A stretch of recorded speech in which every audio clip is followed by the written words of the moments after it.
And welcome back, everybody. We should be live here on kick.com. So we should be live. Let me turn off the chat as well. Give me 1 second, you guys. We should be live. We should be live. So here we go. Let me make sure we are live actually before. Yeah, we are live. Okay, there we go. All right, so we're live, of course, you guys. 1 second. Why did I say the chat? Chat should be off. Yes, we are back, of course, and we are going to be covering the World Chess Championship.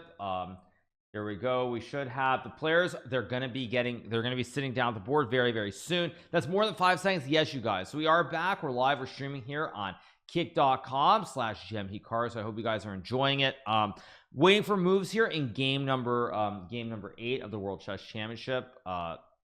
So let me tweet this, or Insta, I guess I should put it. Done. Okay, so we are live, of course, with game number 8 of the World Chess Championship, which will be starting momentarily. So, all right, you guys, wave if you see chat. There's your big wave, you guys. So players are getting ready to sit down at the board here. They aren't sitting down just yet, but they should be soon. Let me refresh it so we are ready. Yeah. So are they allowed to eat lunch in the restroom while they're playing? Absolutely, they are allowed to. Yes, 100% they're allowed to do it. Yeah, absolutely. So all right, waiting for the players to sit down. They are sitting down now finally, and everybody's ready. Game number 5 will be game number 8 will be starting momentarily, and here we go. So 3 minutes to go until the game begins. Hikaru, yes, thank you so much. Okay, Immortal, relax. There is no delay, I believe, on the broadcast for these games. These games are being broadcast in real time. Like I said, I think E4 is most likely based on the trend of Ding trying to surprise Nepo. But I wouldn't be shocked if we get D4, C4, or Knight F3. But I'm going to make a prediction. I think E4 is most likely. That's my prediction. So we'll see if I'm right or if I'm wrong. Am I planning on playing the World Cup? Not clear. I would say right now, probably not, but we'll see. Thanks so much to Chessian for this subscription, the 1 month sub. Thanks so much to Chessian, appreciate it. Thanks so much to Chessian for the resub. Let me adjust a couple of things. Let me put this up here. There we go. So thanks so much to Chessian for the sub, appreciate it. Let me make sure. Let me see, is this showing? Actually, wait, it is showing. So all right. Okay, so thanks so much to Chessian for the sub, appreciate it. There we go. So let's get going, you guys. Waiting for moves here in game number 8. Let me actually adjust it one more little bit, make it look a little bit more professional. There we go.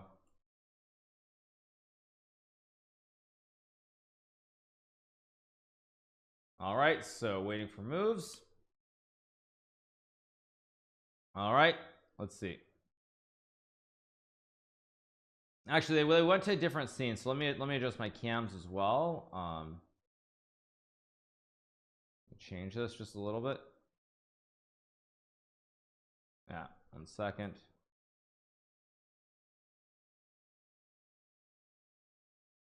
Once again, have to keep changing my scenes because apparently they changed the scene.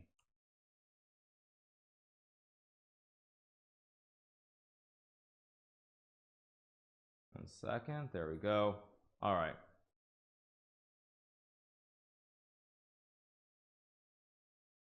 All right, so here we go.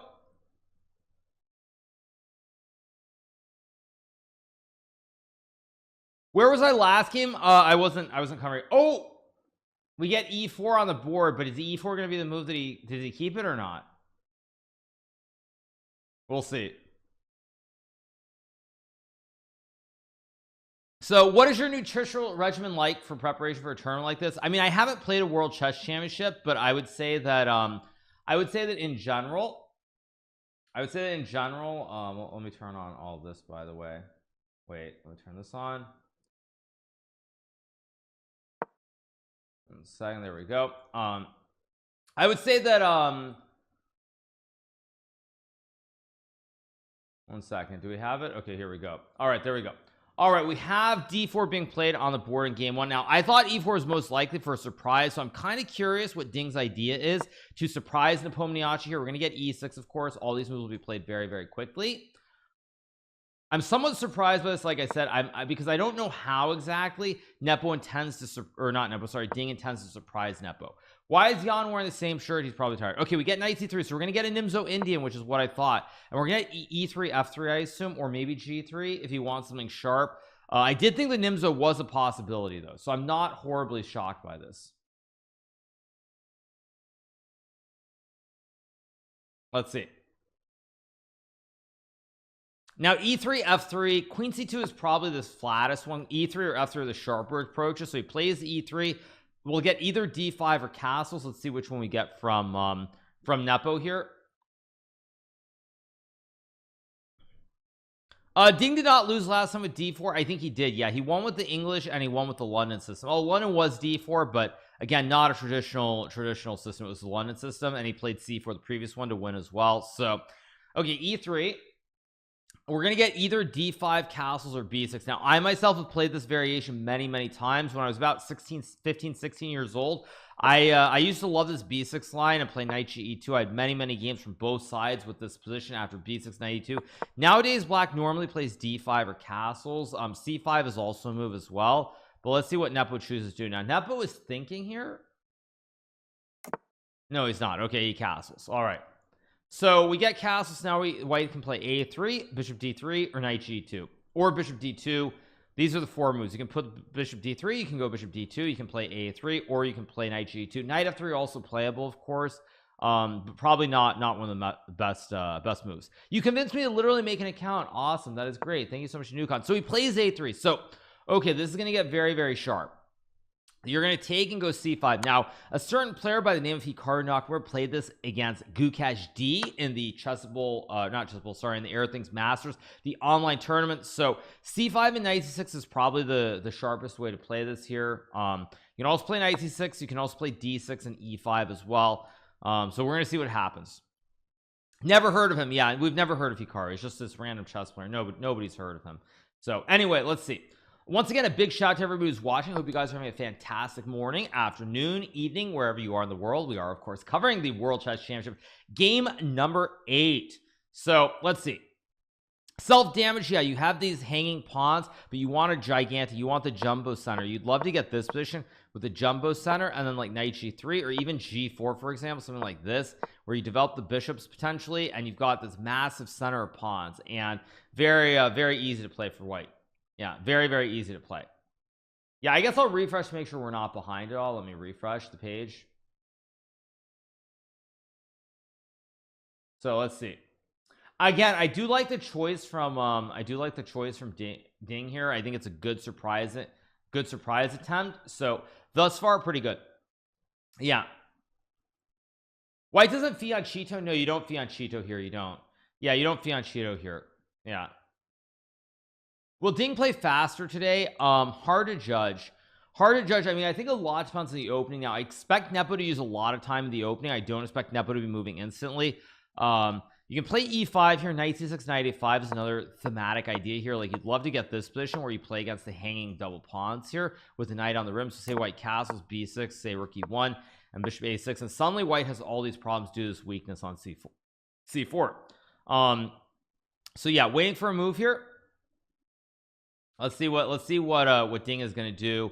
What exactly is the same-ish? So same-ish Nimzo is similar to this, but same-ish Nimzo is with f3 because you try to play for e4 in the center. It's very similar to how we have the there's also this opening called the same-ish King's Indian with e4 castles and f3. Same setup here where white tries to get the setup of these chain of 3 along with the pawns on c4 and d4. So this is the same-ish King's Indian. The same-ish Nimzo Indian is this f3 with the idea of e4 as well. Normally after f3, black plays d5 to stop it. So yeah, there are also similar situations in e4 where you've like the fantasy variation in the Karo Khan, which is kind of similar, where you go f3 to build the chain this way as well. So anyway, we have the position after knight e2, waiting for a move from Nepo here. He's still thinking. Let's see what he's going to do. Let's see what we're going to get in this position. I'm expecting c5 or e5. I don't know which one, but I'm expecting one of these two moves. Now the fact that Nepo is thinking here is not a good sign. It's very, very good news for Ding, at least at the start, to have your opponent thinking right now. So it's a good thing.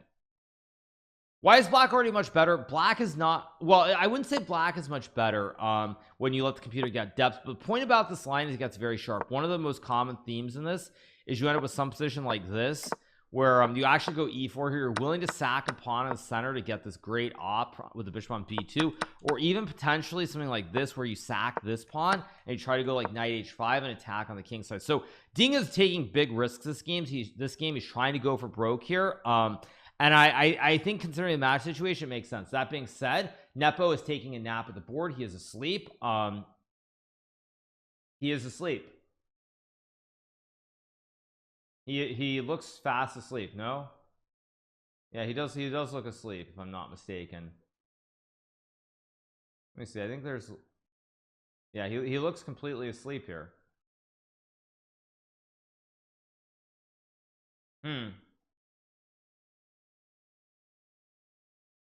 I mean, it probably, you know, I mean, joking aside, it's been a long match, obviously very stressful, a lot of decisive games, so it's not too surprising.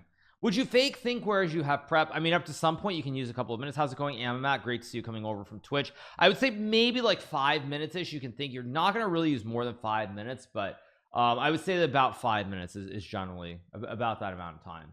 So yeah. So that's what I would say. One second, let me make this.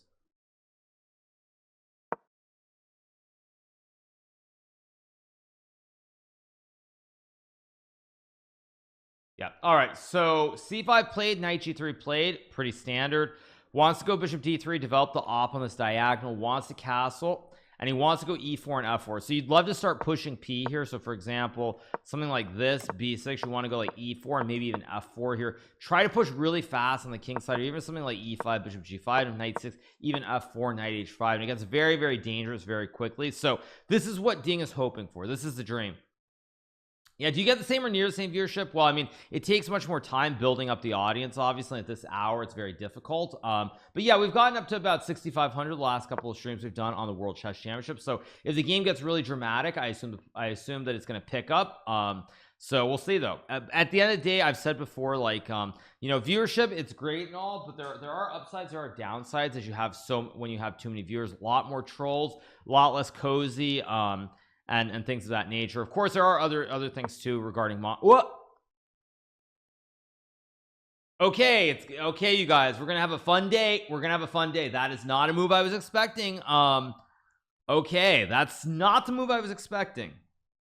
So you know what Ding is doing? Ding is going all in. No, I mean, Ding is going all in. I'll tell you what he's doing. So what Ding wants to do is exactly this. He wants to go bishop d3, let's say b6 castle, something like rook e8. He wants to play like f4 here, or rook d2 even, and he's trying to play very, very sharp in the center of the board. This game is going to be very tense. I think I'm gonna put it this way. I think either this is going to be a very, very tense game, or Nepo is going to win easily, but we're going to have drama. This is not going to be a drawish game for sure. Yeah, there's not gonna be a stable game. Now, my problem with this opening, I'll tell you what my problem with this opening is.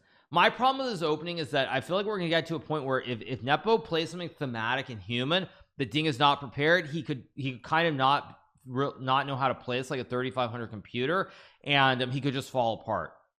I mean, I have seen, like, there was a game I played against Gukesh, which it wasn't quite the same as this. It was a little bit different. I played like c5 and knight c6, and it was knight e2, b6, e4, knight e8, and Gukesh played h4, for example. And the thing is, this was completely fine what Gukesh did, and after e5, white is better. But Gukesh didn't have the chance to look at it deep enough, and so as a human, he couldn't figure out how to play against this, even though e5 is objectively a bad move when you let the computer get depth.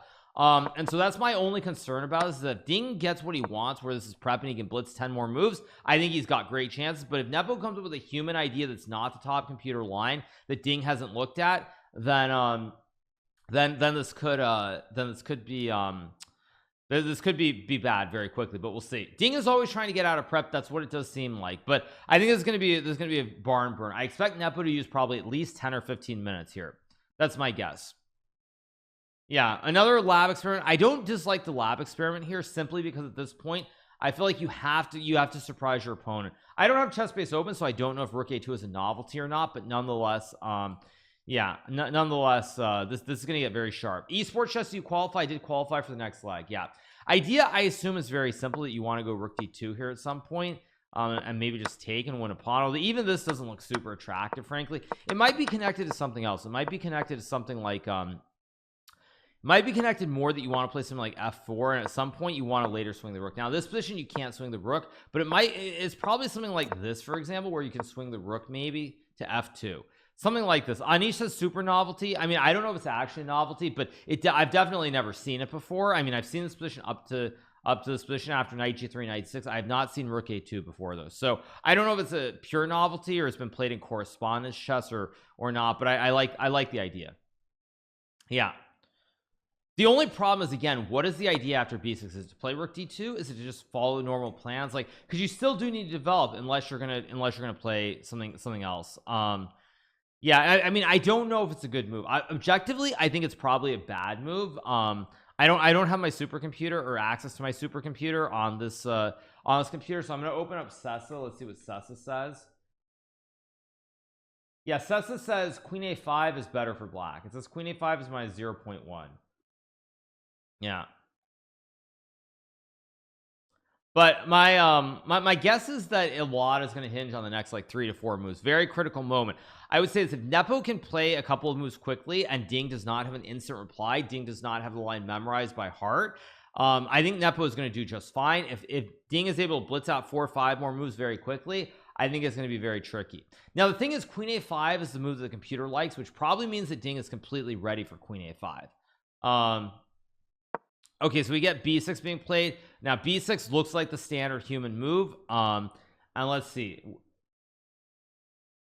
So probably we're gonna get something like e4, bishop a6, and there is this line with h6, h4. Now again, without trying to give away too much of my prep of what I've actually looked at, I have looked at something very, very similar to this position before. Now I think black is supposed to take and play knight a5 and just have no fear of the whole attack on the queen side, but we'll see. I'm sure we're gonna get e4 here. I'd be shocked if we don't get pawn to e4 being played. Yeah, if e4 is not, I mean, maybe e4 you go e5, but again, it gets very sharp. Like there's bishop g5, knight h5. Maybe here it doesn't work, so bishop g4, but this is gonna get very sharp very, very quickly. And let's see, both players up from the board as usual. We have the classic World Chairs Championship as usual. Yeah, World Chairs Championship indeed, you guys. So very, very sharp start. Once again, big shout out to nearly 3,000 you guys who are watching on this fine Thursday morning. I think it's Thursday if I'm not mistaken. Hope you guys are doing well. Hope you're enjoying our coverage of the World Chess Championship. We get e4 instantly with the idea of bishop g5. Now if I'm if I'm Nepo here, I'm playing e5, and I'll tell you why. Because even if bishop a6 is the best move, after bishop g5, h6, h4, you have the classic force and fish hook here, where if you take the bishop, you suddenly get checkmated. There's queen h5 and checkmate in 1. You go f6 g6, checkmate in 1 no matter what you do here, and it's game over. So if you can't take the bishop and there are ideas like knight h5, it starts to look very scary. There's e5 with the pin as well. This is a very scary position to play. So if I'm Nepo here, I'm probably going to play e5, and even if the computer thinks that after h4 white is better, I mean this is probably what I would do nonetheless. Yeah. Is it not worth the 20k more viewers on Twitch? Well, I wouldn't have 20k viewers on Twitch because first of all, I wouldn't have Chess TV. That's what chess.com has right now, which adds quite a few viewers to their view count. That's the first thing. Secondly, you guys, I've spoken about monetization before quite a few times. When it comes to monetization, there are a couple ways that you can monetize a very large audience. Number one, you have a very loyal base that will subscribe to your channel. Now again, most chess channels, we have our strong communities, we have subs, but it's not like say Nick Merckx or an XQC or a Kai Snap where we have 50,000 subs. So we don't have that. The other way, of course, is platform deals. If you're able to translate that into getting a big deal, an exclusive deal where you get paid, And the third way is based off of ads. Now ads have been reduced quite a bit on Twitch in recent times. So if you look at the ads on Twitch, they cut down the guarantees and the ad percentages. So those are the three ways that you monetize it. Those are the three ways, and in this economy it's not easy. So let's leave it at that. Now we get bishop a6, so we're gonna get bishop g5 now, played by Ding. Yeah, Anish said he looked at this. I've looked at a very similar position here. I've looked at this position with h4 but with the rook on a1. I've looked at something very similar but not with the rook on a2. So this is going to be interesting. Yeah, let's see. Early checkmate, watch this. I mean, this could get very sharp. I'm gonna be honest, I'm kind of shocked. I'm kind of shocked that Nepo played this quickly. This economy, this economy means that there's a lot less ad dollars. Companies have much tighter budgets, so you don't have the same sponsorship opportunities either.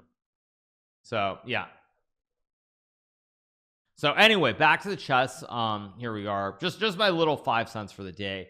I'd be shocked if bishop g5 is not played. I think Kick is just burning money. Well, Hair Drago, according to the CEO of Kick, they apparently turned a profit in Q1, so they're apparently not burning money, contrary to popular opinion. Anyway, waiting for some moves. Yeah. Okay, Ding will play bishop g5, I assume, very quickly here. Yeah, I mean, it's going to get very, very sharp. I mean, I don't know what's happening with h6, h4. Apparently, Cecil likes this, and g6 or something. I mean, it's going to get very, very sharp. Maybe there's like queen g4. Also, you can play rook d2 here, which now the rook is activated via a2 to guard the pawn. I mean, very, very hard to judge. Let's see. Let's see what Ding does here.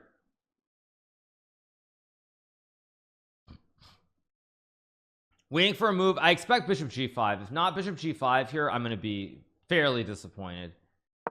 Yep, and we get it. We get it quickly. Yeah, this game is going to be very sharp right away. Very, very sharp. Yeah, this is going to be a very, very sharp start to the game. I'm pretty sure we're gonna get h6, and I'm almost certain we'll get this position for sure. And now what do? Well, I start gambling. I kick. No, you guys, I stream chess. Gotta stop reading the headlines, you guys. You gotta live in reality. You gotta live in reality. I'm just doing what I've always done.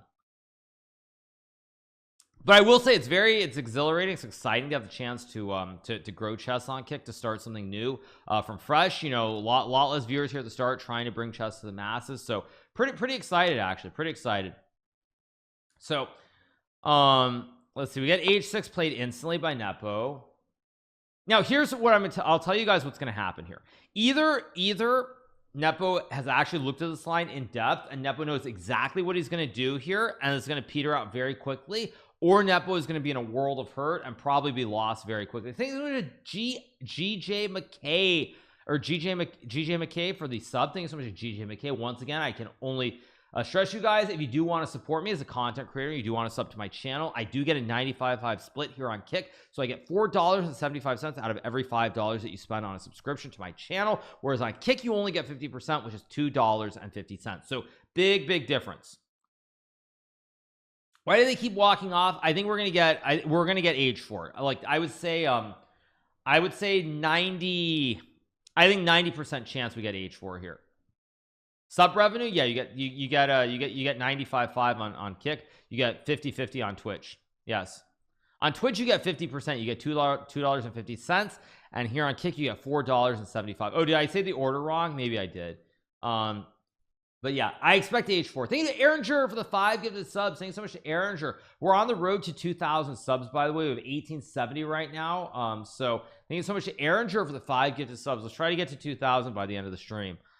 Is the bishop not hanging after that? It is, but it's a poisoned bishop, so after trade, if you move the knight, you lose the knight. If you go here, I go queen h5, takes and checkmate in 1, and you get mated. If you go here, queen h5, threatening mate in 1, f5 g6, no way to stop the mate on h8. So it's a fish hook, as Forrest calls it. Now you're probably wondering, why do I call it the fish hook? Now sometime back I remember I did a lesson with Forrest before he played against Hafu. I don't remember the exact position, but there's some position, I think it might have been like a span, I think it was actually Spanish, where we basically looked at this line very briefly with h3 and h5, and Forrest called it the fish hook because the bishop is the bait. You're dangling the bait here, so it's like you're fishing, and you have the bishop is the hook, and so Forrest called it the fish hook, where you hang the bishop. Now unlike some of the XQC phrases, I don't think fish hook really stuck, but nonetheless I'm going to call it fish hook in honor of Forrest and CD. So we do have h4 being played very quickly here.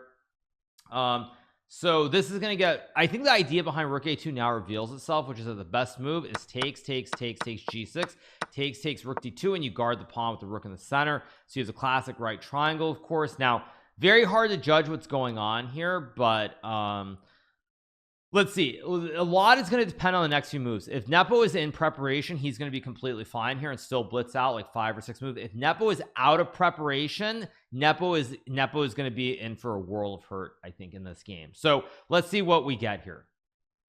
Let's see what we get in this position from Nepo. Are you no longer a Twitch partner? No, of course I'm a Twitch partner still. It's just like the difference is that if you are not a Twitch partner, you can multi-platform stream. So if I was not a Twitch partner, I could multi-stream on Twitch and on Kick. Now H4 of course is not a double X slam move played here, but nonetheless yeah, so like Ninja for example is no longer a Twitch partner, so he multi-streams on everything at the same time. If you're a Twitch partner, you're not allowed to. That being said, there are people like Devin Nash who've done videos where they've said if you're not a larger partner on Twitch, you should try to multi-stream, because Twitch simply won't be able to catch you. They don't have enough staff. They're not going to be looking to do anything. So he does say if you're a smaller streamer, you should actually multi-stream, even if you're a partner. But obviously for me, if I tried that, I would get banned instantly. So all right, so yeah, anyway, waiting for a move here in this position from Nepo. Very critical. This is the critical moment. This is the critical moment here, and this is where Nepo will think for 20 moves or 20 minutes, or Nepo is going to move instantly, and this may peter out very quickly. Those are the only two options that I see here. Why are you so sexy? This is where I play. Is it okay? Let's play the classic song. Okay, just one time. I know it's early one time.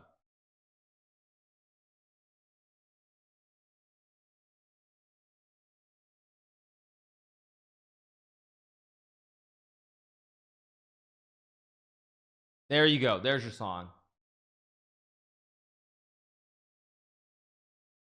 Yeah, there's your song.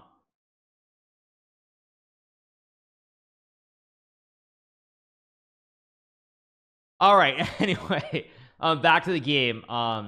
Waiting for the move. Yeah.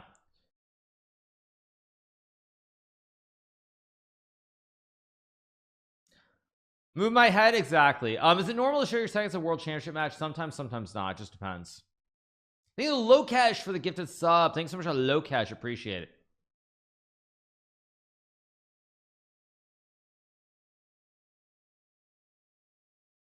So waiting for the move here from Nepo. Do I go to the gym sometimes? I usually just walk or run. That's normally what I do. I do a lot of cardio. I haven't lifted much since I left LA some time back. So is there no sub only? I could change. I think as part of their update, yeah, as part of their update, I think they might have sub only for a chat option. They didn't have it before the update to chat in the last like 2 days, or last 48 hours I should say. But yeah, so they did a lot with the moderation tools. So all right, neither play at the board. Nepo's not at the board. By the way, I will say this, you guys, that is a very bad sign, and I'll tell you why that's a bad sign. That because what that means is that Nepo probably went back to his room and thought for 5 minutes here. Critical moment. This is the critical moment. Let's see. This is a critical moment. Why sub only have no trolls? You're right, there are no trolls. So I want to say once again, one of the great things I love about covering the match and actually streaming on Kick is that we have so few trolls here. It's really nice. It's really nice to have all the loyal fans here watching, and it's a very nice atmosphere. If you'd won against seeing the candidates, do you think the results would be the same or similar as now? Okay, you guys, I don't look at those scenarios. I'm gonna give you examples. So there are many movies that have been made over the years in Hollywood, and it's where it's not time travel, but you have like a sequence of events that happen, and there's some way you're able to change the sequence. So it's like, you know, you have the cars crash and the rain coming down, and then they rewind the tape. To put it simply, I don't think about such things because you can't rewind the tape and go back and change all the things. So I don't think about that at all, you guys. I don't actually know. I'm being honest here. I know a lot of people will be like, sure, you're just making up stuff and everything, but I honestly don't know what I would have done.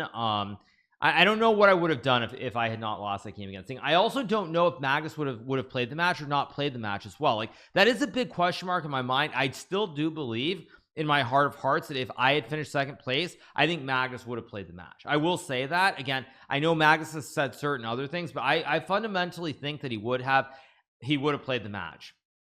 So it's like, oh, there are all these like what ifs that like you don't know. Would Magnus have played, not played? How would I have felt about playing the match? It would have taken away from my streaming and everything else. I don't know.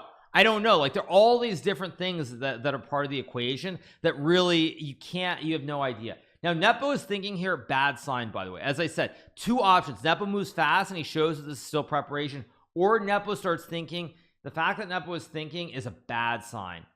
Bad sign. This is a bad sign. Like I think Ding has gotten everything he could ask for if Nepo is using time here. If Nepo uses like 10 15 20 minutes, the Ding could not have asked for more. Yeah, if you had qualified for the World Chess Championship, would you have given up stream for preparation? I don't know what I would have done. That's why when people ask me about, you know, if I qualified for the match, I'm not like saying automatically, yeah, I would have played. It all would have been amazing and great. Okay, so we get takes. So maybe this is still prep.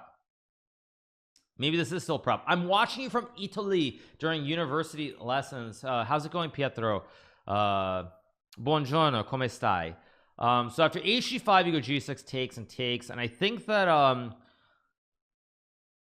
let's see Aiden Ross getting 50 to 60k viewers. Aiden is actually banned on other platforms, so his audience, they're clearly very loyal, and they all come over and watch him. He actually had like 90k the other day, I think. So yeah, I mean, I don't know what you guys are asking me exactly. So yeah,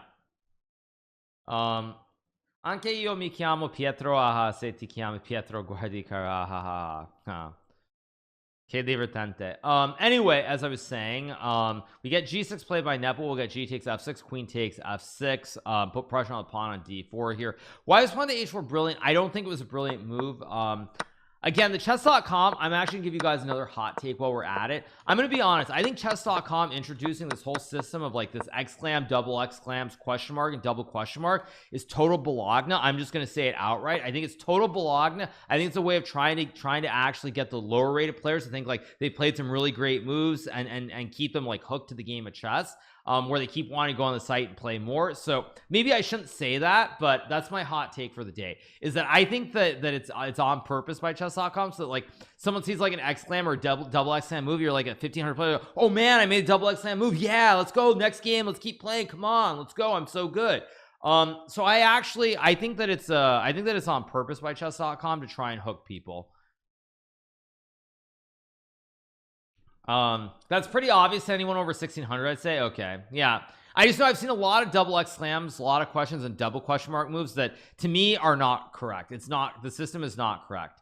G6 inaccuracy, I think Sessa wanted to trade first and then go for this. I think it wanted this position. Now I don't know what the difference is, honestly. If we look at this position, what is the difference? Takes, I mean, I think rook d2 is still a transpo unless there's some in-between move like e5 and knight e4. I mean, maybe there's something weird here like f5 knight g5, but we'll see. Okay, now Ding has to capture the knight only move here. But maybe the difference also is that maybe after takes there's queen g4, and after takes maybe there's some difference here, knight h5 maybe. Very hard to judge. Okay, Ding, if Ding, now actually you guys, I'm gonna flip the script here. If Ding starts thinking for a long time here, then Ding is in trouble, and it means that Ding did not do proper analysis, and he chose yesterday to take his rest day, and he's somewhat winging it here and just playing on the fly. But again, I mean, there's no way though. Like Ding should just take and then think. I mean, there's some chance he still try to remember his moves. Like, I don't think we have to really think about whether he's in prep or not prep yet. But if Ding uses like another 10 or 15 minutes, then you'll realize he's not. Yeah. No, I mean, what I would say is probably he's just getting his bearings about him, and after take 6, he's trying to remember here what the correct line is or what he's looked at. No, he's not bluffing yet. I would say if he uses like another 10 or 15 minutes, then he probably doesn't know exactly what he's doing. But he's probably trying to remember the exact line here.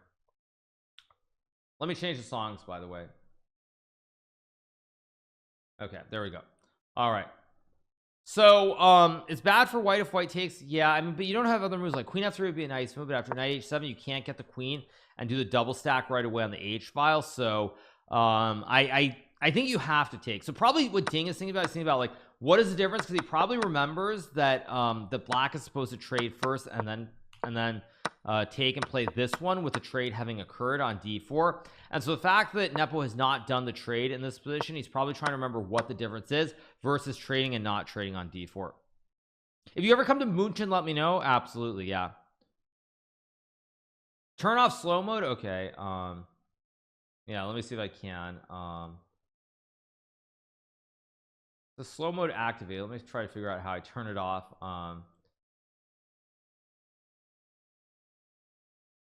Actually, not sure how I do that right off. 1 second. Okay, there we go. Let's turn off slow mode. There we go. All right, slow mode is off now. Okay, there we go. All right. All right. Anyway, yeah, waiting for a move. Yeah, spam incoming. Why did Nepo run away? Because Nepo is feeling the heat. As we like to say, or as Gordon Ramsay would say, if you can't stand the heat, get out of the kitchen. So yeah, let's see what we're gonna get here. So anyway, yeah. All right, waiting for a move from Ding here. We're getting a lot of smileys. Yeah, turn it back on. Okay, turn it back on. Yeah. Okay, there we go. Okay. Okay. Yeah, I put it back on, but it's still going fast. Anyway, smiley, yeah. Okay, so we're waiting for a move here from Ding here in this position after g6, of course. A big shout out to nearly 4,000 you guys are watching on this fine Thursday morning. Hope you're enjoying the World Chess Championship, which we are covering here on our Kick channel. It's still going, it says slow mode activated. It's still going fast. I don't know. Yeah. Anyway, all right. Hey, I don't mind. It's all good. Interaction with the community is good, so I don't mind. Can I look at f4? F4 is a move, but f4. Oh, maybe you can play. No, but there's king g7 and rook h8.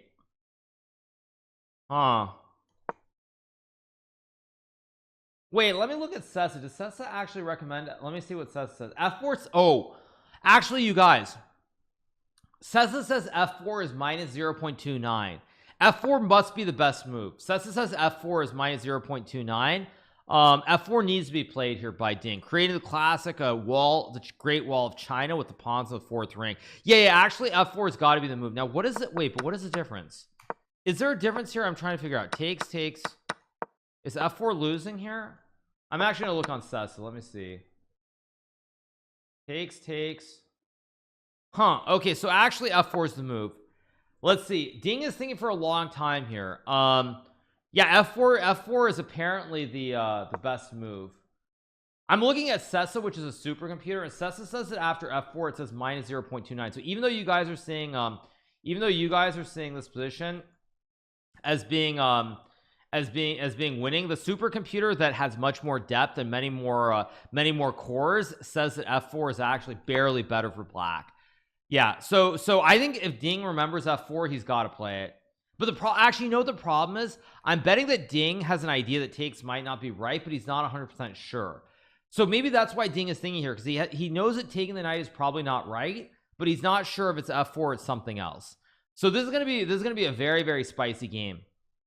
I like F4 actually. I love it. It's like F4 is the all-in content move where it's like you just throw all caution to win. You play this like your name is Michael Tal, the famous world chess champion. You know Michael Tal would play F4 here.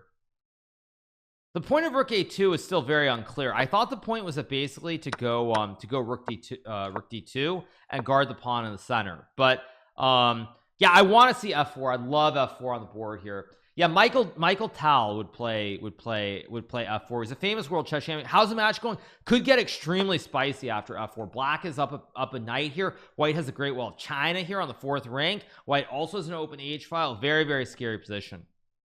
Yeah, how do you access Sessa? I'll put the link here, you guys, in chat, so you have the link. That is the link to that's the link to Sessa, the supercomputer. It is I think at a university in Norway. I think Magnus Carlsen used it for his world championship matches. So yeah, so that is the link to the Sessa supercomputer, and I'm not even going to predict what we're going to get here because this is going to get very, very wild very, very soon. If we get F4 played here, it's going to get really wild. But Ding is thinking here for a long time. Do you admire Nepo despite the criticisms you made of him? Of course I do. I mean, if you were to ask me who I'm rooting for, I'm not rooting necessarily for either player. I want to see a good game. Where's the link? I'll put it here one more time, you guys. One more time. There you go. But what I was saying is, like, objectively, I'm probably rooting for Nepo just because I know Nepo more. Ding is very quiet. I mean, we all know Nepo quite well. So if I had to root for someone, I'm probably rooting for Nepo. And just because I'm saying that he's making moves too quickly does not mean that I'm like that I like I'm like I think he's a terrible player or something. So all right, let's see what the next move that will be played here is by Ding. Yeah, oh, he takes.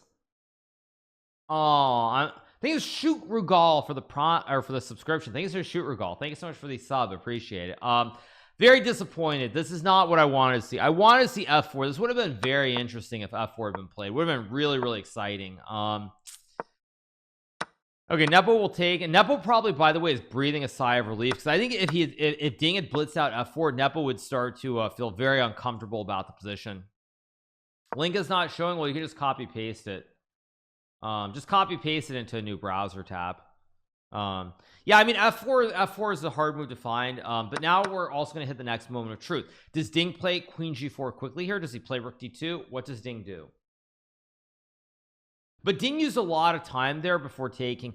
I just mean F4 for the shock value would have been better, because it's not clear what black is supposed to play here. And the idea is that black plays a move like Rook E8 after you take and you go Queen F3. You now have this idea to play E5, and then you get this great pony on E4. You get a bastion, a connect 4. It's a total disaster. Whereas here, you can't really get F4 anymore. When you take, you can't play F4 and have E5, knight E4. There's just Queen F4. You don't get the grip with the pawns in the center of the board. So it's still completely fine what he did, but now we hit the next moment of truth. Is Ding in preparation or not? Now, if Ding uses more than 5 minutes here, I think it's safe to say that Ding is out of preparation. And if Ding is out of preparation, I'm not feeling very good for him here, because the problem for Ding is that he's played very committal moves already. King can't castle. You're playing for an attack, kind of. But let's see. Yeah, the king is stuck in the center. So like Ding, this is one thing that I said before earlier. You have to be very, very careful when you play some of these Nimzo Indian lines, because if you don't know them by heart, and we play it as humans and we're not 3,500 stonk fishes, the ideas are not obvious here. The ideas are not obvious. So I mean, if Ding is going to be extremely precise here, or else he's just going to be much worse.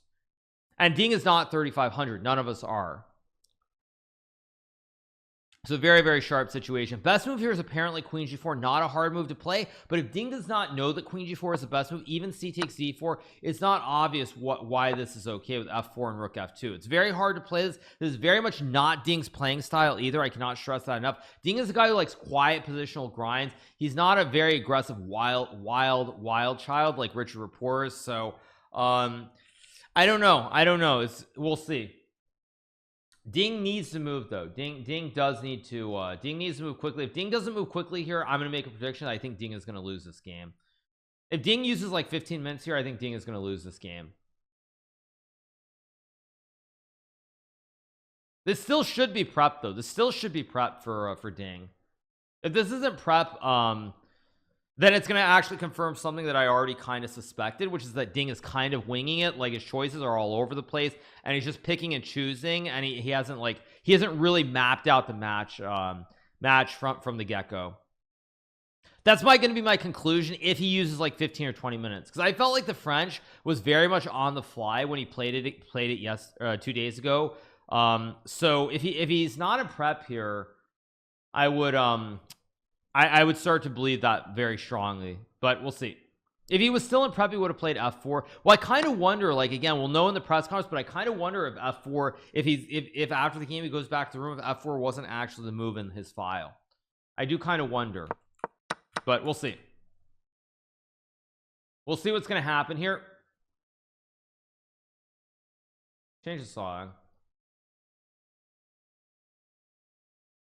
Okay, so E5 is best move for Sessa. Wow. Okay. Wow. Yeah. I've played GeoGuessr on stream. Yes, I have, you guys. Winging it equals playing chess. Winging it just means that he had 6 months to prepare for the match, and he should like have this memorized, like hard stamped onto his brain. That's what it means. And if he doesn't, then it's like you feel like he's kind of winging it, making decisions, choices, and it's not like he spent hours looking at this. Like, because I'll give you an example. If I'll give you an example. If I had 6 months to prepare, I probably would spend like 3 or 4 days, like probably spend like 12 hours every day looking at these lines with like rook a2 and rook d2, e4, bishop g5. I would spend probably 12 hours every day looking at this with my trainers before the match. Ads, okay, let me turn it off. Yeah, where is it? There we go. So yeah, so like I would probably spend 12 hours looking at this, like 12 hours for like 3, 4, 5 days, like spend a whole week looking at this. And so that's why I'm saying, like, if Ding had spent that much time, even if he hadn't looked at it recently, he should still remember it. So that's why I would say that it's a little bit worrisome here that that Ding is thinking, and that's why I say winging it, because it feels like he's just kind of, if he doesn't have it memorized, it's not hard stamped onto his brain, then that's what it feels like. I read that you lived in Italy. I never lived in Italy, you guys. I don't know why. That's another falsehood that was put out. But no, I never lived in Italy. So anyway, so do I have a dog? No, I don't have a dog, but my grandmother, when I was young growing up, my grandmother always had dogs. So I've always loved dogs. I'd love to have one, but until the last couple of years, I used to play chess professionally before I retired, and so I traveled too much. When you're traveling like 8 months of the year, like 2019, I traveled, I think 260 days out of the year. I'll pull it up quickly on the other tab to make sure I have that right. But in 2019, I think I traveled for about 260 days out of 365 days in the year. So for chess tournaments, so because of that, it's not really fair to have a dog, to have pets if you're never going to be around. Like, it's just not fair. They have feelings too. They need your love, and if you're not around, it's not right. It's not right. So click on trips. 1 second, let me see if I can pull it up, because yeah, I just travel so much. It's not right, you know. It's just not right. 1 second, let me see if I can find my stats. Yeah, 2019, let me look at my stats. Okay, not quite. Okay, but I still have my stats, you guys. So here are my stats. In 2019, I took 17 trips, you guys. 17 trips in the year, and I was on the road for 218 days. I traveled 133,766 miles. I was in 39 different cities and 18 countries / regions. So yeah, back when I played chess professionally, I could not have pets. So yeah, that's a lot. No kidding. 2018 might have been worse. Let me look at 2018 quickly. 2018. Oh, 2018 was worse, you guys. 2018 was actually significantly worse. In 2018, I took 20 trips. I was on the road for 280 days out of the year. 280 days. I traveled 157,764 miles. I was in 48 cities and 17 different countries / regions. So if you play chess, you guys, you don't get to have a life. You travel the year round. Now, that being said, of course, I did get my lifetime Premier 1K status with United Airlines because I traveled so much. So that is an upside, of course. I did hit the 1 million miles to get lifetime Star Gold. So anytime I travel, I can always go to the Star Alliance lounges. That was the one upside, but again, you don't get to have a life if you play chess professionally. That's why I stopped playing chess professionally. So anyway, back to the chess. As I was saying, you guys, we're waiting for a move from Ding here. This is already a very, very poor sign. This is not good. Yeah, this is not good at all. This is a bad sign. Yeah, this is a very bad sign. The fact that Ding is thinking here does not bode well. It does not bode well for Ding here. No. Yeah, you can live in their lounges rent free. Yeah, millionaires problem. Well, I mean, but you guys, like you guys, I traveled 1 million. Let me reach under my monitor. I traveled 1 million miles on United Airlines. I traveled 1 million miles, and this is what I got. This is what I got for flying 1 million miles, spending tons of money on United Airlines. They gave me this stupid little puny card in this like ridiculous cheap glass thing. This is what they gave me, you guys. This is what they gave me. This is what they gave me. This is what they gave me for spending thousands of dollars and flying 1 million miles on United. They gave me this little piece of garbage. This is what they gave me. Terrible. Just terrible. They didn't even give you an NFT trophy. Exactly. Yeah. So anyway,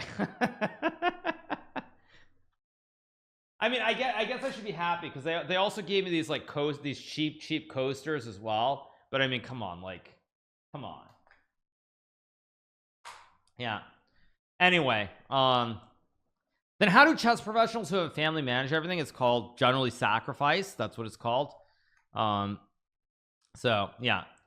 Anyway, back to the chess. We're waiting for a move from Ding. Very much a bad sign here. Spend millions, get coasters. Great deal. Yeah. No, by the way, you guys, this is bad. This is very bad. This is very bad. I'm very worried for Ding Liren here already. I think he might lose this game. Legitimately, this is what I said. This is why it's very dangerous to play variations where you don't understand the plans. Like, there are a lot of lines, like I said it before, like against D Gukesh in the Air Things Masters first event of the Meltwater Tour. I had this position. Now it's a little bit different because I played c5 and b6, but I had this position against D Gukesh and he played h4. I played e5, and computer says that after like d5 and like g4 and h5, white is winning here. If you use a supercomputer, white is winning. But without access to a supercomputer here, or I mean, and obviously being a human, if you don't know the exact plan of why the computer thinks it's great for white, you can very easily go wrong. And Gukesh did actually go wrong very quickly against me. I beat him very smoothly in this Nimzo Indian. It was the first game of the knockout portion, Division 1 of the Air Things Masters. And this is a danger. Computer might say, yeah, push P on the edge of the board, do this, do that. But as humans, we're hardwired. We have all these concepts and ideas that we know, all these things that we know or we've been taught are wrong. And so when Ding plays this line like Rook A2, like if you don't know exactly what you're doing, I mean, the idea of playing Rook D2 is nice and everything, but you've just sacrificed the whole queen side. It's very compromising. So unless you're 3,500 and you have the whole line memorized down to a T, it's very, very dangerous, even if the computer says it's better for white, because you don't know how to play it. So this is bad news. This is actually not good. I mean, even if Stockfish says this is great for white, we're only humans. We can't play like a 3,500. We can't see the plans. So I'm very worried for Ding here. Very worried. And this is also not Ding's playing style. Playing really aggressive like this is not how he plays chess normally. So I'm kind of scared. I'm kind of scared from here.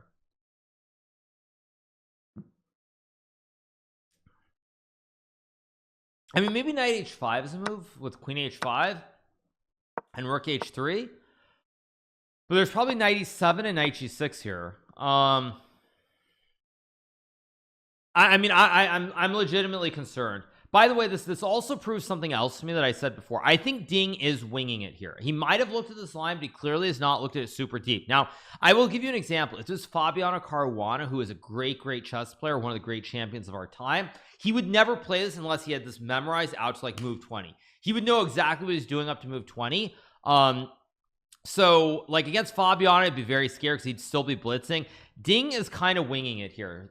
He's dinging it. Very funny. I mean, he's not losing, of course, position's playable still, but if you don't know exactly what you're doing, it's very hard to judge. Like there's e5, there's queen g4.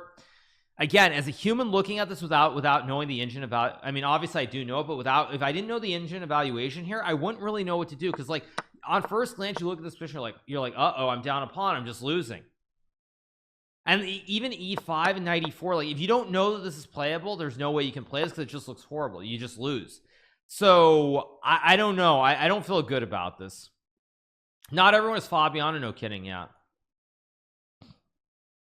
How do you think you should prepare for the title? Well, I think the thing is, I would say if I was Ding, I would have spent like a week looking at this Nimzo line. I mean, as I said before the game, like I knew that the Nimzo was playable. There are a lot of lines that are very original and can get very, very sharp. So even me before this game saying that, I would have probably spent a week just looking at the Nimzo.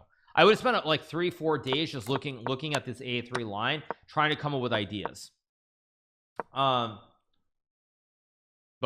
you know, I mean, it is what it is. Like it's hard to be super critical, but if you're gonna play a line like this, you got to know it by heart. You have to have it completely memorized, because otherwise you can just lose the game. And Ding is already down 12 minutes. I'm very scared here. I'm scared. I think Nepo has a very good chance to win this game. I think there's a very good chance that Nepo might win this game. Nepo wins this game, I might even move up to number 4 in the world in chess, which would be pretty nice for, you know, a pure streamer, a puny streamer like myself. Very concerned here, very concerned. I'm very concerned for Ding here, because Ding is not Stockfish. He's not 3,500. None of us are, and the ideas here for white are not obvious whatsoever. Like even Queen G4 and Queen H4, like this is not obvious. You just chuck the juicer. What are you doing here? Let me see what Sessa says. Actually, Sessa says Queen G4, Queen G7, Queen H4, C takes D4 is a blunder because of what? Because of F4. Like, see, this is exactly the point, you guys. There is zero chance.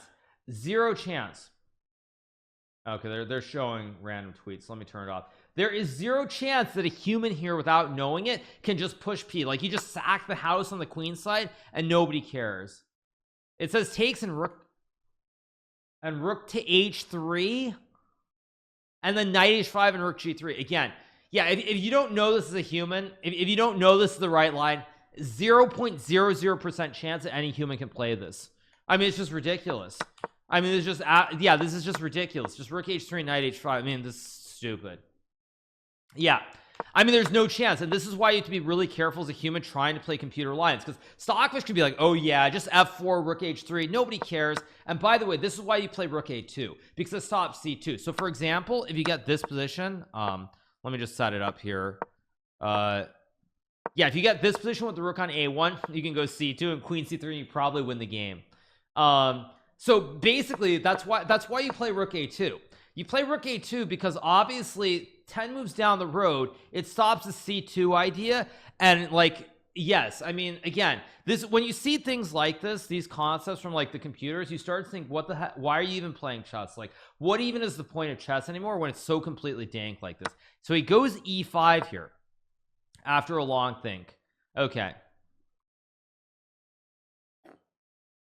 yeah, I mean, it's so obvious. That's why you put the rook on A2, because like 10 moves down the road it's going to stop some ridiculous C2 idea. But he plays E5, so it's going to be extremely concrete now. So let's see what Nepo has to think about here. Bailando. So we're gonna get takes, probably knight e4, queen f4, and then who knows what's gonna be played here. Now maybe here you can play like bishop d3 and maybe like f3 or something, and rook 8. Well, I guess this hangs the rook. Oh wait, actually, whoa, there's queen c.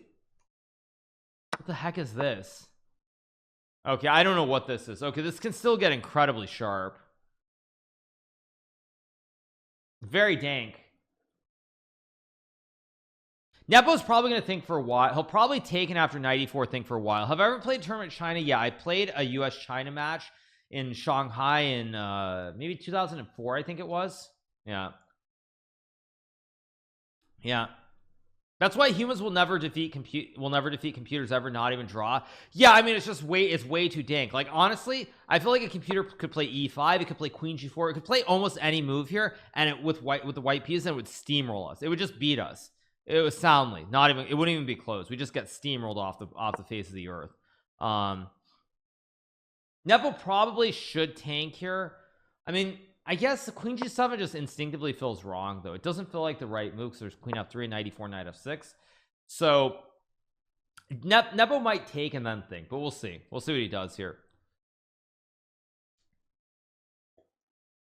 According to Sessa's 0.0, yes, I know 0.0 is perfect play. That completely belabors the point that these players are not computers and they can't play the best moves. So you can say it's 0.0. Anytime I hear someone say a position like this is 0.00, all I can do is shake my head, because they simply don't understand what's going on. So let's see. Do I believe Sessa? I mean, I do believe it. Whether we're gonna get perfect play here, I'd be very surprised. I don't think we're gonna get perfect play. Yeah, thanks so much to B Flap for the subscription. Thank you so much to B Flap. Appreciate it. Thank you for the subscription, B Flap. Thank you so much. All right, yeah, let's try to get to 2,000 subs today, you guys. We're at 1873. I'm negative. No, I'm not negative, actually. No, I'm saying that basically when people say this is zeros, like Fabiano would say the same thing. Like, this does not look like a zero position at all. Either player could make a huge blunder and just lose. What general area of Florida do you live in? I live in Fort Lauderdale. So Is 0.00 queen sack is required to maintain the dynamic equality? I mean, Nepo is going to use time here. I mean, d takes e5 as far as I can tell is the only move. That's why I don't have much to say.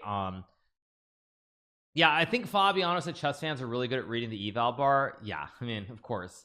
Yeah, it's very, very hard to judge. Yeah, I mean, it's not -1. If you look at Cessa, which is a supercomputer, this is not -1, not even close actually. So anyway, so yeah. All right, so anyway, hide the eval bar. No, I'll leave the eval bar for you guys who are watching. I just make sure I don't have the line showing. That's all that I do. But if you had to look at this without the bar, how would you evaluate this position? Well, I would say this. There's been a little bit of a tell from Ding Liren. He's used time. Ding had played every move instantly. I would be kind of concerned. But Ding has not played every move instantly. He's used some time, so he's clearly not 100% in prep. Now, he may still have looked at something similar, so it may not be completely out of his knowledge base. But he has used a bit of time here. So because he's used a bit of time, I'd be somewhat confident, or I wouldn't be like super scared. But also, it's extremely sharp and it's move by move. Both players have to find all the right moves here.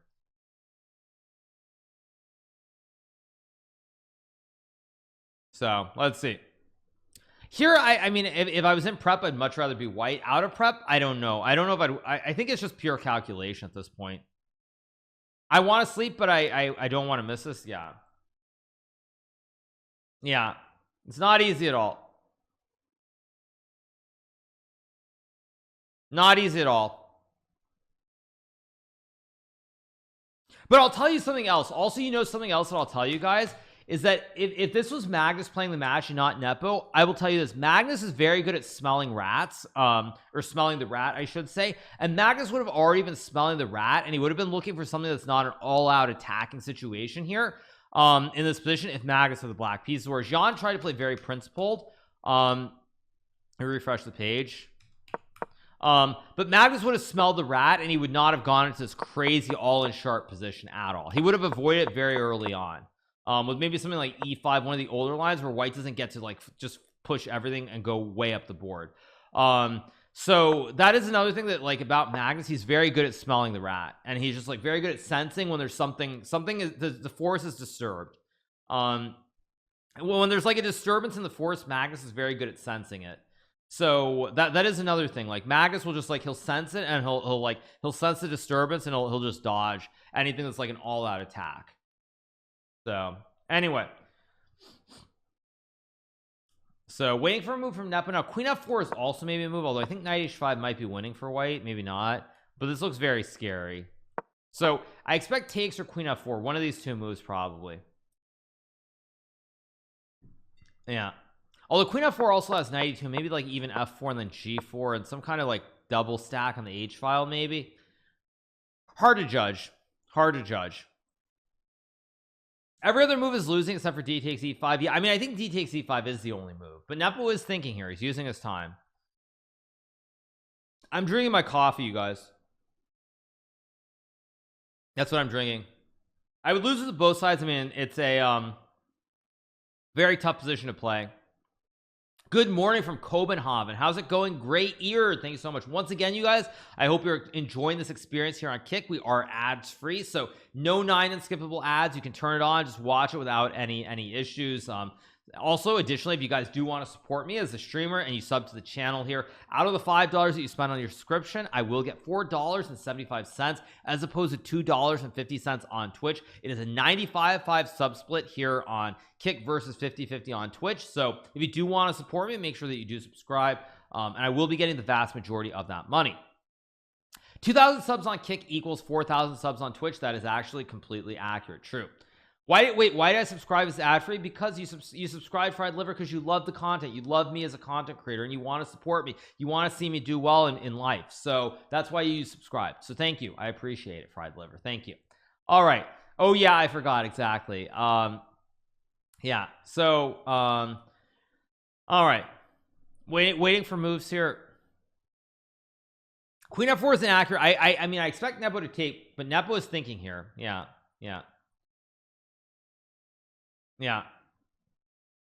Okay, Hikaru, thanks for reminding. Yeah, region problem for subscription. I assume down the road Kick will support that, but right now I assume it's you know, it's still in beta, so it's still a very new it's a very new platform, only been around for 5 months. You know, Twitch/Justin TV at 5 months was a very, very, very scary place to be around. So just give it time, but I do think it's better than Justin TV/Kick or Justin TV/Twitch was after 5 months. So anyway, how does Kick intend to pay the bills? Well, Kick was profitable in Q1 according to the CEO, so they were profitable in Q1. So if they're not burning cash, you know they're going to be a very serious competitor to Twitch.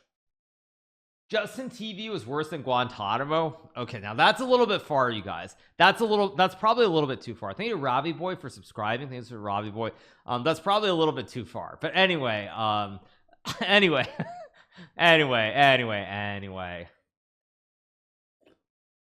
Yeah. Yeah, Twitch is reducing it to 50-50 for everybody, even if you're partnered on Twitch. Yeah. So, all right, Nepo's still thinking, no moves yet. I do think, by the way, you guys, we're gonna have more I think we're gonna have more chaos due to the time control as well. Yeah, I think we're gonna have more chaos due to the time control. I think both players are very likely gonna get into trouble on the clock. How rapport style plays helping Ding, I don't know. I mean, it's either good or really bad. I don't know how to judge it, I would say. So you lead Twitch? No, we stream on both platforms. Again, we don't know, honestly. Like, again, the Twitch Kick says they're profitable in Q1. We don't know if they're profitable. We don't know if they're going to be around forever. So you know, I do stream Tuesdays on Twitch still. Anyway, big shout out to 4,000 you guys watching on this fine Thursday morning. Black can take on E5. There's Queen F4. We're just waiting on a move here. Yeah, so let's see. I love the shirt on you. Thank you, guys. Thanks. I mean, yeah, thank you. So, all right. Why did I retire? Well, I'm being somewhat facetious. Like, I still do play serious chess tournaments. Like, I'm playing in Norway chess a little bit later, but you know, I'm very casual about my chess. I just play to enjoy it. It's not my regular job, so I still play. But again, I would say at the end of the day, I'm not traveling for 6, 7, 8 months of the year playing tournaments. I stream instead, which is of course much more relaxing, much more enjoyable. So because of that, like, that's why I make the joke that I'm retired. So yeah. Kick paid Hikaru 5 million according to a Reddit post.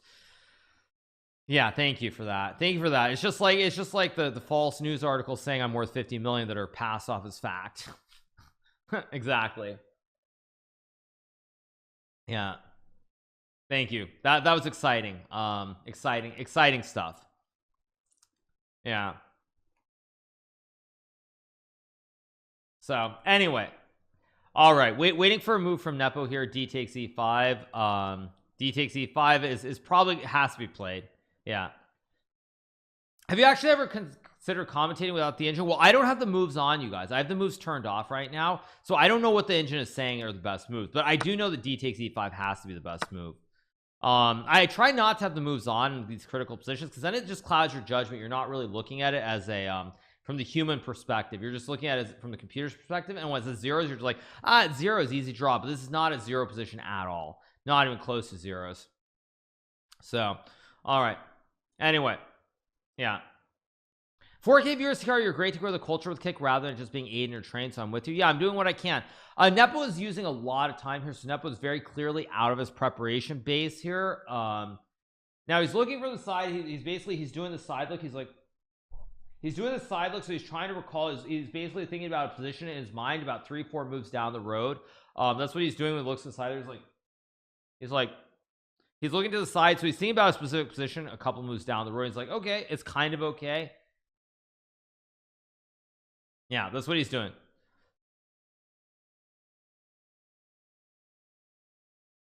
Anish said he mixed up his prep. I don't think Nepo mixed up his prep at all. No, I don't think he did.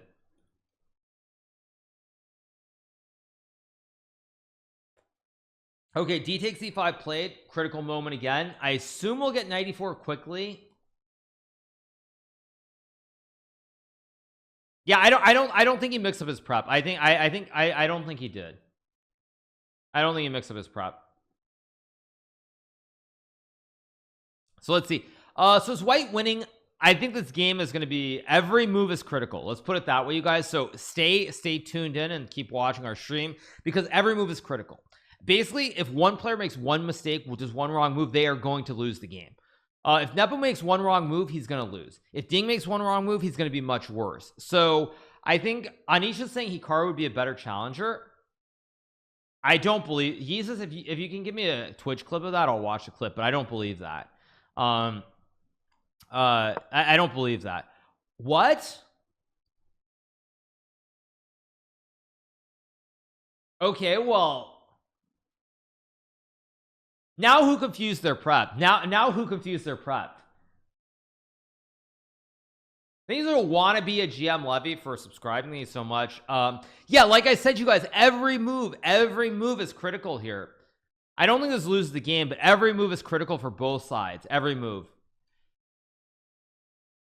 No, you guys, don't get your panties up in a bunch here. The game goes on, but this is not the best move. And like I said, this is why it's very tricky. Every move is super critical here. Every move.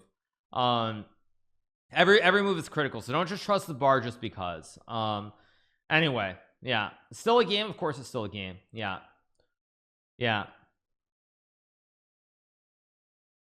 You don't think? I don't think Nepo is expecting d5. I'm sure Nepo is expecting queen g4 or knight e4. Yeah, I mean, but I also said before, you guys, this is my hot take of the day. Chess.com instituting this like double question mark, double exclam, all this stuff with every move is a way of trying to keep like the lower players super interested in chess, as opposed to it being an actual like accurate system for measuring measuring whether a move is incredibly brilliant or not.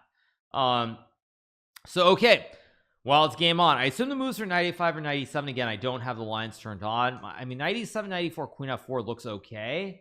I mean, maybe you want to go rook e, well, but this hangs c4, so actually, why does the sound keep turning off on chess.com? Let me refresh. Okay, now the sound is back. Turn off the ads, of course. There we go. Yeah, so I mean, knight e7 looks correct to me. Knight a5, just you're putting these pieces on the rim here. Somehow this looks very I mean, like, I don't know if knight a5 is a bad move. I don't have the lines on, so I obviously can't tell, but instinctively knight a5 just feels sketchy. Like maybe there's knight e4 and f3 and g3 or something. Like I don't know for sure, but yeah.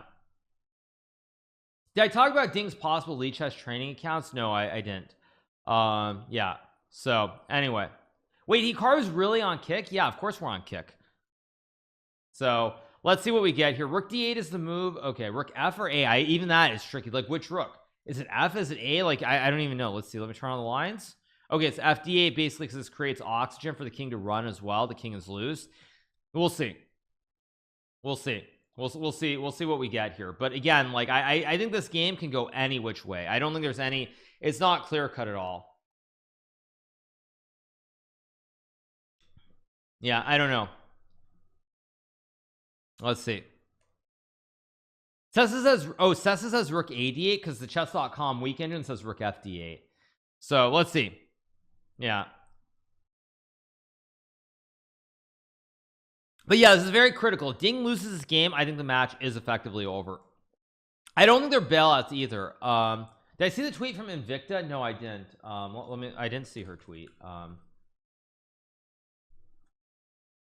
I didn't actually. No, I didn't.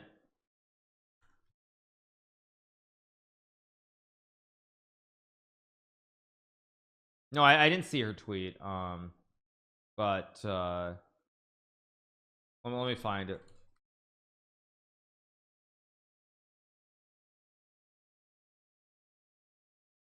But yeah, all right. So yeah, anyway. Yeah, what did I miss?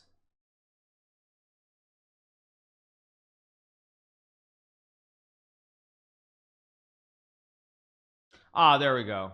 Okay. Anyway, you guys, yeah, so we just keep going. Apparently d5, Sessa says it's still zeros, but again, very hard to judge whether it's rook a8 or rook fd8. I don't know what the best move is. Yeah, Hikaru's independent high-level chess content is greater than companies trying to compete. Hikaru's just more charismatic. Lucky to have it. I try to do what I can, you guys. I get up at 5 a.m. to bring you the best chess coverage on the intranets.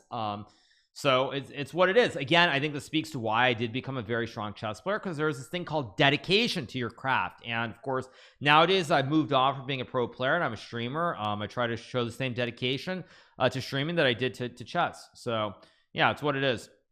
No, I never would have gotten in this position, because no, actually I'm not going to say that, because I'm playing Norway chess next month. So sorry, I'm not going to say anything about this opening. Sorry. I'm not saying anything about this opening, because I'm playing Norway chess, and some lunatic like Wesley So or Anish Giri is probably gonna like watch the stream or have some spies watching the stream. So I'm not gonna say anything about why I would not have gotten this position. Okay, there you go. My lips are sealed. I'm not saying anything. So nope, nothing to say. Yeah, nothing to say.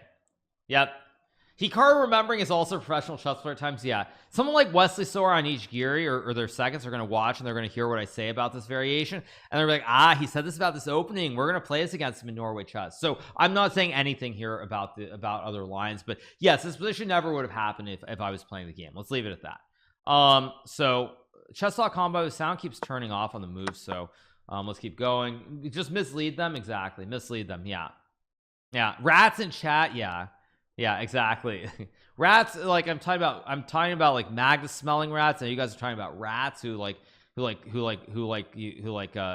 out the secrets and everything else. So Torre di otto, or ocho, rook d8. Yeah, both rooks to d8 are playable here. I don't know which one will be played, but both moves are playable here.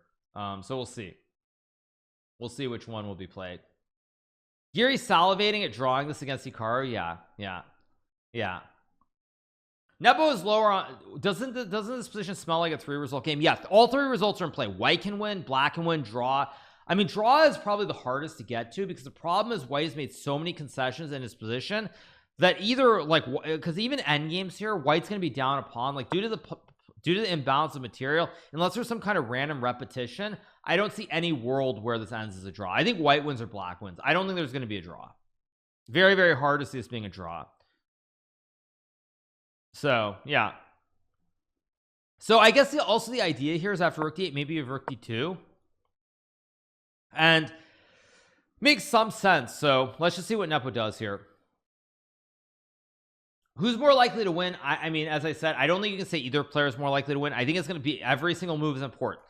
One of these guys is going to make a huge blunder at some point. I don't know who it's going to be, but one of these guys is going to make a big blunder and lose the game.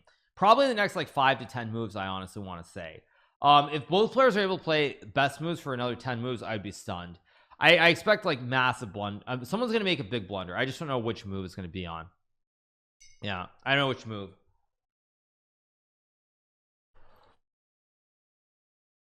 Is there any way for both to lose? I don't see that happening here. Very unlikely.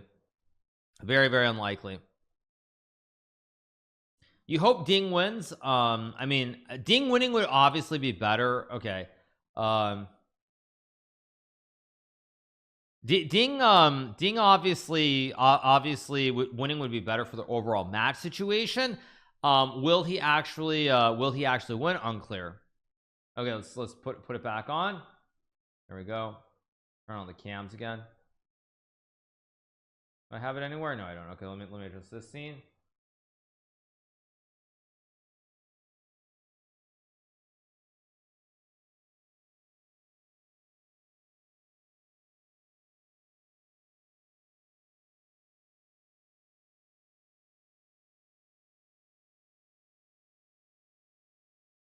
Okay, there we go.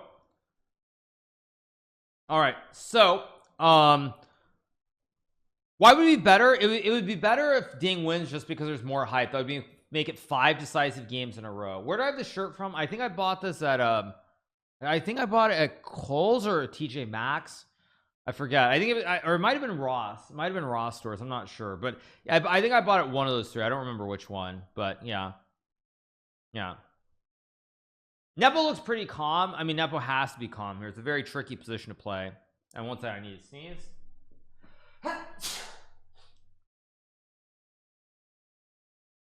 Okay.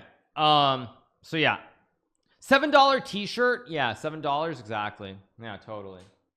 Isn't Ross for broke dudes? You guys, there's this thing called value investing, whether it's a stock market, whether it's life.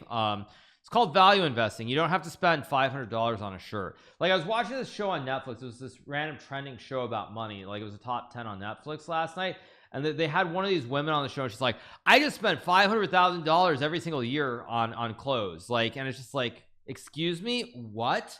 Like, what did you just say? So so yeah, I forget what the let me see, what was the show called? It was called what was it called? Yeah, what was it called? It was called How to Get Rich. It was called How to Get Rich. That was the show. So anyway, yeah, yeah, that's what it's called. Yeah. Did I see Anish's commentary about Jan mixing up his prep in this position? I don't believe Anish. I think Anish is he's over analyzing the situation, is my read. I think the other day Jan definitely did confuse his preparation. I don't think he confused his preparation in this game. I mean, unless Anish is arguing that his actual prep was like C5 and something like B6 bishop A6, like something like this, maybe. I mean, like, I don't know what he's arguing exactly, but I don't believe it at all. So 97 played quickly by Nepo here. Good move, of course. Big move. Do you ever wear something that's not a short-sleeved button-up shirt? I do actually, but like the Hawaiian t-shirt, the chill vibe, I mean, it's kind of become my trademark. And I do live in Florida, where it's always like 9,000 degrees every single day, the entire year round. So there's no reason not to be very chill and have that like Miami Vice style. So let's see what we get here now. I assume D6, Rook D2 are the two moves, maybe knight E4 also. One of these three moves will be played. I don't know which one will be played, but one of these three moves. Now the other question here is, Ding played the last move instantly, which I think was sort of a semi bluff. I don't think Ding was back in preparation. I think he was sort of just trying to move fast because he knew it was a pretty decent move in one of these positions. Knight A5, I mean, again, without knowing the engine line, I don't know why it's bad, but it feels iffy putting the knight on the rim. I'll turn the lines on now to see. It's not bad, but knight E4, knight E4 and like F3 with G4 and Rook H2 is a big threat here. So that's why, yeah. So we get D5, knight E7. Of course, why does the sound keep turning off on this page? Yeah, now the sound's back. Okay. So we're waiting for a move here from Ding. I mean, I assume D6, Rook D2, or knight E4. I don't know which one, but one of these three moves will be played. Actually, Queen A4 is an interesting move to remove the bishop from targeting the pawn. It's kind of interesting, but at the same time, there might even be a move like Queen F4 to go Queen C1 check. Probably White's winning here after Queen A6, but it feels a little bit weird because now suddenly you're playing it like a Bond cloud. And I mean, it's probably fine for White, but it feels a little bit, it doesn't feel quite right. Let's put it that way. So let's see.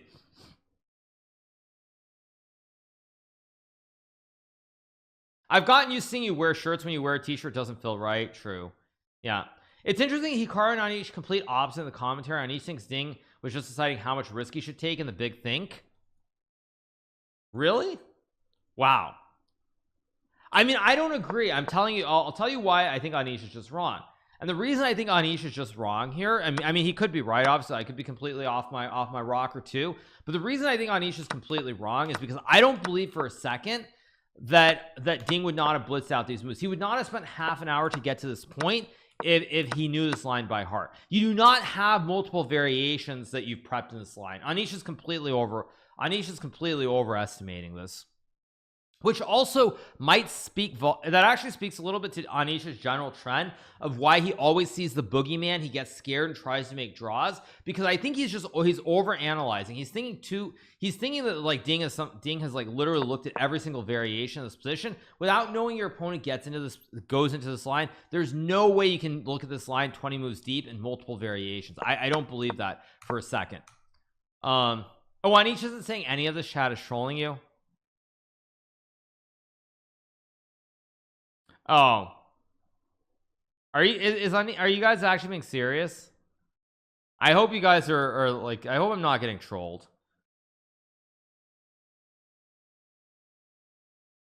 Yeah, they're trolling. Okay. Do you see on Archest people found reporting Ding's secret training account? Is that the 1500 account? Let me pull it up. Not that I ever go to Reddit. I try not to, but there's actually a post of interest. I'll go there. Let's see. Let's see, is there an actual post here?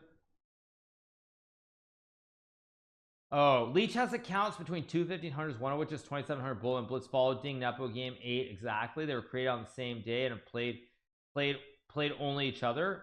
What is this? Let's pull this up. What is this? Let's see. Okay. Rookie 8.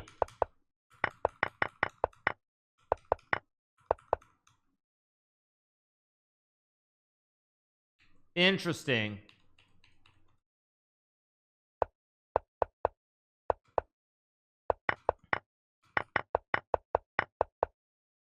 Interesting. So people are speculating that this is Rapport and Ding. This is a speculation that this basically they're basically playing training games. But it's worth noting, however, if this occurred, clearly h6 g5 was not played. And I'll tell you why, because probably figured h6 g5 looks too risky. No one's gonna go for this. Interesting. Oh, there's an h3 game as well. Oh wait, there's an h3 game too. Oh wait. Oh wait a second.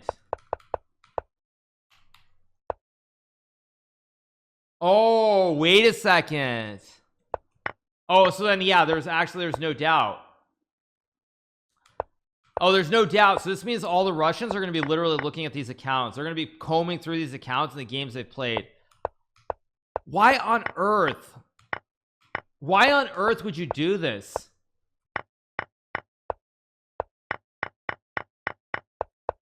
Why on earth would you do this?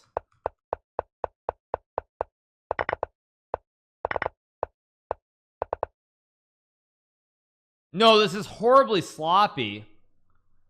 Why would you do this? Why on earth would you do this with these accounts? So basically, it's very clear that Ding Liren and Richard Rapport have been playing each other in training games. Why would you do this openly? Just play over the board. Just play together in China or somewhere. No, there's no doubt that this has to be. No, this has to be Ding Liren and Richard Rapport's account. No doubt. There's zero chance that these aren't their accounts. Zero chance. And there's no way that you have h3 on move 4 being played and what we have today in the Nimzo Indian. No chance. No, that's just very sloppy.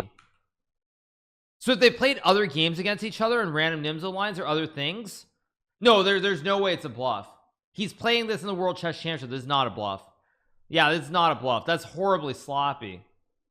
No, that's very sloppy. Very sloppy. All right, let's go back to the game. Yeah, that's very sloppy. Very sloppy. Yeah. Okay, so we're still waiting for a move after knight to e7 here. Yeah. At least we know they've looked at this in some kind of detail. Well, that game was rookie 8 though. It was not h6 g5. So yeah, let's see. Yeah. Yeah.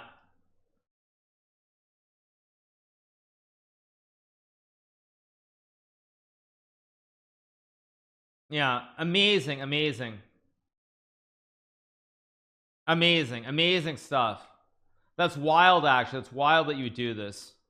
Insane, completely insane. Anyway, you guys, back to the game. Of course, here we go. That's insane. Who leaked this? Someone probably dug it up, and I'll tell you what happened. So like, I'm guessing, I really want to see, is it this easy? Let me load Lee Chess for a second. Let me see if how do I create a new board? How do I create a new board? Where's analysis? I don't use Lee Chess, so someone tell me tools and analysis board. So okay, let me set up this position: d4, c4, e6, knight f3, d5, h3. Let me see if I put this position. How do I search? Someone probably searched this position, right? Someone probably searched this position after h3. Okay, someone probably searched this, but I don't know how to search it. Do I click opening explorer maybe? No games found. Tools and then openings. Okay. Here we go. So yeah, probably what someone did is they probably looked at this position. They probably saw this position says no games. Yeah. Openings. Yeah, you guys tell me how to do it. Do I go to Explorer? I don't know. Yeah. Go to live games. Okay. I mean, I never use Lichess, so contrary to popular opinion. So, okay, you're saying so I click on this game and then I click on round 8. And you're saying when I click on the game, that's how I see it. So like, so you're saying back here, it says no games found though. It says no games found after rook a2. Yeah, I don't know. I don't know how someone found this because I mean, yeah, I'm just trying to figure out how someone dug this up. Yeah, like, oh, you click on lead chess. Let me change the scene so you guys can see this. Yeah, this is what you do. Yeah, so I click here and I can see h3. And how did someone find this game though? This is insane.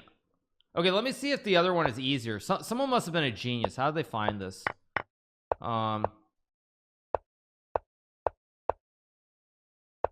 It was rook a2, right? Because there's only one game here. Because there's only one game with rook a2. That's how they found it. The one game. That's how. And then you click the accounts and then you dig deeper. Yeah, you dig deeper. Okay, let's change the scene. Oh, that's how you do it. That's how you do it. Yeah, this will be so controversial. Yeah, I mean, I'm not going to do the digging right now, but I guarantee you that you already have a the team of Nepo. They're literally digging through every game that's been played on those accounts right now. 100% they're digging through it. If they've actually played like probably like 10 or 20 games, someone here can tell me if they have. If they've played like 10 or 20 games in like multiple different openings and variations, they're complete idiots for doing that. Yeah. Yeah, no, I mean, if they actually played like 20 games, 72 games.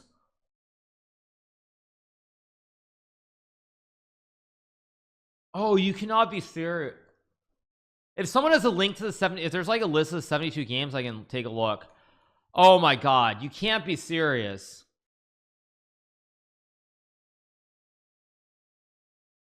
Oh no, there's a list there. Oh no. How do I click the list? How do I click I click this player? Oh no. Oh no, you can't be serious. 72 game. Oh my God. Oh my God. Oh my God, this is bad. This is terrible. 72 games. Oh my God. And they're all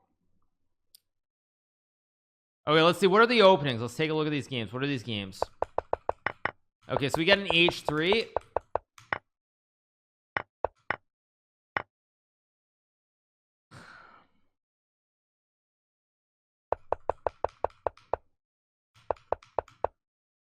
Oh my God. Oh my God, this is horrible. Yeah, no, I mean, there's no doubt. This is there's like 100%. This is literally Ding and Report's accounts. Literally, not even a question. You know, there's no doubt. 100%. Like all these games with h3. Oh, look, in English.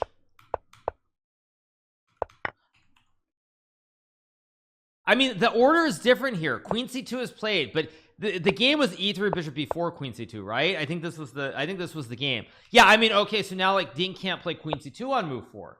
So Ding can't play one of his English ideas with queen c2. Jeez. Stop publicizing it. Oh, come on. Everyone's already all over this like white on rice. I think that you can still say that in 2023, but come on, be serious. Everyone's already all over this. Are there any London games?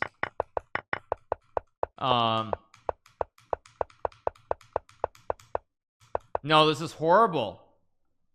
Isn't that a saying? Isn't that I maybe you can't say that in 2023, maybe not, but I think that you can. No, this is just insane. You can see the openings in the list. In the list, you can see the openings. How do you see the game? I don't know how you see it, but the openings, I don't see it, but Yeah. Do you control F in London? No, there's no London. Yeah. Advanced search. Okay, let's see. Is there an opening? I don't know how to search by opening. I can search. Can I search by ECO code? I don't know how. Yeah, this is insane. Why is it a big deal? Because basically if there are variations here that Ding hasn't played in the match, he can't play them now because Nepo's trainers are going to be looking at all these games. The opening's under the title. Of course I'm too stupid to see where that is. Title. Opponent name, winner, loser, white, black, result, winner, color. Yeah. Variant? No. Yeah, in each match there's something listed. I mean, oh, in each match there's something listed. I see what you're saying. Yeah, there's Indian defense, anti-Nimzo Indian. What is this, Staunton? Oh no, oh no, there's a Petrov here. Oh no, you cannot be serious.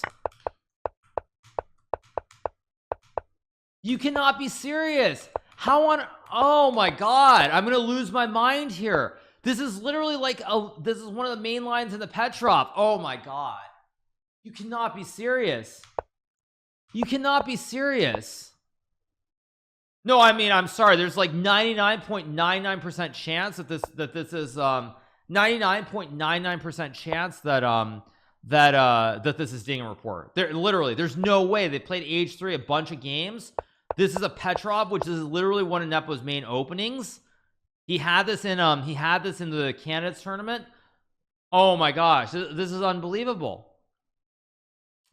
So now he can't go into the Petrov, or he has to have a new idea. I'm gonna lose my mind. This is insane. Oh look, an anti-martial. Who plays the anti-martial with black? I think Ding Laurent plays the anti-martial. This is insane. This is completely insane. This is just insane. I mean, I have no words. How do you do this? How on earth do you do this? King's Indian attack. So we also know that Ding might want to play the King's Indian attack with the white pieces.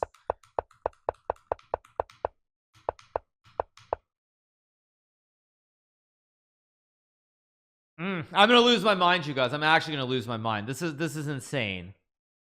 We have an Italian game as well.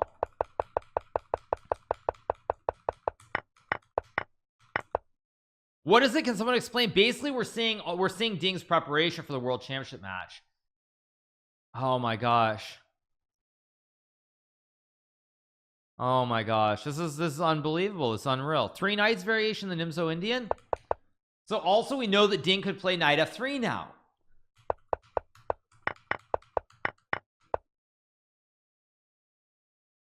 Oh my god, this is unreal. Yeah, literally not Magnus, sorry. Nepo's seconds are going to be combing through every one of these games. No, I mean Nepo's seconds are well aware of this. I'm sure they've been aware of this for quite a while. I mean, I have no words. So what's this? Another English? So also preparing for c5. Geez, yeah. Can I explain what's wrong, why I'm losing my mind? Because basically you can get a window into Ding's preparation that he's been doing for months for the World Championship, because he and Richard Rapport played like 70 games on random accounts. There's no chance that this is a decoy. Zero chance it's a decoy. Because why would you play the Petrov? Yeah, why would you play the Petrov?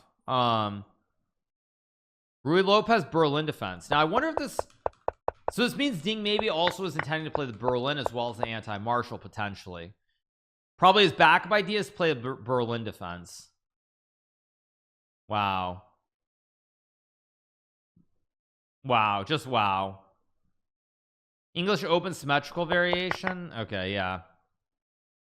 No, this is not baiting. It's not baiting into false prep. This is just simply and there's another Petrov here too, right? So we also know that Ding was considering playing this rookie 1 queen b3 line. Yeah. All right, let's get back to the game. I mean, I don't know what to say. Yeah, I don't know what to say. Okay, we still don't have a move from Ding being played here. Yeah, the most stupid thing about it is that they played they played they didn't play private. I mean, I can't not lose my mind. They had 6 months to prepare.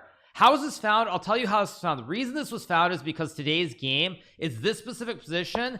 This rook a2 move that was played in the game today by is this rook a2 move. There was only one game in the entire lead chess database, the games of online games.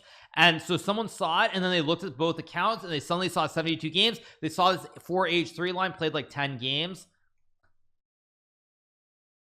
I mean, this is just completely insane. I mean, I'm literally blown away. I'm blown away by this. I mean, I almost have no words. And also, it's done from 1500 elo accounts. They just created 2 accounts and they just played. Yeah. No, but it's not about prepping anything. It's that when you see the choices, what this means is that you have this rook e1 queen b3 idea in the Petrov very specifically. I'll explain it in a very simple way, you guys. This rook e1 queen b3 idea is clearly prepared, very in depth. They probably spent a week or 2 weeks on this line, and now what's going to happen is Nepo is going to go look at this exact variation and review his notes in his chess-based files on this exact line, and you can't use it. So you lose one very, very critical idea that you had, and maybe they have like 3 or 4 other ideas in the Petrov, who knows, but there's one big idea that you can't use. You can't use because Nepo will just review his notes and prepare for it. I mean, I'm going to lose my mind. I'm going to actually lose my mind.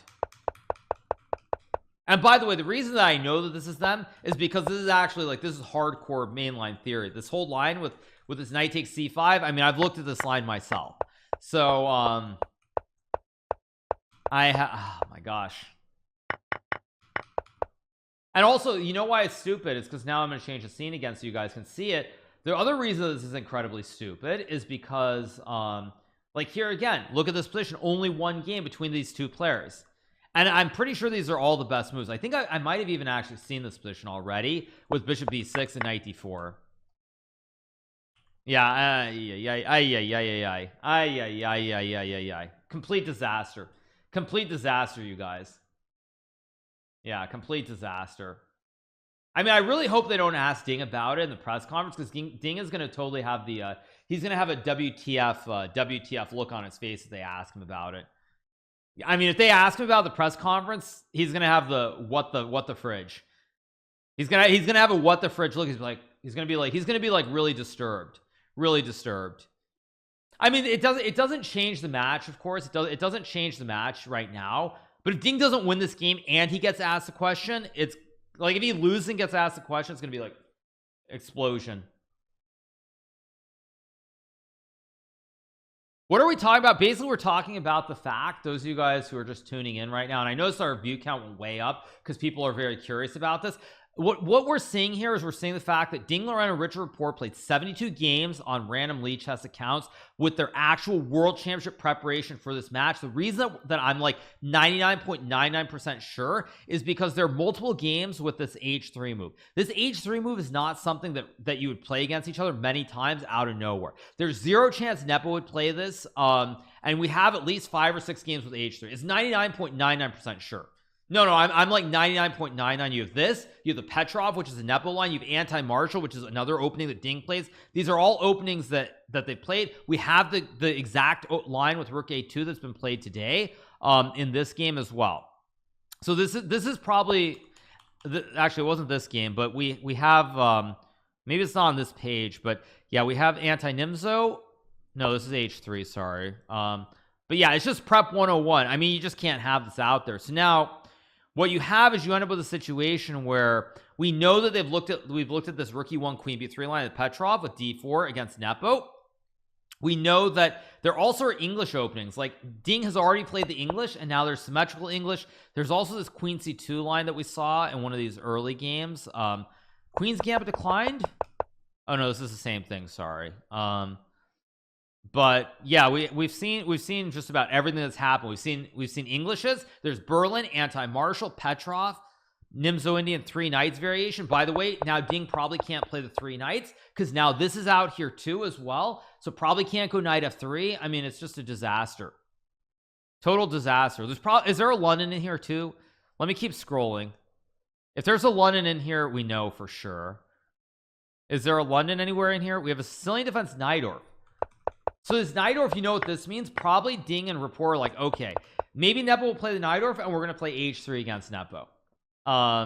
Yeah, no, this is just insane. I mean, this is just completely bananas. How do you do this? I'm actually losing my mind. I just want to see if there's a London somewhere down here. If there's a London, that makes it 100%. Is there a London in here somewhere? Let's see. Rui Lopez closed, Queen's Pawn. Okay, Najdorf, English opening, King's English. Which one is this? Of course, more English stuff. Okay. Let's see. Russian game, Indian, Rui Lopez, Nimzo Indian, Gucci piano. Are there any Londons? I haven't seen a London yet. There is a London. Okay, I haven't seen it. Oh my god. Yeah, I mean this. Yeah, no, I mean there's no question. I mean there's literally zero question. This is 100% Ding and Rapport. 100%. Yeah, 100%. This is Ding and Rapport. This is just nuts. I mean this is completely insane. This is completely insane. How do we find this account? Someone found it basically because this position rook a2 has only been played one time. When you look at the let me figure this out. I go to tools, openings, right? Yeah, or tools, analysis board. I'll set up an analysis board. The way it was found out is because very specifically you click on this lead chess database here, and this position after bishop b4, e3, castles a3, takes d6, knight g2, c5, knight g3, knight c6, rook a2. Only one game ever played with this position, as you see from the database. And so people looked at the accounts, they saw they played each other 70 games, and then you see the openings are the exact same openings as what Ding has played in the match. Zero chance. Rook a2 is too rare. Yeah, it's too rare. It's too rare of a move. So then everyone's like, okay, we look at it. Okay, let's get back to the game. Do we have a move? No moves. No moves still, right? No moves. Oh my god. Oh my god. Yeah. Why am I still talking about it's irresponsible? Excuse me, but it's already out there. It's on Reddit. Everyone's aware of it. Don't tell me that it's irresponsible.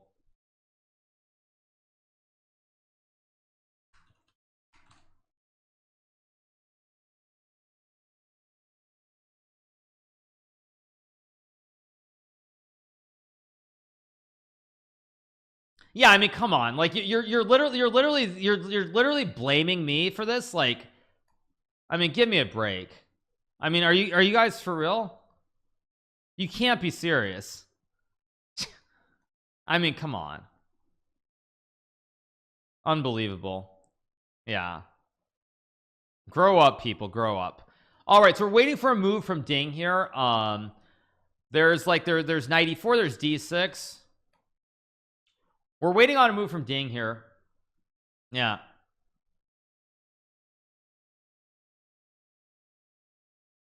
No, it's just I mean I'm kind of stunned because you can create private games, right? You can create private games. You don't even have to. Yeah. Yeah. Yeah. Yeah. I mean, everyone's gonna blame me for this too, just like other things. Yes. Thank you, guys.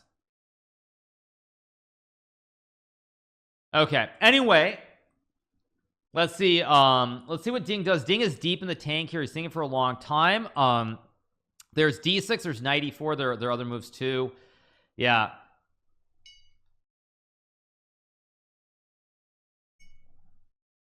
It's not bad that they played each other 70 games, you guys. What's bad about it is that basically it's the preparation that they spent months working on with great ideas. I mean, they spent months working on ideas in these openings, and then it's all leaked via lead chess. Yeah. No, I mean, it's just wild stuff, you guys. Wild. A big shout out to nearly 5,500 you guys for watching on this fine Thursday morning. We are covering the World Championship. We took a short break because of course we have a lead chess league gate, or whatever you want to call it. Yeah. Chess24 published a Twitter post already. I mean, no, there's no doubt. Yeah. Yeah, no, it's insane. It's just completely insane. No, I mean, it's completely insane. Yeah. The lead chess, the lead chess leak gate, or whatever you want to call it. Yeah. No, it's nuts. I mean, it's just completely nuts. Yeah. I'm not going to study games in detail. I mean, that would be stupid. But Ding is based. The problem for Ding is if he doesn't win this game now, if he doesn't win this game, he's going to be second guessing himself the entire rest of the match, because now he's going to realize that all his prep is out there and some of these ideas that he wanted to use, he can't use. Yeah. No, I mean, it's just wild. It's wild. Why is he taking so long? Probably because he doesn't know what the next move is. That's probably what it is. Do I think Nepo's team knew this? No. I doubt it, because I think it would have been too hard to find these games. It would have been too hard to find these games. It's just that Rook A2 was so rare. There was only one game with this Rook A2 move, and so everyone saw one game and they looked at the accounts and they saw, wait, they played each other a bunch, and then you see like H3, you see the London, you see all these openings that are being played in the World Championship match, and it's so obvious. Yeah, no, it's too obvious. I don't know if there's a French game in the database. There might be, but yeah, this is wild. Yeah, they should have made private games. Well, you guys, this is why you know, one thing that I've gotten a lot of flack for over the years is that my main trainer is someone who's very good at understanding technology, computer programs, Linux, Windows, you know, multi-threading with multiple machines, etc., clustering. And it's worth noting that sometimes you need people who understand these things as part of your team, so that you don't make careless mistakes like this. I mean, making careless mistakes like this is I mean, it can cost you. Maybe it won't cost Ding in this match, but I mean, it's going to be very tough now. Very, very tough if he doesn't win today, because he's going to be second guessing himself the rest of the match. He's going to be second guessing himself. It could totally change the entire result. Yes, absolutely it could. Yeah. No, I mean, there's no doubt. No, there's no doubt that everyone's aware of it. That's insane. Just insane. Ding has to win this game today. I'm going to make a prediction. Ding must win this game. If Ding does not win this game, he is not going to win the match. Yeah, no, I mean, for sure.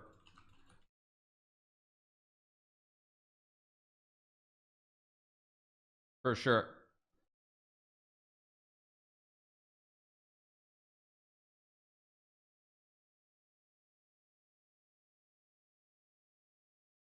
Yeah.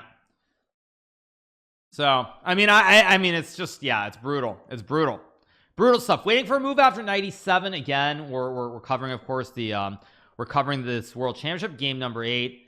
Mad people are viewing these games right now. Of course, it's just out there now. I mean, also, it's worth noting that now, now again, think about it this way. How do you play for a another idea that Ding had was to play the King's Indian attack. But now, of course, the King's Indian attack is out there. So, like, for example, Nepo can actually prepare this exact line with B5 and A5, etc. I think it was like this line. For example, he can prep all these lines out there. Can totally prep this and go into it, or just dodge it completely. So he loses another idea that he had here. Yeah. So, yeah. Let's see. Anyway, we have a clip up, of course, as well on YouTube of a short. So, yeah, I mean, we'll see. It's gonna be wild. It's gonna be wild, you guys. It's gonna be wild. I really hope that if Ding like doesn't win this game, that he's not asked a question. But I think there's 0% chance that he's not asked a question about this today. Yeah, this is just nuts. Completely nuts. Yeah. So, all right. Why couldn't they just do what? I don't know what you mean. Yeah, but anyway, yeah. Was this discovered today? Yes, Daft Punk fan. It was discovered today specifically because of this position, this Rook A2 move that Ding played today. There's only one game in the Leech Chess database with this position after Rook A2. And so, of course, then people look at the accounts. Then it ends up on Reddit, Twitter, everywhere else. Of course, I'm taking a look at it now, and it's a total disaster. Total disaster. They could have done private matches, could have done just about anything except what they did. And now it's like... Yeah, and there's also a London game. There are H3 games as well. Everything that's been played in the match is there. Yeah, so anyway, all right, back to the game. Let's see what Ding is going to do. Ding, by the way, using forever. He finally plays D6. We're going to probably get knight to F5, knight E4, queen D8, and bishop B7. I'm already liking Nepo's position here. I'm really liking Nepo's position. there's no way that you play 72 games with world championship lines like a month or 2 months before the match is played. Was there a French? I didn't check for that, but yeah. Yep. Ugh, yikes. Anyway, okay, d6 played. We're probably gonna get knight f5. I don't see any other moves that make sense. It's actually funny. I mean, it's funny, but it's also tragic because it could change the entire complexion of the match. Like it could change the psychology altogether. Like for Ding, it can totally be like, oh man, I was gonna play kings in the attack. I was gonna play kings in the attack and blow him away, and now you can't use it.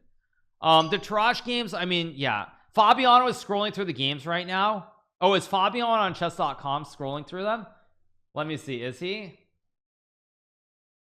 Yeah. Let's see. Let me see. Is he? No, he's not. He's not on the broadcast. Good troll, you guys. But yeah. Anyway, okay. Knight f5 played quickly by Nepo. We're gonna get knight e4 and queen d8, I assume, pretty fast. Knight e4, queen g7 looks bad because of g4, and now your knight's very, very loose. I mean, bishop b7, f, but still, I guess you can take and play here. Okay, I mean, it's all still very hard to play. Yeah. Yeah, let's see. Yeah. Ding is inspired by some 1500s. F Vitelli on chess.com is also suspected to be their training account. Oh no. Oh no, you're saying the same account exists on chess.com too? Oh no, you've got to be kidding me, right? I mean, I'll check. I'm not gonna put this up, but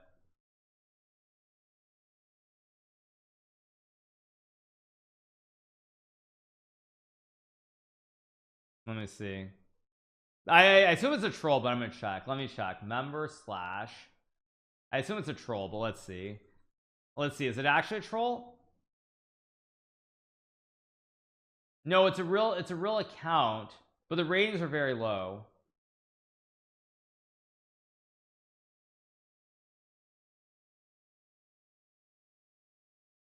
But I see it played against a banned account, and the account is from China. Let me look at these games. Let me see what the openings are. Let's take a look. Let's go to the videotape, as we like to say. Let me refresh the page. Let's see. What are the openings? Oh no. No, not oh no, you can't be serious. Oh no.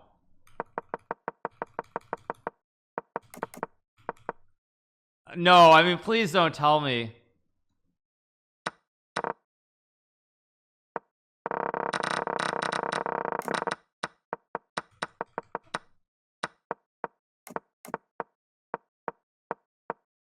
Why are these the same? Oh, this is becoming like too surreal. This is becoming like surreal. I'm struggling to understand this.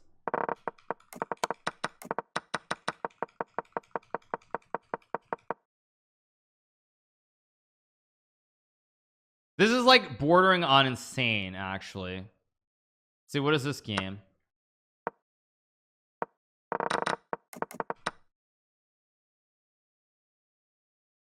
Go see, what is this opening?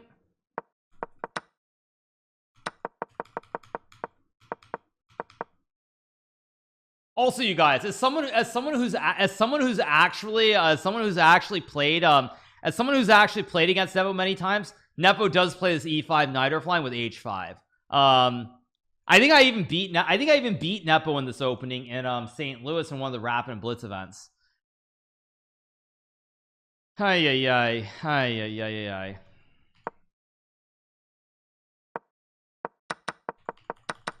I don't know, like the game, there's no h3 in here though. There's no h3, so I wouldn't go as far to say that, but let's see.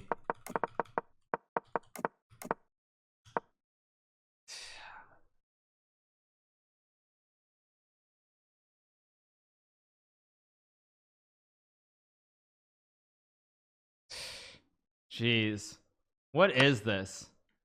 What even am I looking at?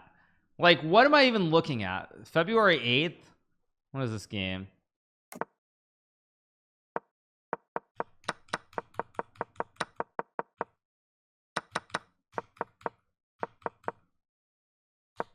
Yeah, I don't know. Either way, I'm gonna be honest. Like these are very high quality games. These are very. The account was closed on February 12th, and Lead Chess was open on February 13th. Also, Ding Loren does play the Caro Khan. Let me see. When was this game played? This is just ridiculously insane. Let me click on the game. This game was played on. It says 1 month ago. It doesn't say the date. 72 games. It says 2 weeks ago. Yeah, I don't know. Whatever. I don't know. I'll let the sleuths figure it out because I don't know specifically like how to check that stuff. So I'll let the sleuths deal with it. But anyway, yeah, let's focus on the game. Yeah. What is this? Basically, I would say this, like, I'm 99.99% sure that Ding Loren and Richard Rapport have been playing on random Lead Chess accounts, 72 games against each other. The other games are not as clear cut because it doesn't have like London's or any of the games specifically in the match. But those other two accounts are 100% them, and I also suspect that those chess.com accounts are also them as well. Yeah. No, it's just wild. Yeah, it's wild. Anyway, all right. Back to the game. We have 94 queen d8 played here. Ding using a lot of time here trying to figure out what he's supposed to do. Yeah.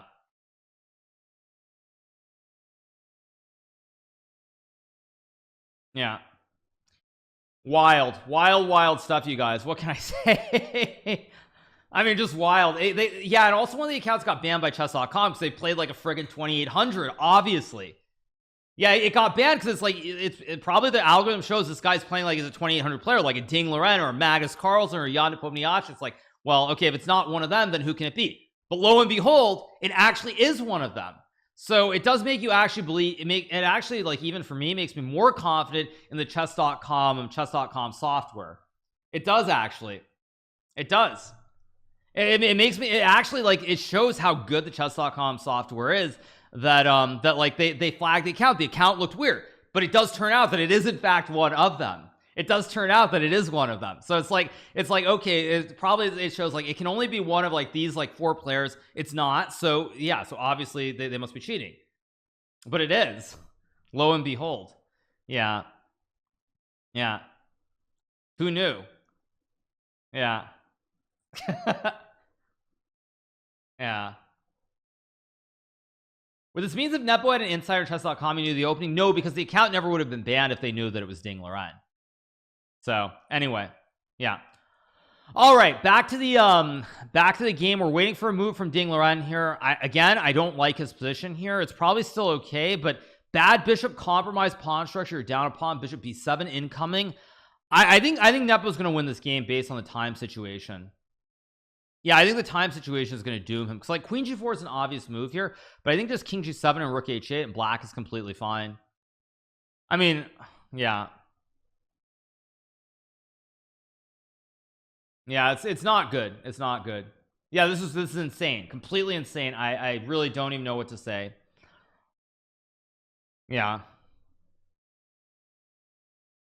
Oh, by the way, you guys, I'll tell you one thing. When I was preparing for the candidates in 2016, I was in Italy, and when I wanted to like look at lines, or I don't know if I actually played many training games. I only played a few, but when I played training games against Peter Lecco, who I was working with at the time, we were sitting together with a physical chessboard, playing on a physical chessboard. We were not playing online. So yeah, just to be clear, like when I was doing that stuff, it was always with a physical board. It was never online. Who's gonna give me a cent every time Hikaru says completely insane? You just don't expect these things at this level. You don't expect these things. Yeah, you don't expect these things. It's just that simple. Yeah. Playing IRL, boomers, lol. Yes, boomers, lol. Yeah. Lecco, by the way, just be clear, I'm pretty sure that Peter Lecco is working with Jan Nepomniachtchi for this match as well. Just to point it out, he's a very, very strong player. What if it's all planned? Yeah. No, you guys, I mean, you wish. As someone who's played chess for many, many years, Zero chance that this is zero chance is intentional. It's a complete accident, complete screw up. It is what it is, but it's a complete screw up. 100%. Nepo refusing to study these. Are you insane, you guys? Nepo wants to win the world championship and become the world champion and maybe play a match against Magnus. Are you insane? Are you insane? All right. Anyway. Yeah, let's see what Ding does here. How did these accounts come out? They came out very specifically because this position after rook a2 has only been played one time in the Leech has database, and so players then looked at the accounts and they started seeing all these. They saw other games with like the London system, for example. They saw games with this London system, which happened earlier. Also, most importantly, we saw there were like multiple games from these accounts with h3. So all these openings that have been played in the World Championship are suddenly appearing between two random Leech House accounts, and this includes rook a2, just 0. It's literally a it's just a leak of epic proportions. Yeah. Yep. And they only played against each other. Yeah, they only played each other. Yeah. Fatelli just changed the name. Okay. Wow. Wowzers. Just wowzers. What move are we on? We're on move number 19 here. Move number 19. Yeah. Yeah. Anyway. Magnus, complete amateurs. Yes. The name changed. They changed the account name. You can't be serious. Wait a second. This gets better. Wait. Okay. Let's see. Did they change it? No, you're joking, right? No, they're still here. They're still here. Yeah. Refresh? I'm refreshing. I hit the refresh button. What am I doing wrong? Let me click the game. It's still online, yeah. Oh, on chess.com it changed? Okay.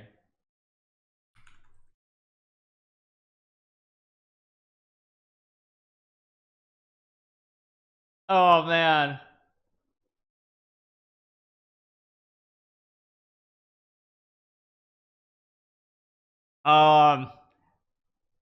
Would they the new name is GG, why not?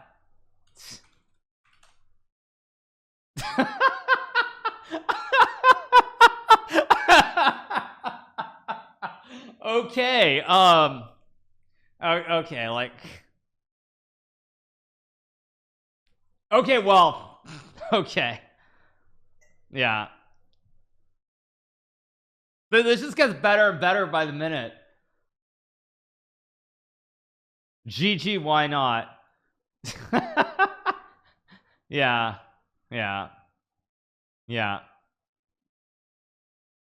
GG, why not? Anyway, all right, let's get back to the game because we are trying to cover the game, of course, amidst all this insanity. Okay. All right.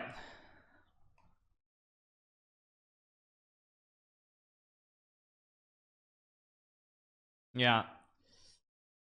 Okay, let's see what Ding is going to do here. Ding using a lot of time, by the way, at these critical moments. So, who knows what's going to happen? Yeah.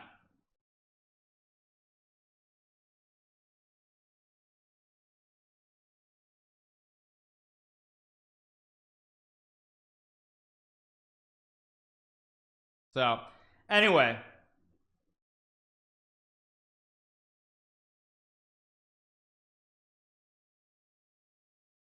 you guys, all right, waiting for a move here. Ding down to 40 minutes, using way too much time here. I'm I mean, he's getting super low. He's got 40 minutes here and he's got to find an idea. I'm gonna turn the lines back on. Let me see what Sessa says as well. I mean, obviously Sessa's gonna say this is obviously zeros. What else is new?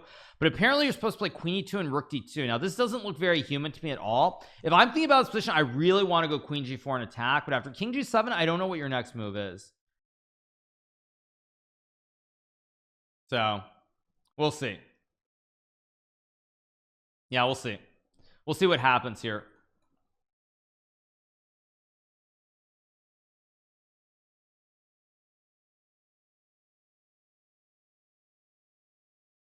So all right, you guys, waiting for a move from Ding. He's getting low on time. This is getting very, very tough to play here. He's got to make a move fast. Now again, think about it, you know, we're obviously talking about all the stuff that's going on. A challenge GG, why not? So yeah, I mean, I'll make a video later about it, make no mistake. I'll make a video later. But yeah, Ding is getting really low on time. He's been thinking for a long time. This is not his style of play. Very hard position to play for someone who's not a stonkfish. I think Ding is very likely going to lose this game. Yeah. See, is the next biggest scandal in chess? Scandal is the wrong word. It's just very careless by Richard Rapport. Very, very careless by Richard Rapport. Yeah. No, it's just very careless. That's all that needs to be said. I mean, it's not like some scandal. It's just very careless, very sloppy. Yeah.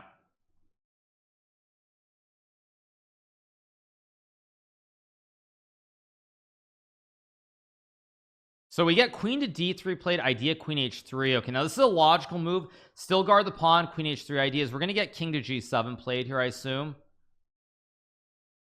This is still very imbalanced because king g7 maybe of g4 to attack the knight. I mean, knight h4, g5. I mean, there's also bishop b7 here. It's still hard to play. Yeah. I mean, probably takes queen h3, rook h8. I don't know what's going on here though. Takes rook h8, still unclear. Although apparently the engine bar went up a lot somewhere. What? Oh right, because you can just take. Yes, you can just take and run the king out. Yes, actually should be 7. Then you have to play like rook h3.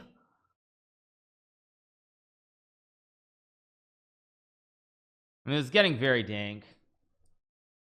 White's moves are way too hard. They're possible, but again, like I said, you have, if you're, as I said earlier at the start of the game, it comes down to every single move. If either player makes a mistake, one of these players is basically going to just lose on the spot. Yeah. King g7 played quickly by Nepo.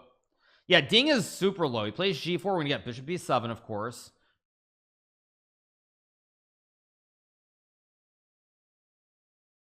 Tell Anish we want to see his reaction. I'm sure Anish is aware of this already, but it's pretty wild. Pretty wild.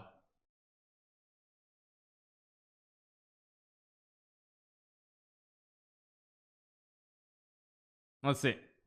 Anish is probably checking Twitter. Yeah.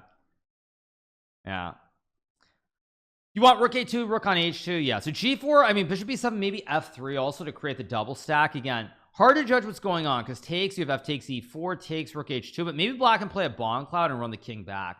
Like you just play a bomb cloud and run the king to the center, and because of this terrible bishop on f1, black is just winning here. I mean, again, it's not over. We're gonna have to see what the moves are.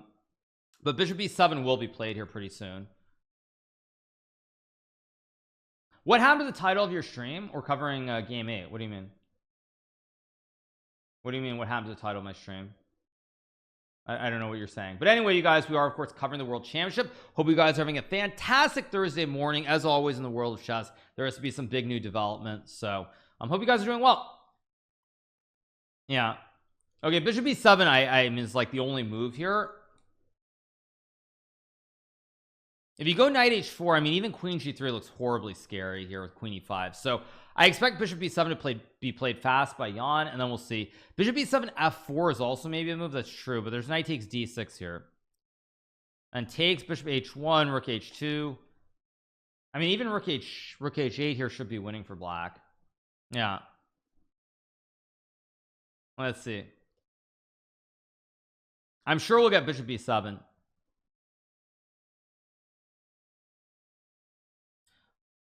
You think the preparation was leaked for a few seconds and switched back to normal? No. No, I mean there's zero chance. It was just a sloppy mistake, by Richard Rapport. Yeah.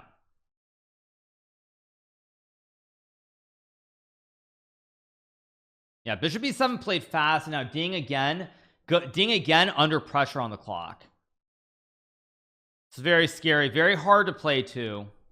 Very hard to play this position for Ding. He's probably going to use 20 minutes here, and he's going to have to find the best moves. If he uses 20 minutes and finds the best move, he's still in it. If he makes one wrong move, he's going to lose this game.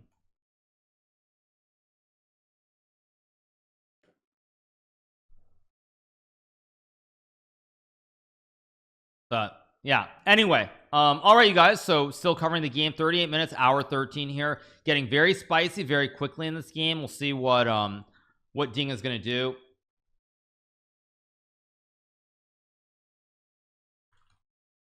You don't think he'll make it either? I mean, we'll see. He's going to use time here. He's going to use time. Yeah, he's gonna have to use time. It's a very hard position to play here, very hard to play. What's going on in his mind? He's trying to find the best moves, he's trying to calculate, but the problem with this position is that even if this is okay for white, we're not computers. We can't play like stonkfish. That's the problem. We can't play like a stonkfish. I mean, rook h3 I think is the best move. There's some like weird line with takes and queen h2, because if rook h8 you can simply trade the rooks and then win the knight on d6. But again, I mean, rook h3 is not an easy move. He's gonna have to use quite a bit of time probably to find it. I mean, it's very hard. I think it could be very easy too. Like, it's not hard to actually play rook h3 if you see queen h2, but if you don't see queen h2, you're probably actually, it looks like he's getting ready to move. Is he gonna make a quick move here? Let's refresh. It looks like he's ready to move. Is he gonna play rook h3? Let's see. But even the way Ding is leaning over the table with his hand on the table, you can see he's got his hand on the table. It's not, I mean, having played Ding many times, it's not the normal posture that he has either. Like, it's either he feels confident, like he thinks there's something very good here, or isn't his hand shaking a little there, or am I crazy? Or no, he's maybe just twiddling the pawn.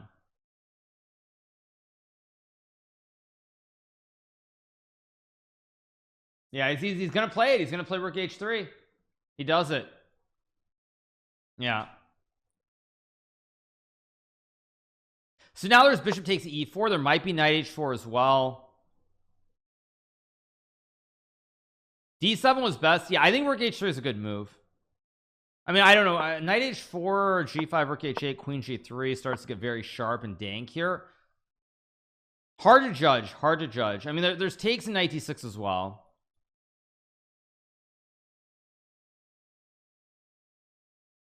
But we'll see. Now Nepo here should use a lot of time, by the way. Nepo should use probably like a good 20-30 minutes and not move instantly. He should use his time here.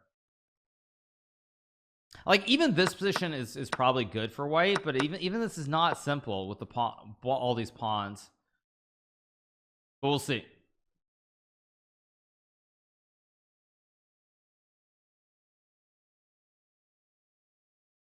How many games of the accounts have been played? Something like, I think something like 85, 90 games. 72 on Lead Chess. I don't know how many on chess.com. If Nepo uses 30 seconds to take, I'm gonna like scream. Why are other streamers ignoring the leak? Probably because they're unaware of it. Probably they're unaware of it and they just want to focus on the game. That's probably the biggest reason. 173 games. Oh my gosh. 170 G's.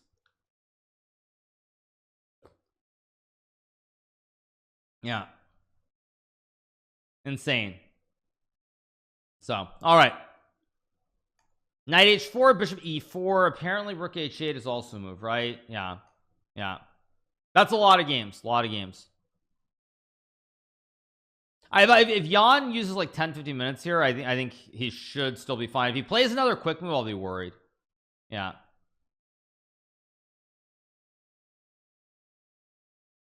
Do you prep as many games for candidates? You do a lot of prep. Yeah, for the candidates you do a ton of prep. It's like very you do tons of prep for it. So, all right, let's see what Nepo is going to play here. The rook h8, bishop takes e4, and I think knight h4 are the three moves the computers like here. We'll see which one is played. Fabiano's prep leak was not the same thing in 2018. That was like one specific variation of the Petrov.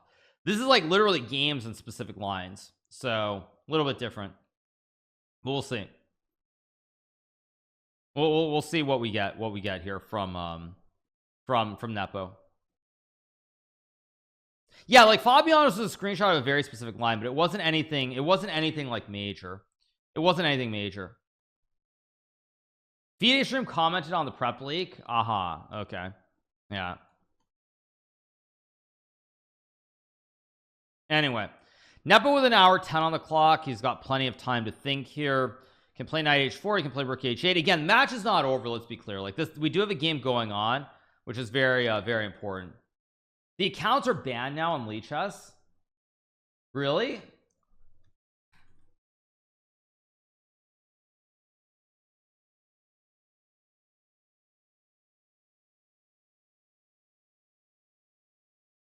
The account might be banned, but the games are still available.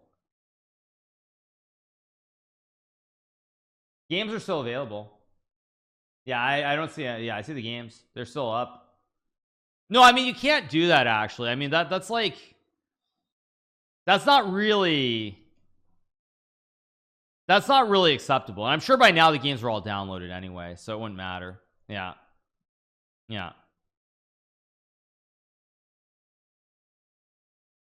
All right. Oh, they're talking about on the FIDE stream. Interesting.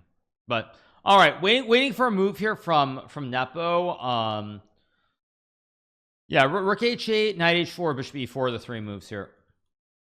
Hikaru's YouTube recap, yeah, will be GG. Why not? No, because I think I'll make a separate video on the leak, most likely. Yeah.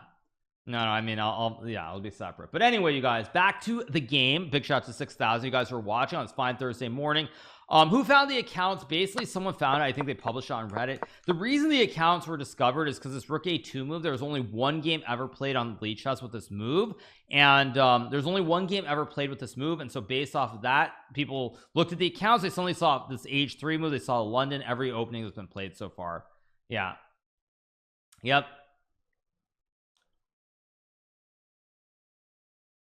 All right, so anyway, what move number? We are currently on move number 21, and Nepo is thinking here on move 21. Yeah. What are the chances Nepo's team already download all the games? I would say like 90%. 100%. I mean, maybe not even 100%, but very, very high. Very, very high chance. Yep. So waiting for a move. Nepo can play knight h4. There's bishop to e4. Rook h8, like we said. Well, I think it's just wait and see. Yeah.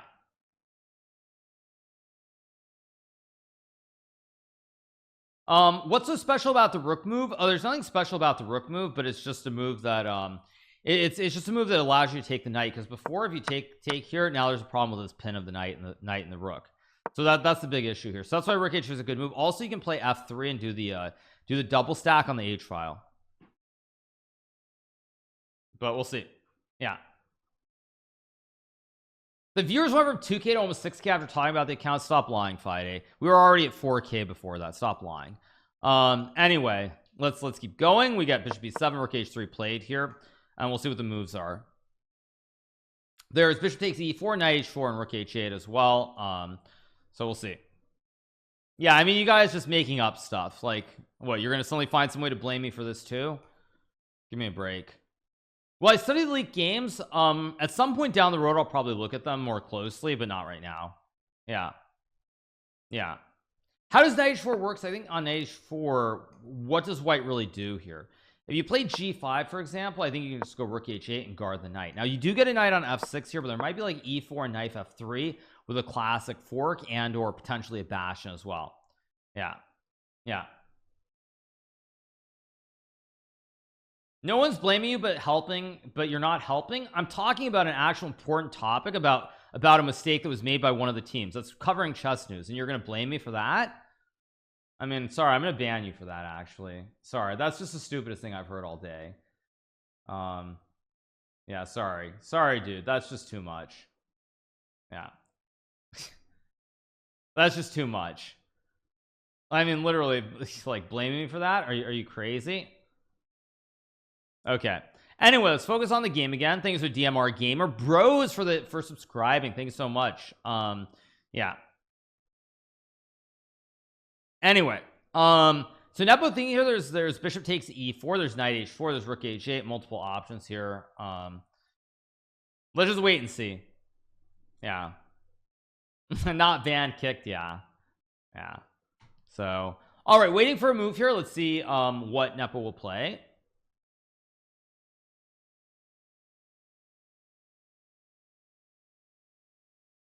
Kicked, yes. Yeah, he got kicked. Yep. It's still a 3-result game. Absolutely, anything can happen here.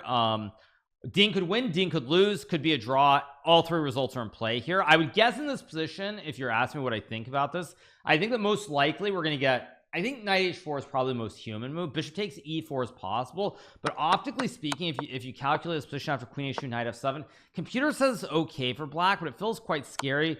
White's rook and queen are very strong on the h file. Now mind you, it's interesting the knight stops rook h8, so the queen is stuck guarding the rook here. But that being said, it just feels wrong. So I don't really expect that to be played. I would say that here, I think most likely move is knight h4. That's the most likely move. I think knight h4 is most likely, but again, it requires a lot of calculation after queen g3. 19 moves in 36 minutes, definitely possible, but the problem is the next like 3 to 4 moves, no obvious moves for either side, and due to the time advantage, it's probably easier to play for Jan. Probably.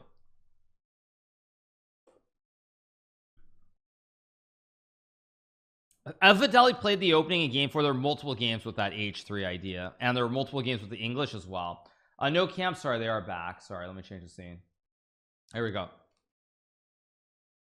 Yeah, Nepo should use a lot of time here and come up with the best idea. Yeah, he should take his time, relax, have some coffee, and figure it out. Yeah. So let's see. FIDE, I mean, I'm not going to respond anymore. You're completely wrong. The viewership was already north of 4K before we started talking about the topic. So I mean, I'm sorry, but you're just wrong. Okay, no more baits or no more stupid comments about it. Okay, chill. Let's see what let's see what Nepo will play here. However, I think knight h4 will be played. That I would say it's objectively 1 and 3. Rook h8 is also quite reasonable. I think rook h8 or knight e4 will be played. I don't think he's going to play bishop takes e4. If Ding loses, I think the match is over. I will say that. But I think it's probably no, I'm not banning him for that. But probably knight h4, rook h8 will be played. I don't see bishop takes e4 being played, just because, as I said, I think this position, even though black is okay, it just looks very scary. I mean, this just looks wrong somehow with the rook and the queen so close to your king. Yeah, but we'll see. How does the prep leak affect LeBron's legacy? I don't think it changes much. I mean, especially if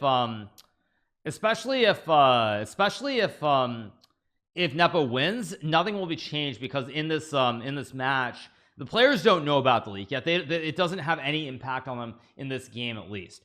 So it's kind of like if Ding, I would say if Ding wins the game, we're back on an even footing, and then it's like it's all kind of good. But if Ding draws or loses here, it's gonna be very hard to deal with, for sure. No, there's no way Nepo knew about the leak, but there's like, thank you Ahmed 48 for subscribing. Thank you so much to Ahmed, appreciate the sub. We're at 1877 subs here on Kick, you guys. Let's try to get to 2,000 today. Hopefully there's some Oilers in chat who want to support me. Once again, as you guys know, if you do sub to the channel, you spend $5 to sub, I do get 95% of sub revenue, as opposed to Twitch where you get a 50-50 split. So you get $475 instead of $250. So thank you so much to Ahmed for subscribing. Also, you guys, I hope you're enjoying the ad-free experience right now. No ads. You're not getting ads shoved down your throat. You're not being forced to deal with them. Thank you so much to Funny Bad User for the subscription. Thank you so much. Appreciate it. Thank you. So yeah. He'll definitely get asked in the interviews. I mean, yes, you're right. Someone's gonna be like, well, this rook a2 move was played by FIDE and whatever the other count was, and he's gonna be like, he's probably gonna have the he's gonna have the horror look like something like that is probably what's gonna happen. So yeah.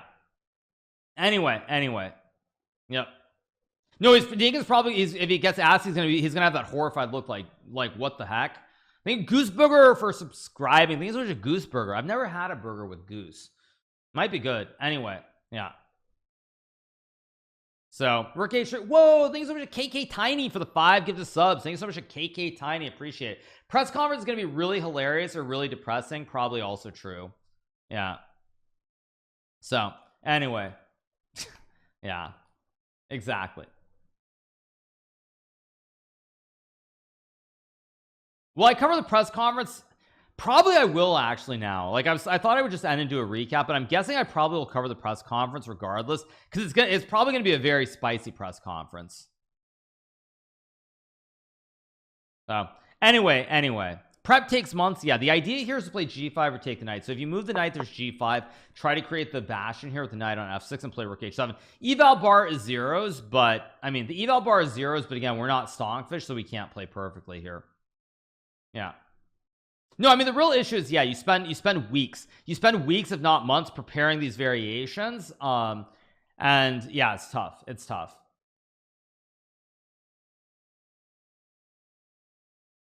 Yeah. Anyway. Okay, Nepo's still thinking. I like Nepo using time here. Very important not to rush here. Very critical move.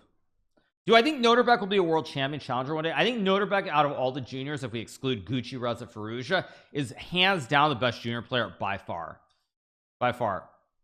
Why is league prep such a big thing? Magnus plays thousands of games online and yet he's still best player because Magnus is not using his best ideas in online blitz. In fact, I actually don't use my best openings either when I play online blitz. So the openings that Magnus is playing, he just plays everything under the sun online, and he's not really showing specific variation, specific prep. In classical games, a lot of it is all about like one individual idea. Yeah.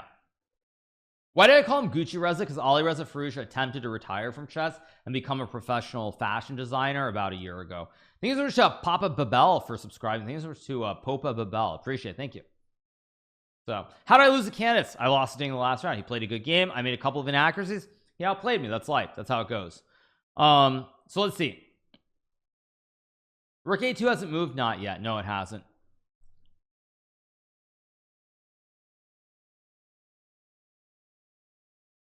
Is that real? Firouzja really wanted to become a fashion designer? Yes, Ali Reza did. He was on a Twitch stream a while back and he said that he's focused on fashion design. It sounds like he's been taking courses and he's doing that these days. So I don't know if he's gonna get back into chess full time. Who knows what he's doing, but whatever. Not my jam. So anyway, is that honey? No, it's just water.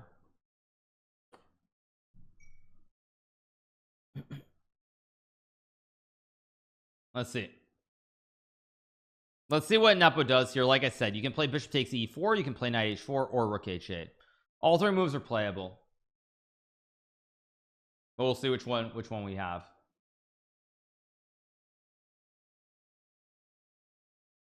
Thank you so much to Just Be Kind for the 5 gifted subs. Thank you so much to Just Be Kind. Appreciate it. Thanks so much. Nepo will take 20 minutes. Nepo has plenty of time here. Yeah, plenty of time. Things are Just Be Kind. Appreciate it. Thank you.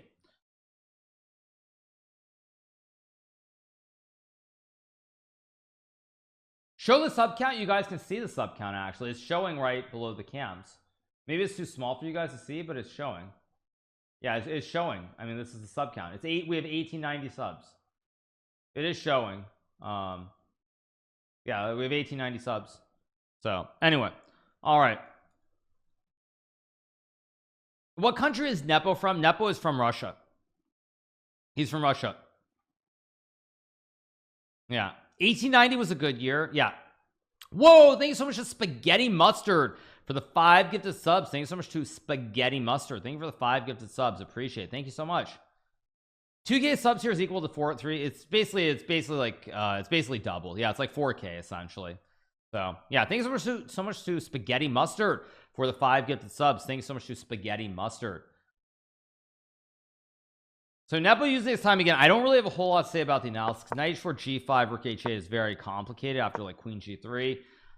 Rook h8 is a knight sack, but after rook h8 takes you undouble pawns. You have this sort of this big clump of 4 pawns here, and we'll see what happens. So we'll see. See what the next move is. Thanks so much to Cbosslet for subscribing. Thanks so much to Cbosslet. Appreciate it. Yeah. What country? I'm currently in the United States of America. I love spaghetti with mustard. I don't think I've ever had spaghetti with mustard, but hey, it's something. It probably works for some people. Not my thing personally, but I think I mean, but hey, if you like it, you like it. Do you think that Ding should stick to his prep now and improvise, or just do something else completely? I mean, everything hinges on the result today. Everything hinges on the result. If Ding wins this game, I mean, we're back to square one, and I don't think it's going to be that big of a deal. If Ding does not win this game today, I think it's going to be very difficult mentally. He's already feeling a ton of pressure, so then find out that his prep has also been leaked if he's down the match and having black tomorrow. It's going to be very, very hard. So I think everything hinges on today. If Ding wins the game here, I mean, we're back to square one. I don't think it's going to be that big of a deal. But if Ding does not win this game, I think it's going to be extremely difficult to mentally recover. Because there were other ideas that were used too. Like, for example, in those games, we saw knight f3 was played. We saw his Nimzo Indian with knight f3. We also saw, for example, there was I think e3 castles knight f3 was another line that was played in those games. We also saw the king's Indian attack / ready type stuff with g3, bishop g2, d3, e4. So I mean, it's just going to be very, very difficult, because then also what else it tells you is that basically Ding is not intending to play the Catalan. Very important to note as well. So FIDE, we're just talking about the prep leaks. I mean, everyone's going to talk about it. Like it's just how it goes. So yeah, thank you so much. Just be kind. The reason I don't have the animations up for the sub alerts, you guys, is because right now Streamlabs is not incorporated with Kick. They will be soon, I think, but right now they aren't. So it's just a basic generic one, and it can be very loud. I can't control the volume, etc., etc. So anyway, will Nebo remember how the knight moves is the question. Let's see. Moves. Fabiano tweeted. I don't think Fabiano tweeted that, but I'll check. I mean, you probably got him in the debate, but I'll check. I think you're debating me, but yeah. Oh wait, what? Oh, actually, whoa, interesting tweet from Fabiano. He says, can't express how happy I am to see this variation played today. And then Levon Aronian says, me too. My boy Aram told me about it a year ago. It's very exciting. Interesting. Again, I won't say anything about this, because I also have been studying this line recently, but I do have to play Norway chess, so I'm not going to be saying anything. If I didn't have over the board tournaments coming up, I would probably say something, but I have nothing to say about this opening for right now, because I also have looked at this this variation of the Nimzo Indian in recent times. So let's leave it at that. Anyway, back to the game of chess. Here we go. I'm sneaky. Oh, is Aram Jacobian? Yeah, Aram Jacobian. Yeah. So all right, come on, leak some preps. Yeah, I've said too much. No, I didn't say anything. DXNs, please stop it, or else I'm gonna have to ban you, so just chill. Secret memes, I don't know what you mean by that. Yeah, Aram Jacobian is what's his name? Aram Jacobian is who on chess.com? I swear I've played him before. I've played him before, but I don't remember. Is he Enjal? I thought Enjal was the other one, but maybe I'm wrong. I mean, they're all kind of the same. It's Enjal. It is. Okay, so we get knight h4 played. Now I assumed we get knight h4 or rook h8. I assume we'll get g5 here. Queen g3 maybe also an option as well. One of these two moves, g5 or queen g3. G5 played instantly by Ding. Interesting. Played instantly. Wow. Interesting. I'm not shocked by the move itself, but I'm shocked by time usage here to play this move right away. GG, why not? I know, GG, why not? Yeah.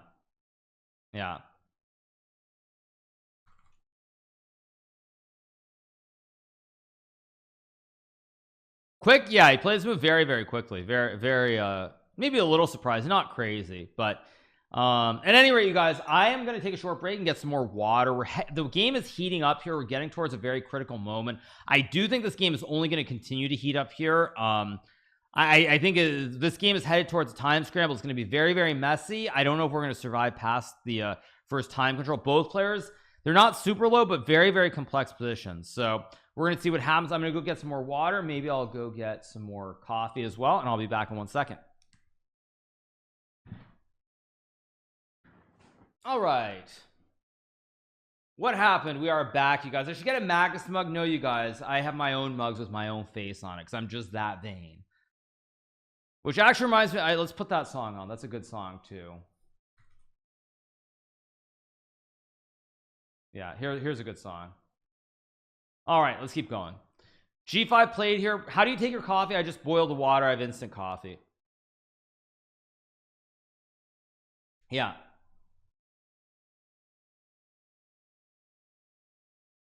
So probably knight f5 or rook h8. One of these two moves will be played. Now knight f5 looks okay, but I think it's bad because of knight f6 and some like rook h8 rook h8 d7.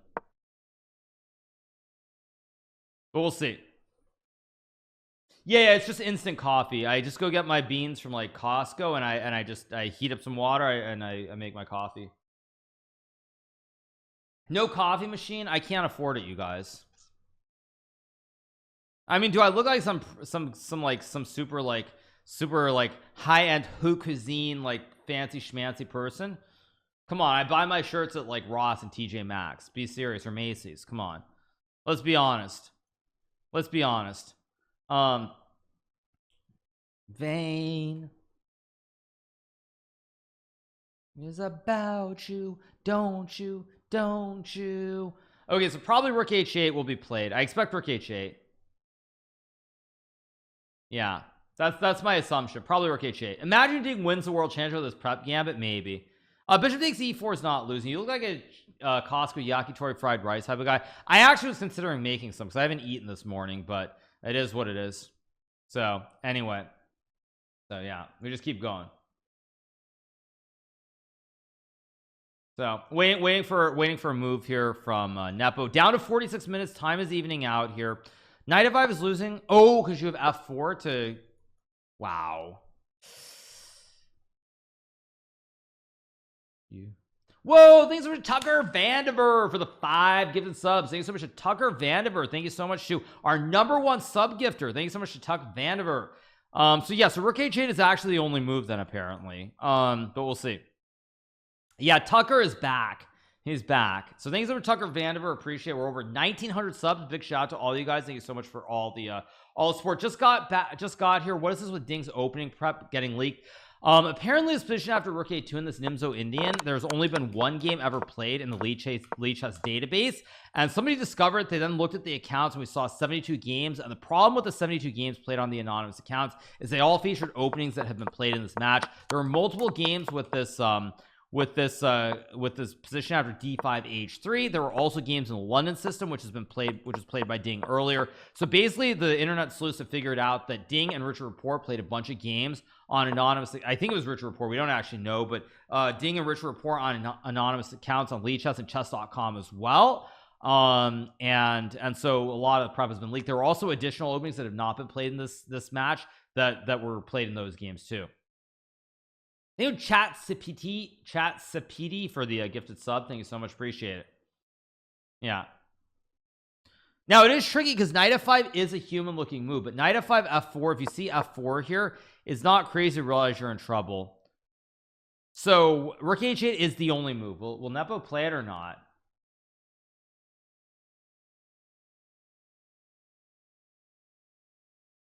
Let's see if he plays rook h8.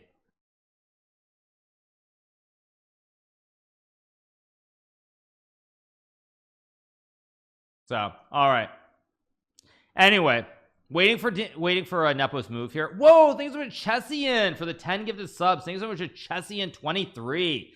Thank you for the 10 gifted subs. Appreciate it. Thank you so much. I wish you were on the stage now. Ding will get into time pressure depending on what's played. I mean, rook h8 is the only move. Knight f5 is the human move that I see. Bishop takes e4 actually just looks wrong because somehow this looks this just looks bad. Even f6 queen h2, like this looks very scary. So yeah, thanks so much Chessian 23 for the 10 gifted subs. Appreciate it. Thanks so much, you guys. Appreciate it. Thank you for the love and support. So I think we'll get knight f5 or rook h8. Now if Nepo sees knight f5 f4 with rook h2, he's not going to play. He's going to play rook h8, but still you don't know. I mean, at the boards you don't know what the best moves are, so you have to use your time and try to figure it out. Nepo Man is not in trouble yet. It's still very complex. Still very, very complex, but we'll see. Whoa, thanks so much to Tucker Vandiver for the 10 gifted subs. Thank you so much to Tucker Vandiver. Thank you for the 10 gifted subs. Thank you so much, man. Appreciate it. We're up to 1922 subs. Let's try to get to 2,000 before the end of the stream today. Of course, we still have a long way to go in the match. So let's try to get there. Once again, those of you guys who are watching, I know obviously as of right now it's an ad-free experience, so like the incentive to sub might not be the same, but you do sub because you love your favorite content creator. So if you do want to sub, I do get 95% of the sub revenue, so I will be getting $4.75 out of every $5 that for people who subscribe to the channel. Whereas on Twitch you get 50-50, you get $2.50 instead of $4.75, and that does not make anybody happy. So yeah, anyway, all right, what do we have? So we're waiting for a move here after G5. 95% of sick is pretty insane. Yeah, Rook H8 is the only move, so let's see if Nepo can find it. I'm gonna actually watch the cam. I want to see what how Nepo's looking here. It's the only move.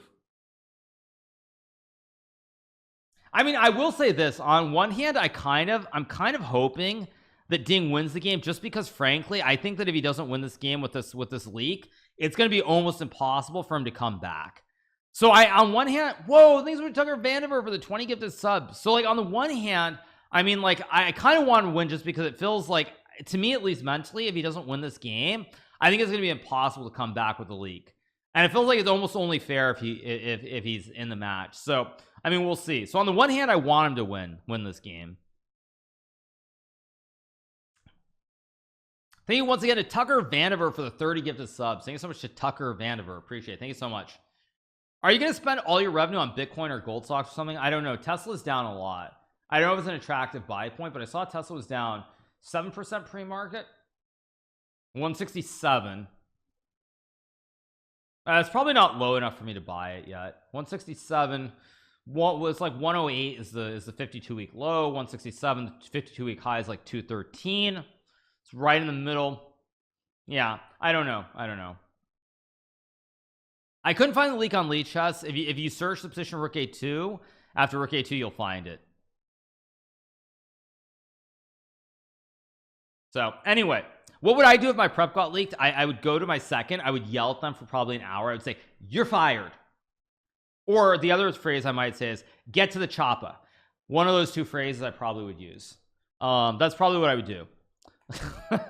Anyway, back to the game. Whoa, thanks so much Tucker Vandiver for the 20 gifted subs. Thank you so much. Get to the choppa, baby. Yeah. Exactly. Yeah, something like that, most likely. The time is almost equal. Yeah, I mean, it's a very, very, very spicy position here. I think objectively, oh, is Nepo reaching for the knight or not? Wait, let's see.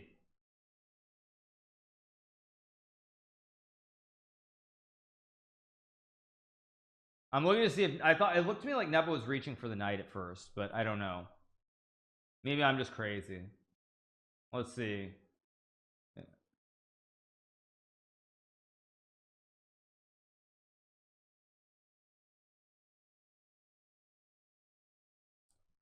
Also, it's worth noting a very big difference in this position, whereas before is that the difference is like in this position, for example, if you're able to sack here, the pawns are very, very good here. But in this position, if you have to sack the knight here, like say you go takes and queen d6 and takes, for example, now you can't, your pawns aren't connected. The pawn on g5 always stops at f5 here, so it's actually just outright winning for white because you can't connect your pawns. This pawn is weak. Pawn stops f6 or f5. Whoa, thanks so much to Tucker Vandiver for the 40 gifted subs. Thank you so much to Tucker Vandiver. I guess we have to change it to like 2,500 or something. So yeah, thanks for Tucker Vandiver for the 40 gifted subs. Oh, we get a blunder. We get bishop takes e4. Blunder. Apparently though, wait, why is this? Wait a second, but the win is very dank. Wait, but the blunder is very dank. I don't understand the point. I don't understand what the point is though. After knight f5, queen takes e5, f6 is not winning. White's better, but white's not winning. Wait. Apparently rook d2 is the winning line after queen g5. Queen h2, rook h8. Oh, because you can sack it. You can sack the queen and go d7, d8. Will Nepo find it? I think Nepo should find, or not Nepo, sorry, Ding should find this.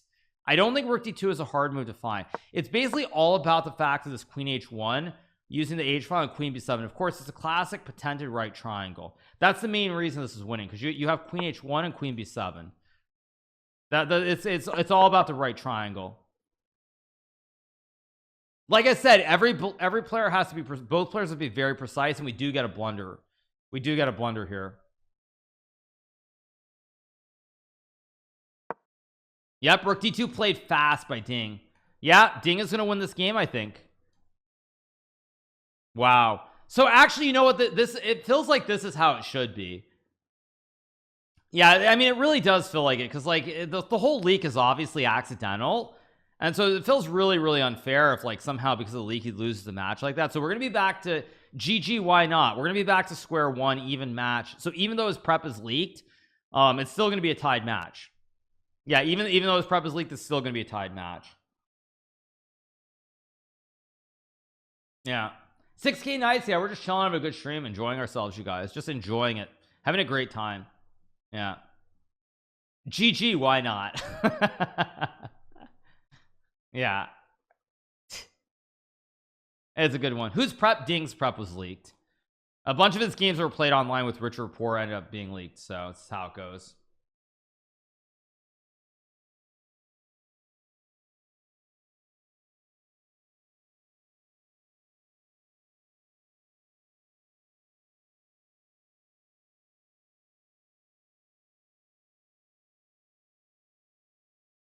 All right. Anyway, you guys, let's keep going. How do you know? I know it's, well, we don't know it's Rapport, but I mean it almost certainly has to be. I don't know who else it could be. Yeah. What was in the leak that we didn't see yet? What was in the leak was a couple things. First of all, this knight f3 Nimzo was in the leak. There was also e3 castles, knight f3 was in the leak. So both of these lines were not there. This knight f3 line in the Nimzo, and then also this, and more importantly, also very importantly, there were multiple games with this classic Petrov with d4 d5, bishop d3, bishop d6, castles, c4 c6, rook e1, bishop f5, queen b3, queen d7, and c5. This was the other big thing that was in the leaks. This line with rook e1 and queen b3 in the Petrov. There was also the ready as well, or not ready, sorry, king's in the attack with knight f3, d5, g3, knight f6, bishop g2, and like e6, d3, with castles, knight b2, and e4, which again is another Richard Rapport specialty. He tried to play it against Hikaru Nakamura in the FIDE candidates in Berlin, and he was able to draw the game in the second game of the mini match. He would have lost if Hikaru really wanted to win, but Hikaru only needed a draw to win that match in their semifinal, so it was a draw. But Hikaru was actually beating him after he played knight c6 and knight e4 with f5. So anyway, show goes on. We have rook d2 being played here. Now you might be wondering why black can't go queen f6 here, but you lose to rook h7, removing the king from g7 here. Nepo does not look happy because he probably realizes he messed it up and he's losing. That's why. Yeah. No, I mean it's all about, basically it's all about this queen h2 move. This is the banger, queen h2. Although maybe there's still knight, no, but knight h6 you have f4 removing the queen, and then you're overloaded. So yeah, this is just GG. And it's like, yeah, GG, why not? As the saying goes. Yeah. Yeah. Also, the name change of the account to GG, why not? It's very, very, very clear that it's a leak, because that's a very like cheeky way of like, yeah, GG, why not? Yeah, why not? It's a very cheeky, very, very cheeky thing to change it to. Yeah. Do I think Ding's gonna be uncomfortable either way, but it doesn't really feel fit. It doesn't really feel fair, like with this, because like I said, with this leak, if he doesn't win today, I think it's just game over. I think there's no chance he comes back. So it feels really unfair if like, you know, if he doesn't win today, because at least it'll be on even footing. The match will be all square after 8 games. Yeah, rook h8 is a move here, but doesn't this just lose takes? I mean, maybe you have f6, but rook takes, takes, and you can do the same thing. You can set up the rook h3, queen h1. You can set up the other right, the gigantic right triangle. Yeah, actually this is very beautiful, very beautiful. Fabiano's leak was just one screenshot of a random position. That's not the same as leaking actual like many games that were played. It's the psychological impact is very big here, very big. With the way Nepo's playing, I don't think it even matters. I mean, I don't know what to make of this, but you know, I am actually, joking aside, I'm very happy that Ding is going to win this game, because it doesn't seem fair for Ding to like lose the match because of this. So at least it's even footing, and we'll see what happens.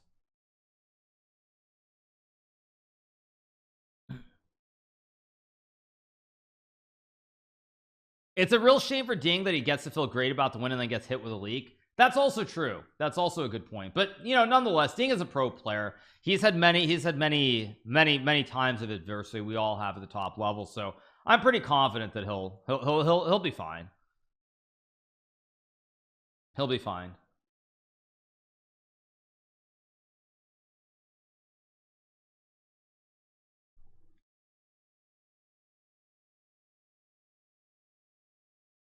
Yeah. Anyway, you guys keep going forward.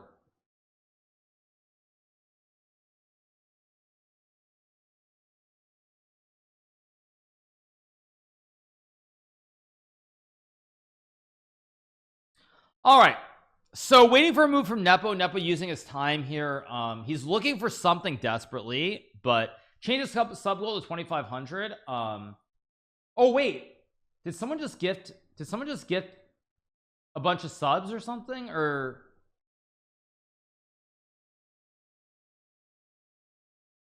someone give a bunch of subs, or what happened? I don't know. Anyway, so, that's a mistake. No, okay, so it's a mistake. So it's 2000, not 2250. Okay.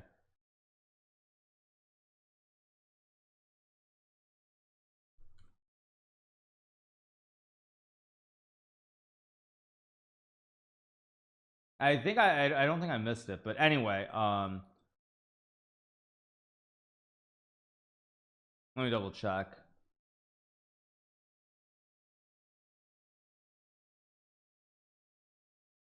Yeah, I think it's just messed up, but that's, who cares, deal with it later. Anyway, you guys, all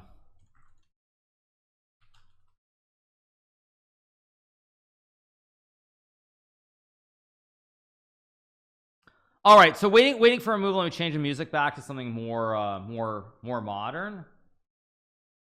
There we go. Is it over? I mean, Jan can still play like rook h8. Maybe rook h8 is maybe the last move that I see that makes sense. How sure am I that it counts for Ding's prep? I'm like 99.99% sure.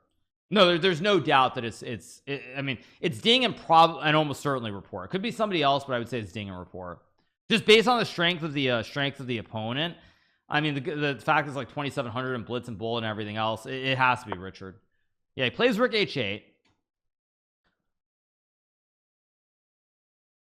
Problem for Nepo here is this knight. It's like kind of boxed. You'd love to go to d4 and create a bastion, but the pawn stops it, and white just has his passed pawn with the rook behind the pawn, so it's very scary here. Nepo should, or not Nepo, sorry, Ding should win this game. Even takes and d7. Is this not just winning? I mean, rook b8 takes and queen b8. This game might just end like very soon. Like, why is this not just winning? You're threatening to capture the rook. Actually, isn't this just GG, or am I missing? Like, GG, why not? I mean, maybe you can take with the queen. That's the idea. Yeah, probably you take with the queen. If Ding binds rook d3, it's over. I mean, GG, why not?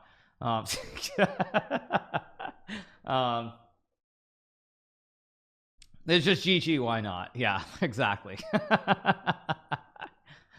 Queen e5 is a blunder, by the way, because then there's f6, and it's not as, I mean, white is still probably winning long term, but it's not obvious.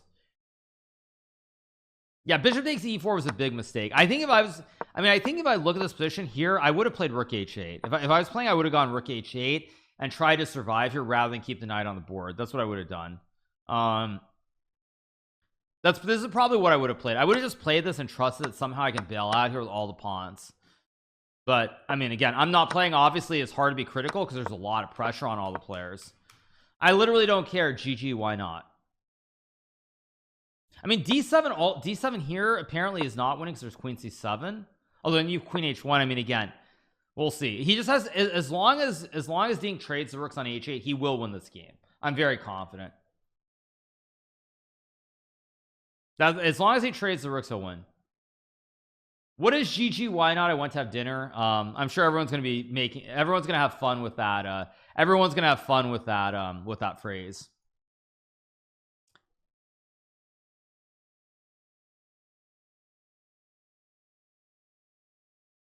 So, anyway, yeah.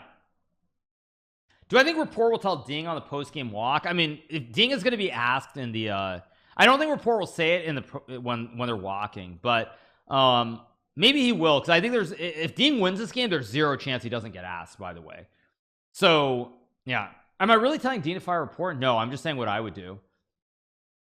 I would get angry because actually the reason I would get angrier versus like say Ding for example is that the main person that I work with actually is a computer expert, somebody who works in like somebody who's written papers on IT, computer security, these sorts of things. So I actually be far more upset. Richard Rapport is just a chess grandmaster. He's not some computer guy. So like it's much different,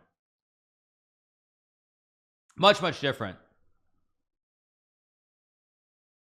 So yeah.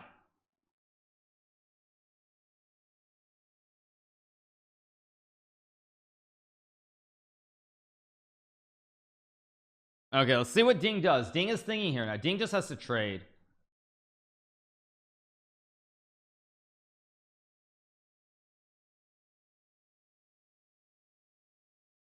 You don't have to be a computer guy to keep your games private, sure, but you might not realize.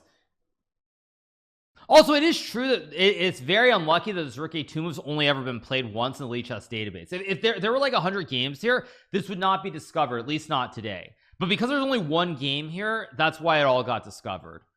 If there were 100 games in this position, I don't think it would have been discovered. But with only one game, people don't look at the accounts, and it just becomes very obvious. So, yeah. I mean, Rook takes H8 and then just D7, push P and win the game with the Rook behind the pass pawn. Also, like, again, if you could magically put this knight on D4, like, if you could magically put this knight on D4, like, just to illustrate the point, like, if you magically get this knight to D4, you'd be doing great as black. You've got a great bastion here in the center of the board, but you can't do that in this position because the pawn just takes away the square, and the knight is doing nothing. So if you can't jump anywhere with the knight is basically useless.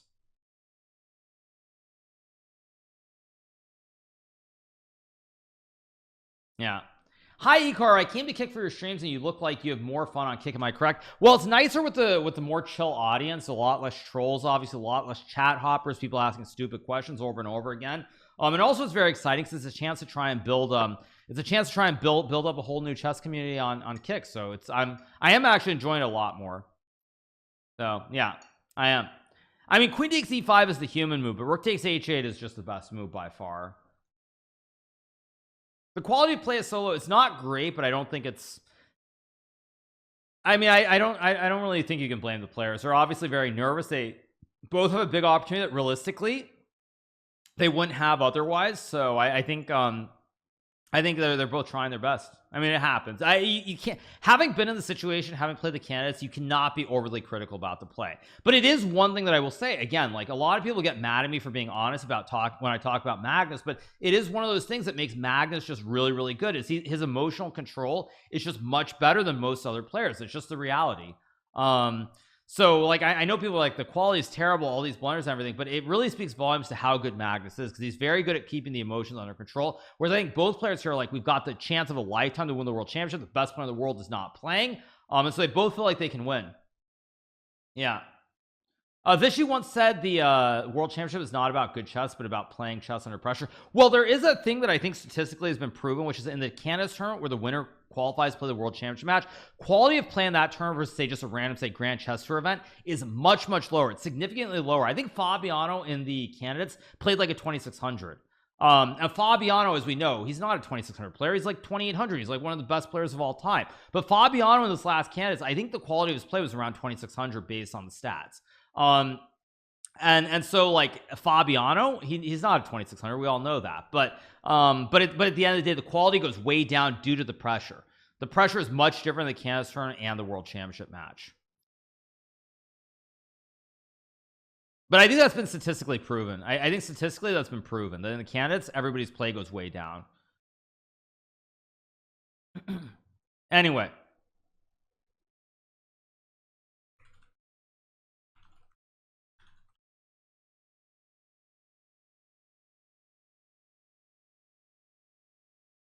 Let's see what Ding does. Ding is using a lot of time here.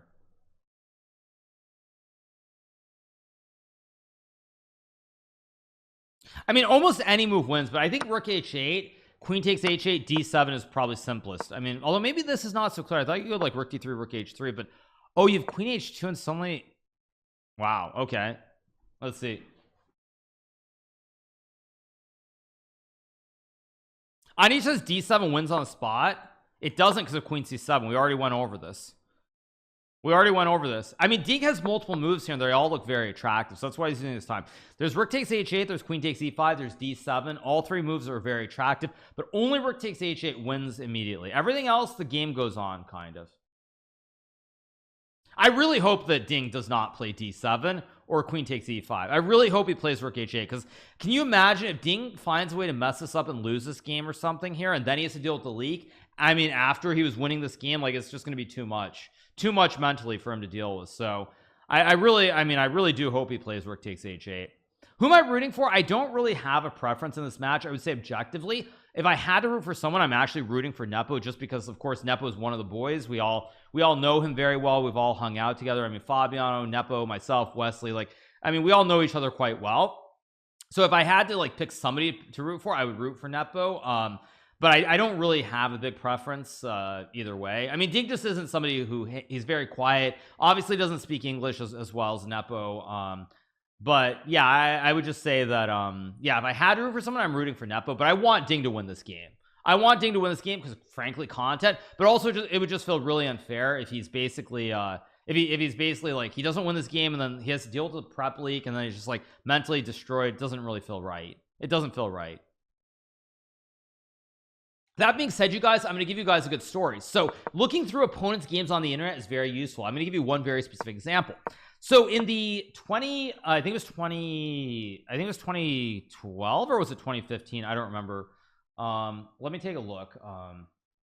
1 second. US Championship. I'm trying to find the game. It was 2012 or 2015. Yeah, so in 2012, you guys, in 2012, I was playing in the US Championship. Very first round, I have the white pieces against Mr. Bobby Hess, also known as Grandmaster Robert Hess. So I'm playing Robert Hess first round of the US Championship in 2012. And, you know, I'm not sure what I'm trying to do, what the ideas are, what I'm playing for against Robert, but I play E4, okay? And my second, Chris Littlejohn, basically digs through Robert Hess's online games, played on the Internet Chess Club. And so Chris was digging through Robert Hess's games that were played on the Internet Chess Club, and we found that against the Evans Gambit, Robert Hess played this very bad variation with bishop to d6. So Robert Hess played this line with bishop d6, which is not a very good line. It's generally considered to be a bad line, and I probably played d4. I got a great position. I blew Robert away, and I won the game because we had looked at his online games on the Internet Chess Club, and we saw that he always played this bad line with bishop to d6 against the Evans Gambit. So you sometimes do data mine. You look at the online games, and you try to see if your opponent has weaknesses. Ding took the rook. Okay, do we get it? We got rook takes h8. Good move. Queen takes h8. Only move here. Only move. Queen takes h8. Only move.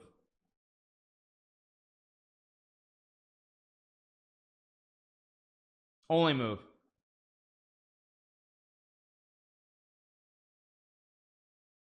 So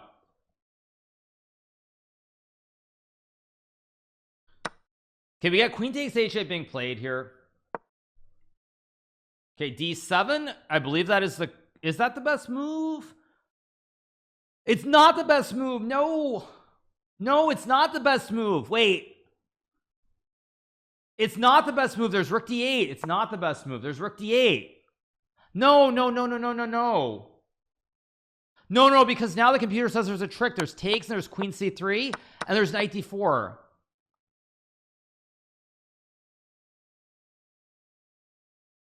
Oh no, wait a second. It's not over. It's not still winning. No, there's rook d8. Will Nepo use his time and find this queen c3 knight d4 resource? Big question.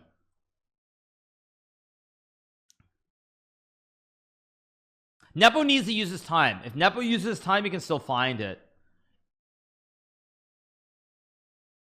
It's not over, you guys. Not over. Not even close to being over. By the way, big shout out to nearly 7,500 you guys who are watching on this fine Thursday morning. Hope you guys are feeling really good, enjoying the stream here on Kick. I think we are near our all-time peak.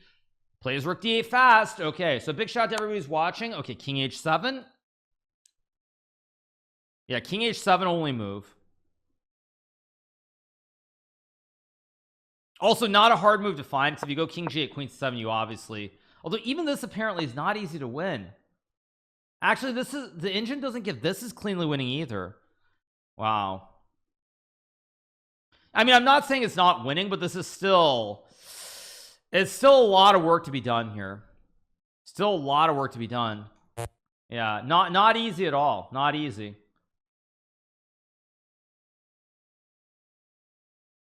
I think Nepo probably senses it, by the way. I think he senses that something is wrong with the position, because the point is, after king h7 queen c7 takes knight d4, if you play like queen f6, which is an obvious move here, for example, there's queen a1, and then I have this weird repetition with the yo-yo ma with the queen c3 queen a1 moves.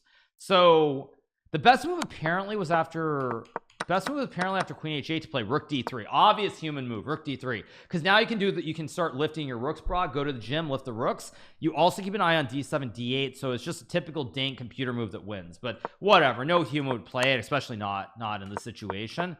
So let's see what we get here.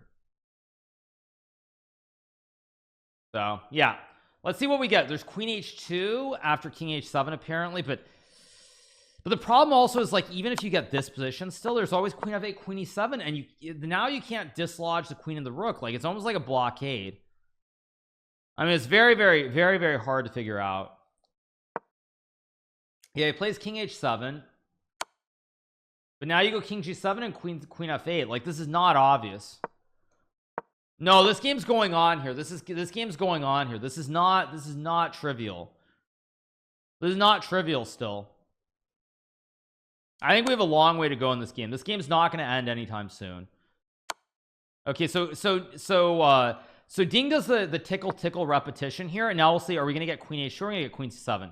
Download a kick only to see the stream. Thank you so much to who's asked. I hope you're enjoying the ad-free experience. Oh, no, okay, this is not threefold. Okay, at first I was like, uh-oh, we're going to get a threefold, but we aren't. He's going to go here, queen c7, queen f8. Yeah, queen c7 only move. If you play queen e5 here, I'm gonna fall over. Okay, good. So we're gonna get queen f8 and queen e7, and the game's gonna go on. The game is gonna go on here. I mean, you can pick up the pawns, but I mean, even this, how trivial is this? Like, because you're up a couple pawns, but these are pretty mediocre pawns. I mean, they're not connected. King is in the middle, has not moved. I mean, it's still better, but queen d8 capturing, queen c1. I don't know. I don't know if this is easy. I think they're very, very good drawing chances here for Nepo if he plays queen f8 and queen e7. Very, very good drawing chances. This game is going to be a 6-hour game for anybody who needs to go to work or needs to get dressed, go to work, or, you know, say goodbye to the wife before you get in the car and drive. Just know that this is going to be a long game, so you can definitely make it to work and come back in probably an hour, assuming queen f8 is played. If queen f8 is played, this game is going on for at least another hour or two. Yeah. Laugh out loud, we watch at work. Well, you can do that too. Yeah, queen f8 only move here. The problem with queen f8 for Ding is that you think you can just go like queen e5 and just go rook h2 and win the game, but after knight g7 suddenly you just lose the juicer. So this is not easy at all after queen f8. Let's see if Nepo can play queen f8. This is move number 31. So the problem for Ding here is that Ding, he's feeling the groove. It's like you think you're winning. You feel this as like a player, as someone who's played chess my whole life. You feel like you're winning. You're feeling the groove, and then suddenly after queen f8, it's one of those things where like you're gonna say oh crud. After queen a7, queen 7, you're like, oh man, do I really have to go into this end game where I'm better? But it's gonna be very hard to win. Like, you don't want to go into this. You feel like you're playing for the kill here. So after queen to f8, I don't actually know how he intends to win this. I'm loving kick so far. I'm loving kick. It's really nice. It reminds me of the early days on Twitch with the slightly quieter crowds. Things were a little bit smoother, less trolls. Oh, after queen f8, you're supposed to play king d1 and king c2. Yeah, okay. Thank you, Mr. 3500 Stonkfish. Yes, king d1, king c2. Typical garbage from a computer. And we wonder why we're so bad at chess.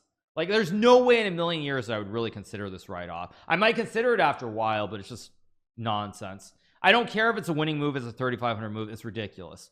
Computers are stupid, and they really have ruined our minds, ruined chess, everything. Oh, actually, wait.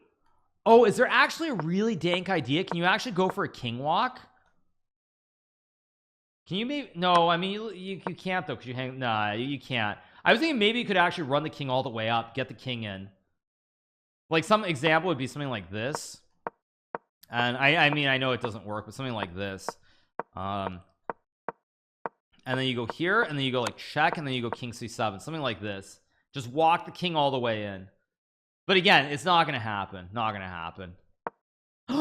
What?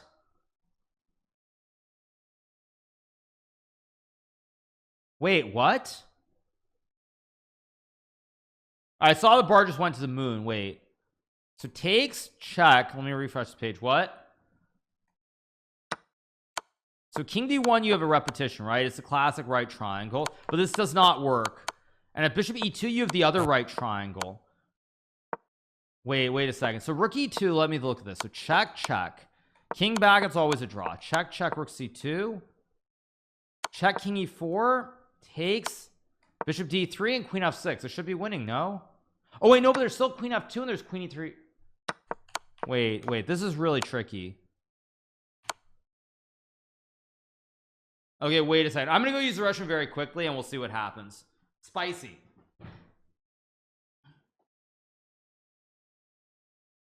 Unsound rook sacrifice. Yeah, he's sacrificing the rook, and this is winning. But while I was using the Russian, I was just thinking about this line. I realized that at the end of this line, check here, check, and king to e4. I just realized at the end of this line, if you take, it's check, and if the king goes back, you make a queen with check. And if you go here, I take with check, and then I queen with check anyway. So you don't get to mate on e3. So we'll see. I mean, the problem with playing queen h4 here is that Ding has no choice. Ding has to take the rooks. If you play like bishop g2, there's just queen g5 guarding the rook and attacking the bishop. So like you have to take and see if there's something you can do. That's why queen h4 is insane.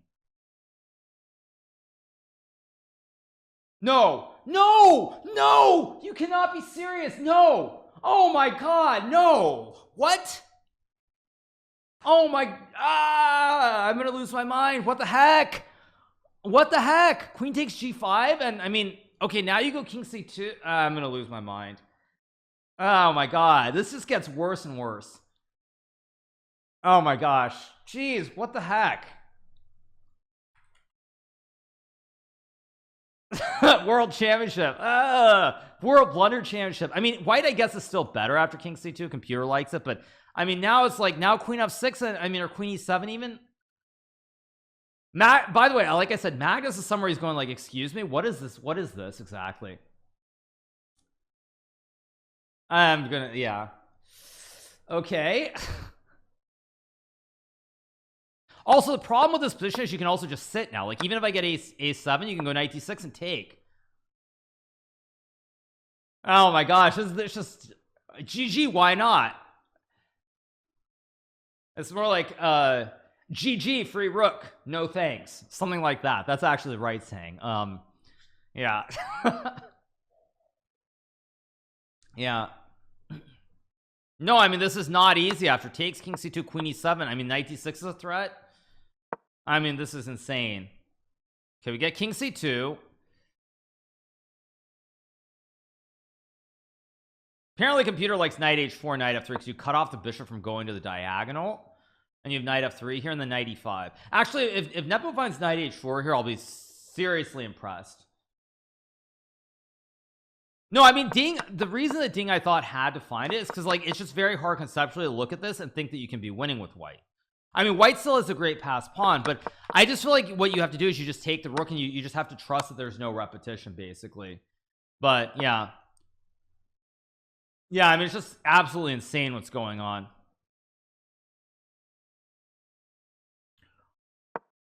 Yeah, queen e7 or queen f6 or knight h4, one of these moves will be played here, and I'm just, whew.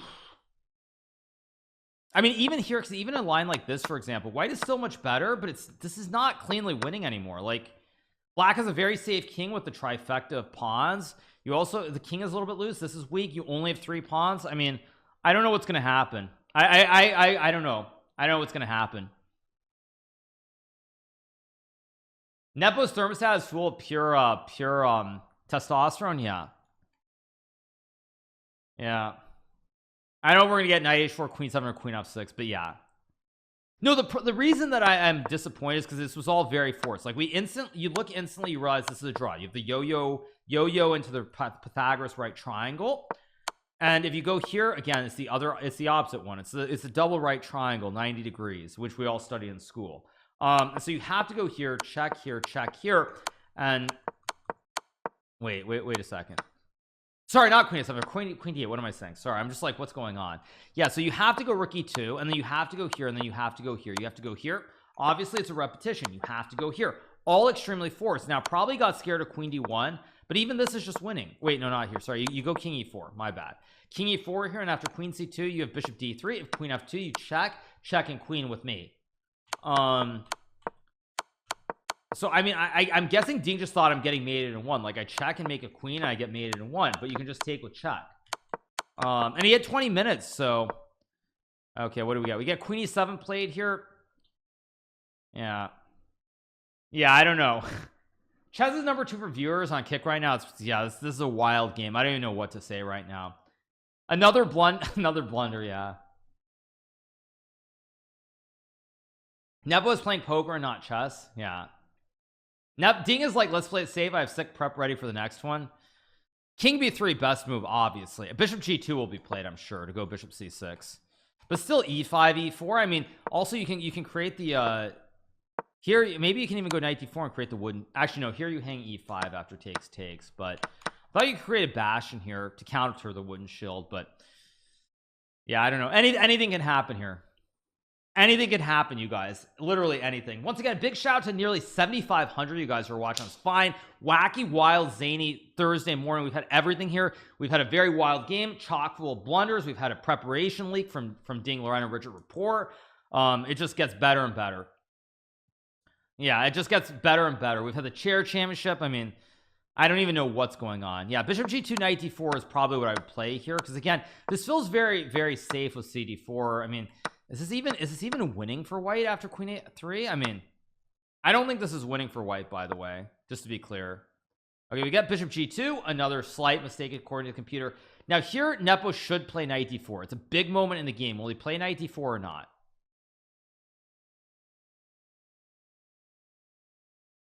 Yeah, it's a big moment in the game here. When we reach the 14th game, we'll be seeing mate and ones being hung. Yeah, probably. Yeah, it's just wild. I mean, this whole thing is completely insane. I expect knight d4. I expect Jan to use his time and play knight d4, and then we might have a draw. Actually, how do I think a draw? A draw is a horrible result for Ding here, because he's gonna be asked about this preparation leak, and he's gonna be like, "What the fridge happened? How is my preparation out there?" So Ding must win this game. Otherwise, I think mentally it's going to be very, very hard to recover. Very, very hard. But Nepo might just see knight d4, takes, queen f4, and think, okay, after takes, white has 3 pawns, and I'm not doing well. But practically speaking here, there's also queen a3 and then queen a4 with this check, and you're completely fine. If Nepo plays knight d4, I think he's going to survive here. He's gonna deny the prep leak. I don't think he is. I think he's gonna be like, what the, he's gonna have like this crestfallen look, like, what? Yeah. Okay, knight d4. If Nepo plays knight d4, I don't think he's gonna lose the game. If he doesn't play knight d4, I think Nepo will lose the game. Let's see what happens.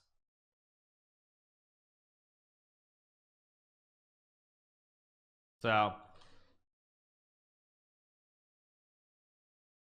what was the leak? Basically, as I said, there was this move rook a2 played in this opening, this Nimzo Indian. Only one game ever in the Leech Chess database that was that existed, and people looked at the accounts, and they saw these accounts that played each other 70 games, and they featured openings that have been played in the World Championship. Multiple games with this 4h3, which Ding played, I believe, in the second game of the match. There were also games in the London system as well with bishop f4. So almost impossible that it's not Richard Rapport and Ding Lorraine. Almost impossible. And the internet. Oh! We got a blunder back. Okay. Oh my gosh.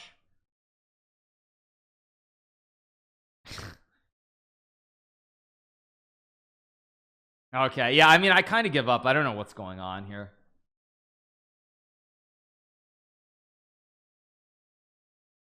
Yeah. Yeah, bishop e4 played.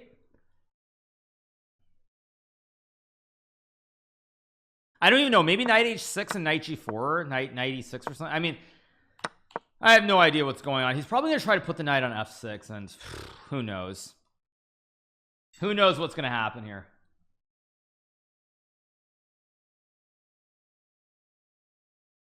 Magnus and Kasparov are ashamed. Yeah.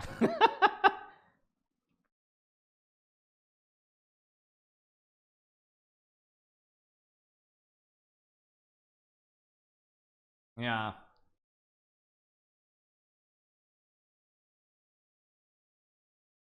Yeah, this is just bizarre. I mean, I don't even know. I mean, I'm just waiting for the next blunder, because I don't think we're done with the blunders, by the way. I think we're gonna get more blunders. Magnus is laughing in the corner, probably. Computer likes a6. I mean, I don't know how you play e5 here. It's just such an insane move, because now you're completely dominated. The knight has no squares again in the center of the board. Here takes, you lose the pawn on e5. That's why you had to do it without playing e5. That's why you go here, because now there's no pawn hanging on the square. But yeah, this is just insane. Let's turn the lines back on. What do we have? So bishop e4, computer likes a6, it likes knight h6. Yeah,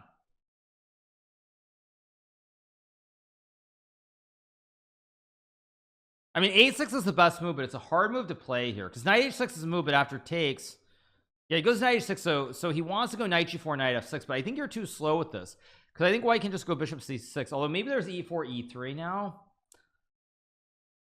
I still think we're gonna get more blunders. Just to be clear, I think we're gonna get more blunders here from both players. Gary Chess is yelling at his TV at home. Gary's at home thinking, man, these guys are terrible. Even at 9,000 years old, I'm still better than these clowns, or these chess tourists, as Gary would put it. You know, Gary is thinking that. Magnus then, Astana calling Magnus now, taps ignore. Yeah. Check their accuracy. I mean, review. Well, their review is not at the top of the range, but it's not as bad as I thought it would be. Yeah, see, it's not at the top of the range. The 89.2 and 85. Not the end of the world yet.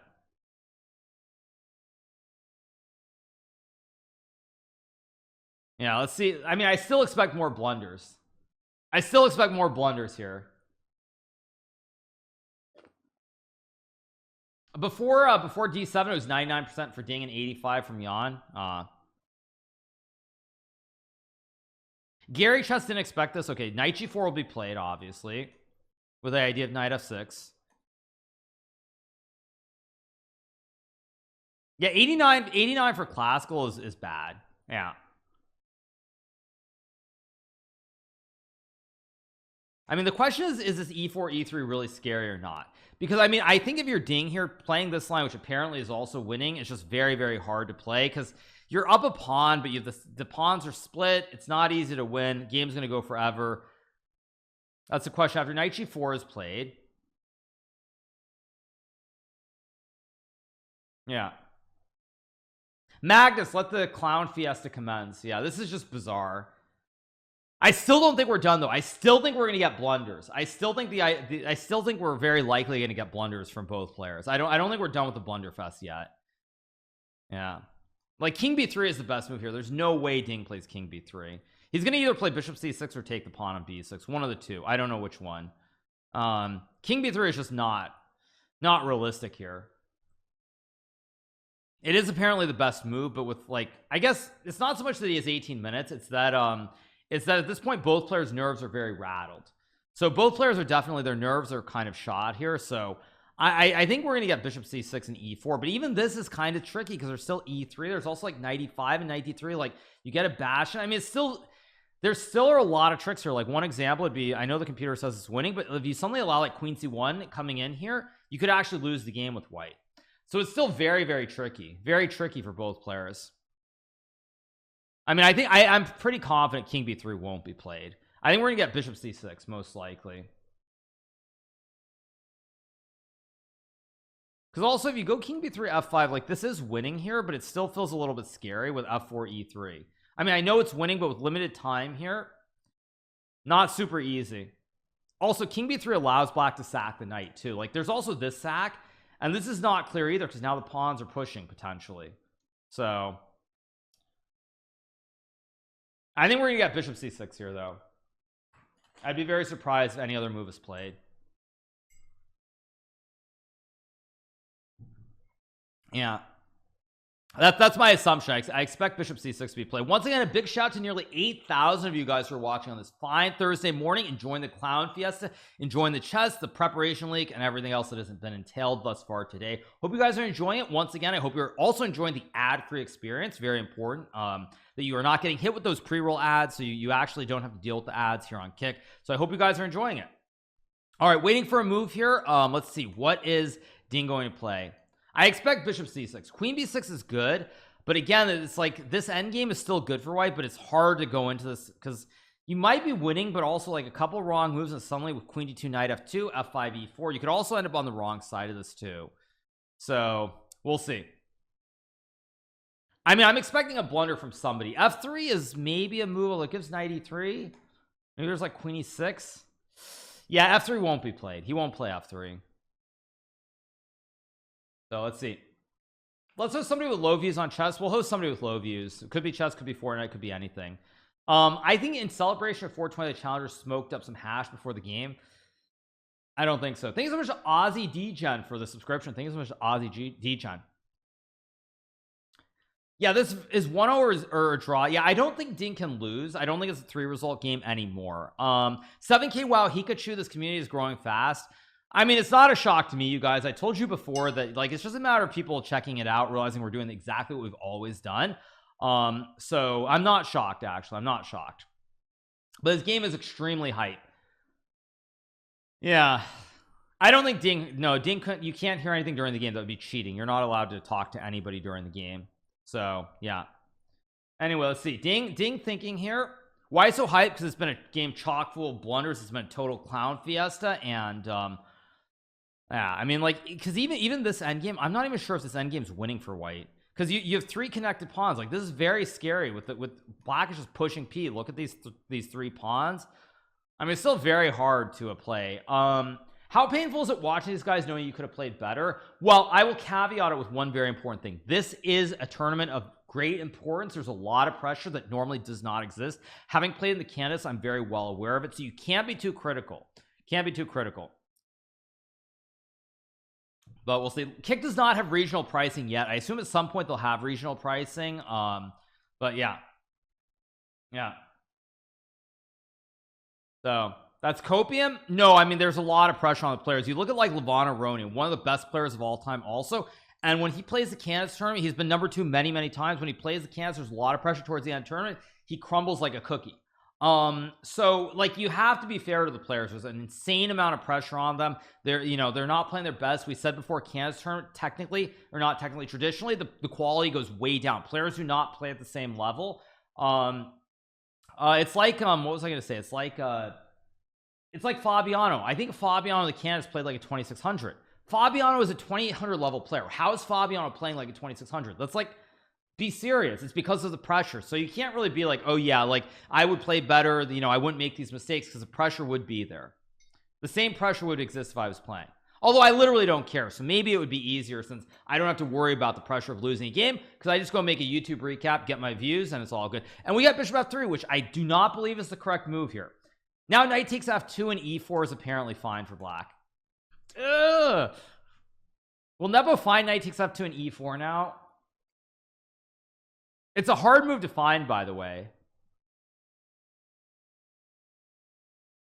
I think Nepo could win if he finds knight f2 and e4, just to be clear. Yeah, this gets really scary suddenly, because now actually, like, even this position, like, it's not clear what's going on. You have 3 pawns down the middle of the board. I mean, black might be better now if Nepo plays knight takes f2 and e4. Will he? The question is, will Nepo see e4? I mean, if you go rook e2, there's f5 guarding the pawn, and now, I mean, if knight takes f2 and e4 is played, I think Nepo has good chances to win, by the way. I think he has very good chances to win. I look like I'm enjoying, well, it's like every move is a surprise. Like, you expect like the best moves, and then you get a blunder every move. Like, I didn't even consider bishop f3. Yeah, will he find knight f2 and e4? Because if he finds knight f2 and e4, I mean, I think it's we're back to 3 result territory. Let's see, will he find it or not? Because I mean, this is very scary. Like, you have the extra bishop here, but you look at the queen infiltration. You have the 3 connect. Like, oh no, he plays it. Oh no. Oh no. Oh no. Okay, 3 results are back in play, everybody. 3 results are back in play. Nepo could win here again. Oh my gosh, this is insane. There's 0 chance that Nepo doesn't play e4, by the way. 0 chance. Ay ay ay. Ay ay ay.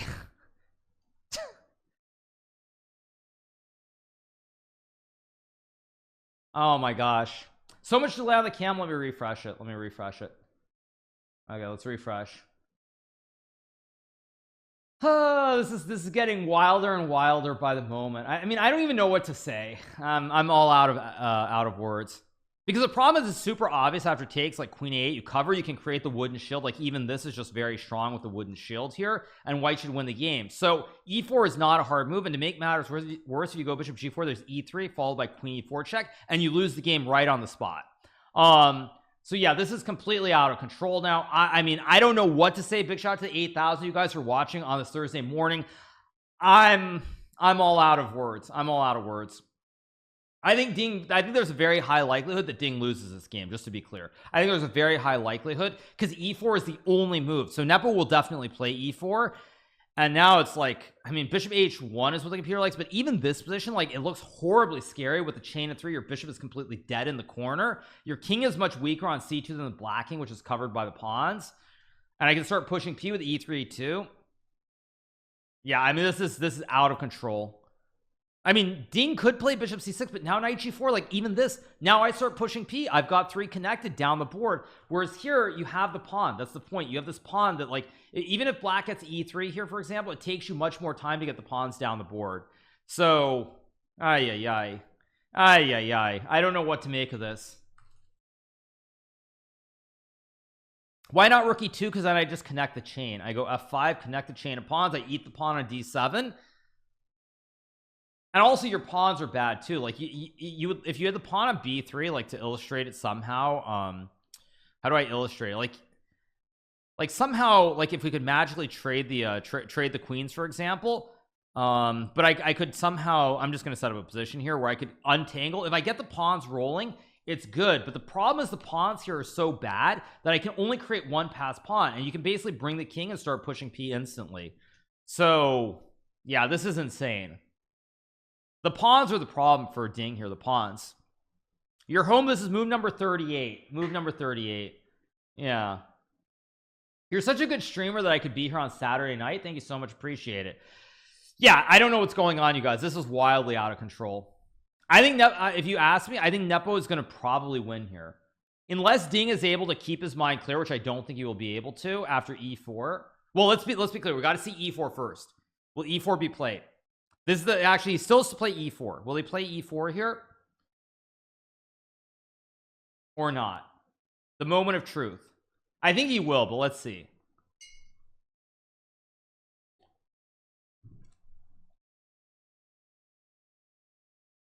Okay.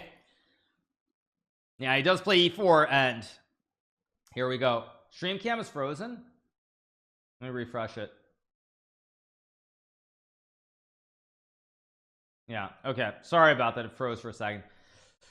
Oh man, sports are best when mistakes happen. Yeah, I mean, that's the thing. Like, it's fun and it's wild and it's all over the place. I mean, problem is, if you could go bishop g4 and sack, you'd be fine, but bishop g4 just loses to e3, because now you have to move the rook, and then I check you and I collect the juicer. No, I mean, it's probably a draw with perfect play, but I think Nepo, I think it's now gone the other way, where either Nepo wins or it's a draw. Before it was Ding wins or it's a draw. Now it's Nepo wins or it's a draw. And for Ding, he's going to be very crestfallen, because now he realizes how dangerous everything has become. Yeah, I mean, this is just out of control. Yeah, this has been played. This is the position. I'll refresh. Yeah, it's Blundertown, USA. Yeah. Eval doesn't matter, it's against the elo. Well, at this point it's very easy for Nepo to play, it's very hard for Ding to play. Magus laughing. Magus probably like, what the heck is this? Like, this is not the chess that I play. I feel like Magus would have probably won this game with both colors, though, to be honest, in this match. If Magus was playing this game in the World Championship, I think there's a good chance Magus would have won this game with both sides already. So yeah. I mean, I'm not trying to be rude, but I think he could have won this with both sides. Yeah, he quit the World Championship for this. I know, he quit the World Championship for this. Yeah. I mean, I don't think, I mean, again, I'm not going to compare myself simply because I don't think it's fair. Obviously, there's a lot of pressure. I wouldn't suddenly like play perfect chess either. So you do have to keep that in mind when talking about the players. No, but I mean, I think Nepo's probably going to win this game, just to be clear. I think Nepo is very likely going to win. Yeah. I mean, Ding is very hard to play for Ding. I mean, very, very hard here.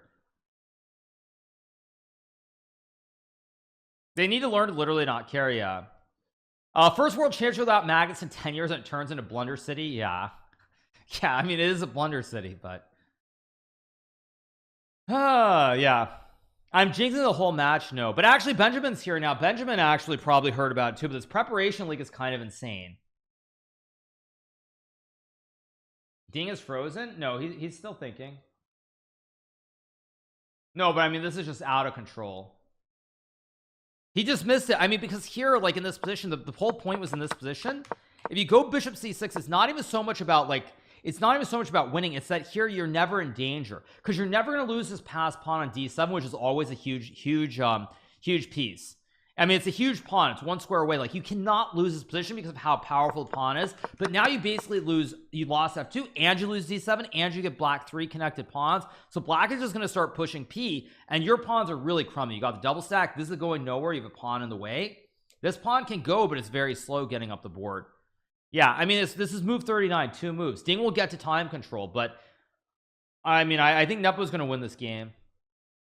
Really odd how Ding is throwing his rook d3 that difficult. Which rook d3? By rook d3, do you mean this rook? Do you mean this rook d3? I don't think this rook d3 is realistic in a world championship game. I do think not playing queen takes d8 was insane though. I mean, to me it does not seem hard. Like, you instantly calculate this draw with the right triangle. You also calculate the other draw with the other right triangle, which is if you go here, there's just check. So it's very easy to calculate the two draws. So it shouldn't be that hard to calculate this line with rook e2 and king d3 and rook c2 and king e4. But he probably just thought after bishop d3 somehow there's like queen f2 with mate, and he just dismissed it, not calculated after check. He queens with check, or if king h7 there's queen f7 check and then queen with check. I'm guessing he just dismissed this and he forgot that there was this queen f7 move or something. That's really not acceptable. We get rook e2. Now we're gonna get f5 here. Yeah, and now it's gonna be very hard for Ding to survive.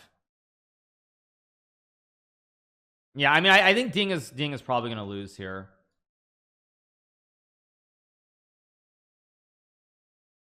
Queen h4 was a nice bluff. That's true. I mean, he did go all in with queen h4 because Ding could have played queen d8. I mean, this is all in bluff where you're basically saying I have, like, I've got the nuts. I've got the nut straight. And Ding basically believed Nepo. He's like, okay, he's got the nuts. He's going to make there's a forced repetition. It's going to be a draw, and he didn't take the rook. But at the end of the day, yeah, I mean, he you know, Nepo did not have the nuts. He basically had he had bottom pair when there's a flush and a straight draw out there. Actually, there can't be a flush because then flush beats a straight. But it's like he basically thought that, you know, that Nepo had the straight when Nepo basically had bottom pair with like a 7 kicker. So it's what it is. Just how it goes.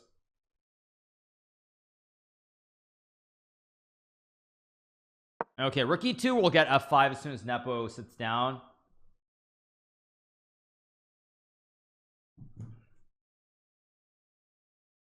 I mean, maybe here maybe even just sack. I mean, maybe you can sack and take and somehow you bail out here with king b2. Like, you've got to bail out. Like, if you're Ding, it's time to bail out. You got to go call the US government, call up the Federal Reserve, and get that bailout, because this position is not good.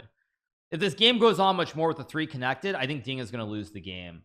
I think he's probably going to lose. Yeah. Any coward deserve to lose? Yeah. No, I think actually after F5 you might have to just like, you might just have to go here and just be like, okay, enough is enough, and just like try to bail out. I think nobody knows for the gifted sub. Yeah, F5 played, obviously. Do I think I would handle it better? Maybe a little bit, but again, I'm not really going to compare myself, and I don't think it's a fair comparison because the candidates was very stressful. I actually collapsed in the last game, and I lost the thing. That's a position that I think in a normal game I would not have lost. You know, if the stakes weren't so high, and I did blunder there. So like I'm not going to go out and say like, oh yeah, I would have just played better. Like I think there's some chance that I could have played better, but I wouldn't say it was a guarantee because you never really know how you're going to react until you're in the situation. So I do think that has to be said. Like I can't stress that enough. I don't know how many viewers we have, but we're having a ball, you guys. We've got 8,000 viewers. We're this game is going to be slow to a lull pretty soon. We had this big buildup for action. We're gonna get a couple of more moves. Questions: will he play bishop takes e4? Big moment. Will we get bishop takes e4? Will Ding understand that it's time to bail out? You got to go call Uncle Sam for the bailout, or will he try to play with bishop g2 and risk a loss? Big moment here. Big moment. He only has one move, so it's not blitz, but he's going to play his 40th move, and then he's going to think for like an hour. We'll see. I signed up on Kick because of you streaming here, but it seems pretty decent. Oh yeah, it's all great, you guys. As I said, like, I'm having a blast. I mean, I saw all these headlines about how it's just gambling streams, this and that and everything else, but to me at least, it's not. I'm just streaming chess, having a good time. It's not that different from what we've been doing on Twitch. So I hope you guys are enjoying the stream and having a good time, and I just hope people eventually they realize that we're doing the same old. It's not like I'm suddenly like I didn't turn into some Gamba streamer. I'm not doing slots or anything like that. Like, not how it goes. So anyway, we're gonna get a move soon, and then once we get to move 40, we'll see what happens. Are you friends with Trainwrecks? I have some conversations with him. Absolutely. So we'll see. But if you did GG, why? Yeah, I mean, it's GG, why not? Now it's GG, why not? Take the pawn and GG, why not? But anyway, we could interact and kick as well. Yeah, I should do slots. I would never do slots, you guys. As far as gambling goes, like, I will never do anything beyond poker. That's what I would do. Yeah, poker, I mean, everyone does poker, but like I don't push NFTs, I don't push crypto. I mean, blockchain, I think there's a lot of good stuff about blockchain itself, but like Bitcoin, Ethereum, I don't push that. Maybe blackjack. Yeah, I don't know if I can still, I don't know if I can still count perfectly, but there was a time that I could actually count perfectly. So but the problem with blackjack is now that they almost never do the fool's shoe. It's almost always an auto reshuffle after every hand. So counting doesn't matter at all. Yeah, that's why I said blockchain. I believe in fundamentally, but the actual cryptocurrencies themselves, sketchy.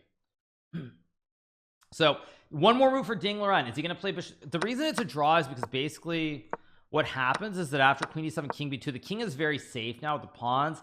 Black's king also kind of open. You have rook f2, c5, and e4 are weak. Moment of truth. Will Ding be able to take on e4 or not? The big moment of truth. I mean, yes, you do have to have crypto. I understand that you do have to have like a token. I do understand how it works. I'm aware of that. But I think the applications that can come from blockchain are going to be potentially revolutionary. Okay, come on, Ding. Let's go, dude. It's time to move. You gotta move, as Hikaru or Levy would say. You gotta move. 2 minutes. You gotta move. Come on, you gotta move. Ding, by the way, looks really upset, by the way. You can see he just looks depressed almost. Come on, you gotta move. One more move. Come on, dude. Ay. Come on, dude.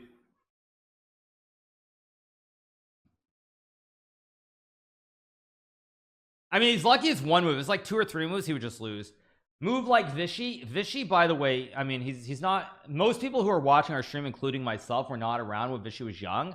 But when I was young, I mean, I heard people talking about stories about Vishy. He was the guy who just moved so fast every game, used like 30 minutes, blows like 2,600 GMs off the board. So yeah, you do want to try to play like a young Vishy for sure.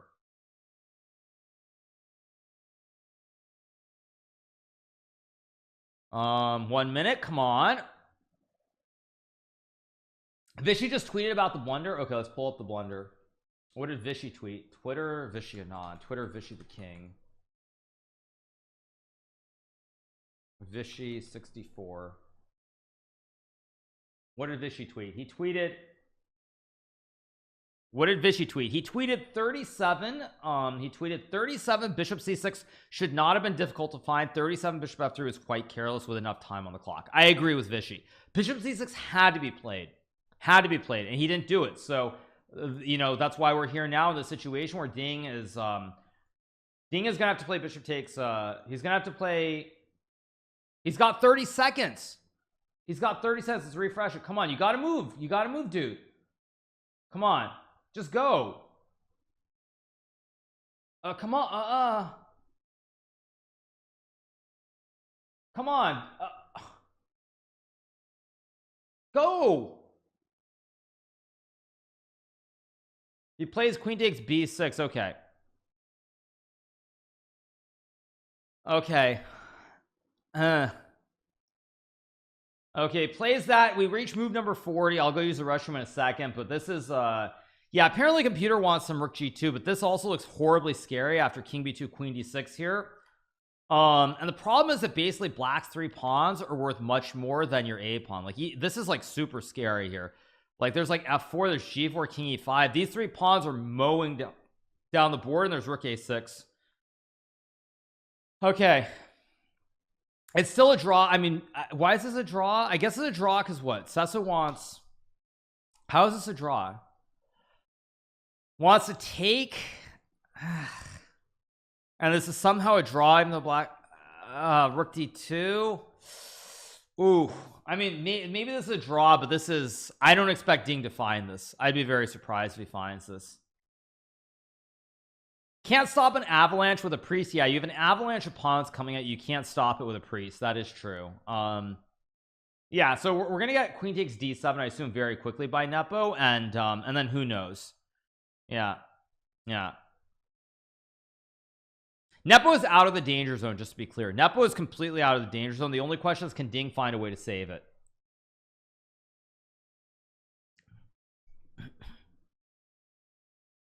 I mean, rook takes d7 is probably okay too, but after rook d7 you're supposed to go rook e1. Okay, I mean, this is too dank.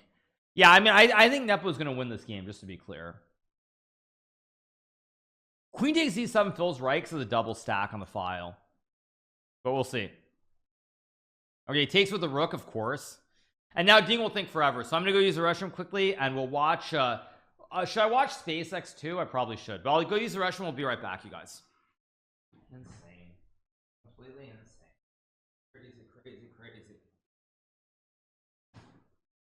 All right, you guys, we're back. We call this a triple chair battery. Yeah, Ding coming back to the board. He's gonna be thinking for a bit here, so yeah, this is the moment where it's gonna get this point. I think both players are going to stretch their legs, get ready, and yeah, Magnus leaves one time and this happens. Yeah, I mean, this game has been an epic game of failure. And don't forget, by the way, don't forget that after this game, Ding is going to be asked about the preparation league. Like, we've kind of forgotten about the preparation league, but don't forget, he's going to be asked about this after the game. That's not going to improve his matter. Like, imagine if Ding loses and he gets asked about that. Like, yeah. SpaceX launch. I think I'll pull up the SpaceX launch.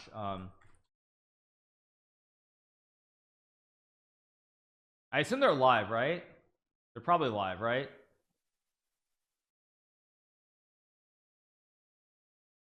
I'll probably put this in one of my corners too. Let me change the scene for a second. Or wait, that's the wrong scene. One second. I'll get it set up in a second. I'm just gonna put this plus Windows capture. Give me 1 second. SpaceX. Okay, let's go back. Where are we? Here we are. All right, let's put this down here. They're showing ads, by the way, so I will turn this off. All right, so where do I put this? This scene is getting really crowded, you guys. I don't know where I'm supposed to put this. I guess I'll put this here. And okay, so there we go. All right, okay, 35 minutes till launch. Elon tweeted. Okay, yeah, everything's kind of like all over the place. I don't even know where to put this here for right now. Okay, so anyway, you guys, oh, that's the wrong one. Oh, it's the wrong one. Okay, is it this one? It's the flight test. Is it this one? It's this one. Okay. All right, there we go. Okay, there we go. All right. Okay, anyway, you guys, let's keep going. So e4 played here in this match between Ding and Nepo. Right now they're showing random stuff, so we don't have the we don't have the cams up. They'll probably put it back in a second. I start worrying for 45 minutes, come back here, and somehow, yeah, good 7k. We had 8k like 5 minutes ago, but now of course everyone's gonna go chill. They're gonna go like get their coffee, they're gonna go to work, whatever, and we'll go from there. But yeah, we'll put the cams back on. We're gonna watch SpaceX as well. We have the launch so that we have the SpaceX launch coming up in 35 minutes. How do I think Twitch will react to Kick success? Who knows? But yeah.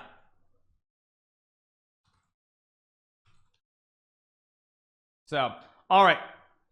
Why are we watching the launch? Because it's a huge new step for mankind, you guys. Huge new step. I think Elon said the other day that he hopes the rocket doesn't blow up. So, it's a big everyday astronaut has the best live cams. Everyday astronaut. Is it this one? Let's see. Okay, is this the best one? I don't know. Is this what you meant? I don't know. Nah, the other one looks better. No, I don't know. I'll leave it on SpaceX. Yeah, I mean, it's SpaceX. How can it be bad? There we go. There we go. All right. So anyway, waiting for a move from Ding Laurent here. Bishop takes e4 is apparently the safe move to draw. I don't expect him to play bishop takes e4. He may. Hard to judge. We'll see if we get bishop takes e4, if we get like I don't know, rook g2 maybe, but who knows.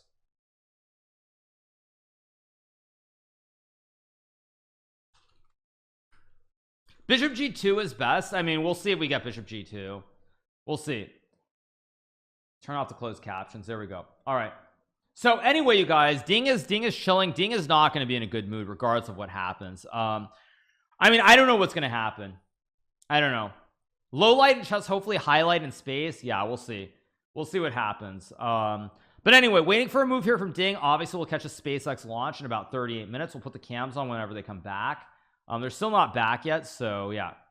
I wonder how much Hikaru would have invested in SpaceX if it went public. Actually, I knew someone who worked at SpaceX and they were selling some shares, maybe like it's like 6 or 7 years ago. But I didn't have $50 million back then, so I couldn't buy any shares.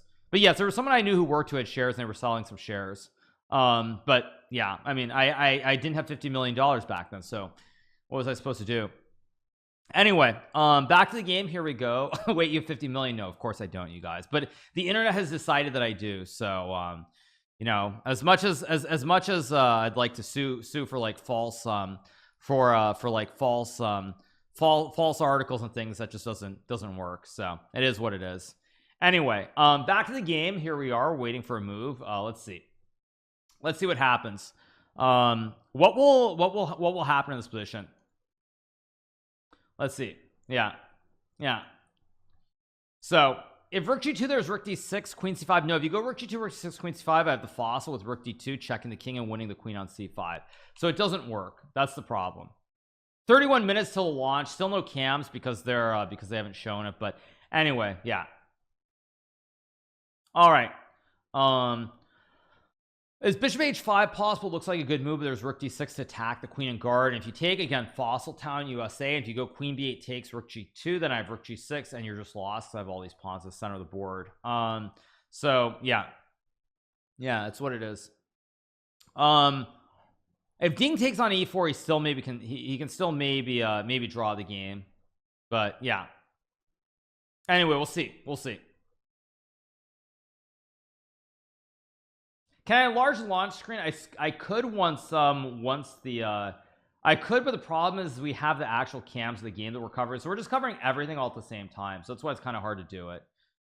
But we'll see. What's the problem with bishop g2? It's a move. Nothing wrong, but I was worried about queen d6. Well, apparently this is good for white, although again, this looks very, very scary, like king h6, g5, e3, f4. Because the problem is you can't get the pawn up the board. You're just too slow. I mean, maybe you have rook a2 here, but rook a5.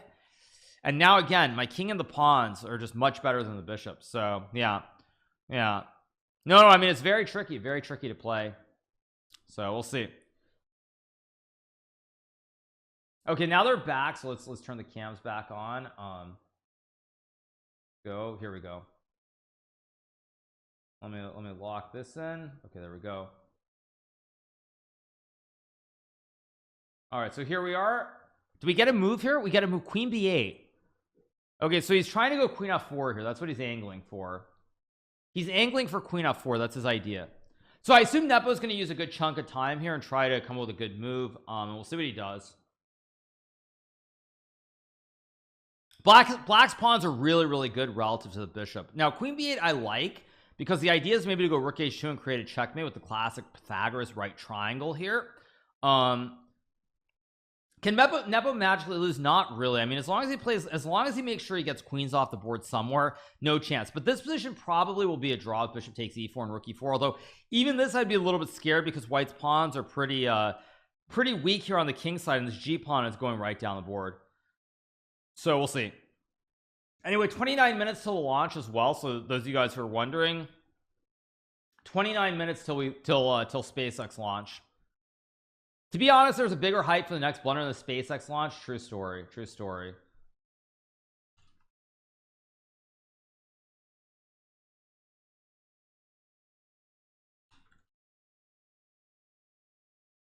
So, all right, let's see. Bishop takes e4 is a move. Yeah, we're going to Mars, you guys. If this launch is successful, we're going to Mars. It's that time. We're going to Mars. We're gonna leave this planet. We're gonna stop overpopulating. And then everything will become like science fiction. Yeah. So let's see. All right, so rook d8 is a move, queen d6 is a move. Streaming from Mars Pod. Will Nepo gain confidence knowing Ding's prep has been leaked? Yes. Now this is what's really going to suck for Ding, is like after messing up the win, he's also going to have to deal with that too. First stream from Mars when? I don't know, you guys. I don't know, like if I don't know. I'll be the first person to stream from Mars. If you get offered to go to Mars, will you go? I don't know, you guys. I don't know.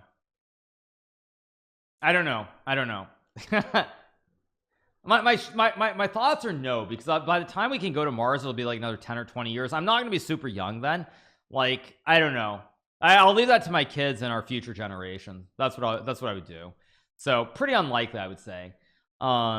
But yeah, anyway, okay, queen b8, we got like, maybe there's like rook d8, queen d8, maybe queen d6, all kinds of moves. But also there is a chance that this will blow up. There's a chance that this could blow up. So I mean, it's I mean, that's you never know. But anyway, all right. Yeah, let's see. Joining fresh, what's your quick assessment? Today has been absolutely wild, Chewy Doctor, for the following reasons. First of all, after rook a2 was played, the internet sleuths noticed there was one random game played in this position on Lee Chess. And of course, there were two anonymous 1500 rated players. Those two accounts belonged to Ding Loren and Richard Report almost for sure, because the openings in the games that were played featured openings that have already been played in this match. Specifically, when I looked earlier, there were multiple games played between the two accounts with the h3 move, which of course Ding played earlier.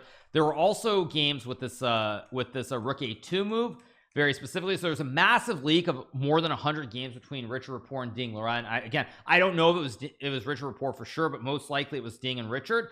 So there's a massive leak that people have found out. So everyone's been digging through those games. We saw many openings, including the Petrov, which have not been played yet in this match. So it's been a very wild game, a wild day. The game itself was very wild too. At some point it looked like Nepo was okay. Then Nepo was actually made one very bad move here, and he was actually completely lost. He played this queen takes h4 move, or queen h4 move, which was double question mark, losing on the spot to queen takes rook. Ding did not play it, missed it, and the game has been very topsy-turvy. Still was probably winning until bishop f3, allowing knight f2.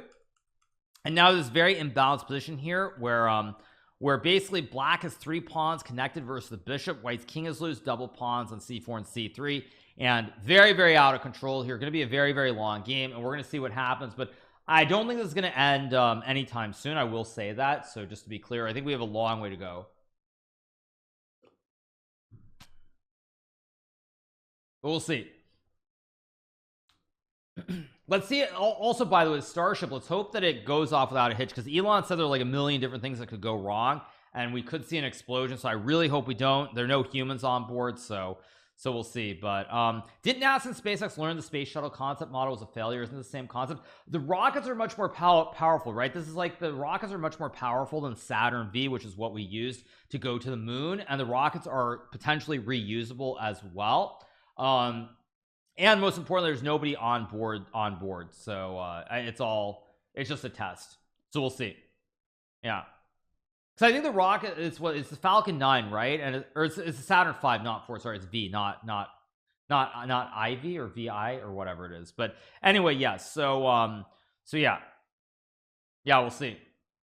Reusable is the key. Yeah, it's the Falcon 9 and the Falcon Heavy versus the Saturn 5, which is what we used to go to the moon. We'll see.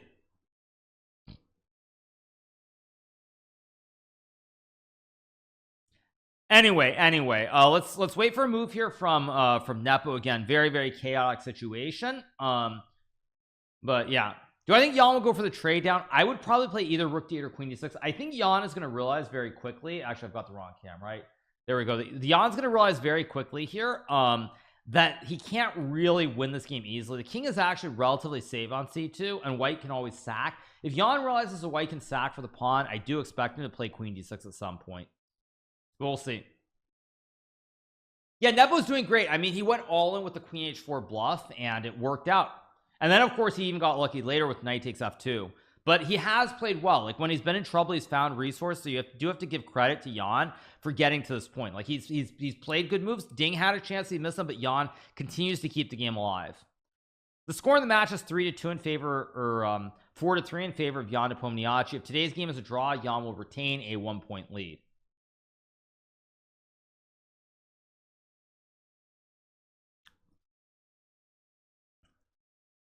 But we'll see. Rook A7 is a move, but then there's Rook H2, and suddenly there are all kinds of problems with a classic patented right triangle, and white is actually winning the game. So that's why you have to be careful, because Rook H2 is a massive threat here. It is a very serious threat with Queen to H8. So we'll see. We'll see what Jan does. I expect Nepo to use a little bit more time here. I don't think he's going to make a quick move, but we'll see.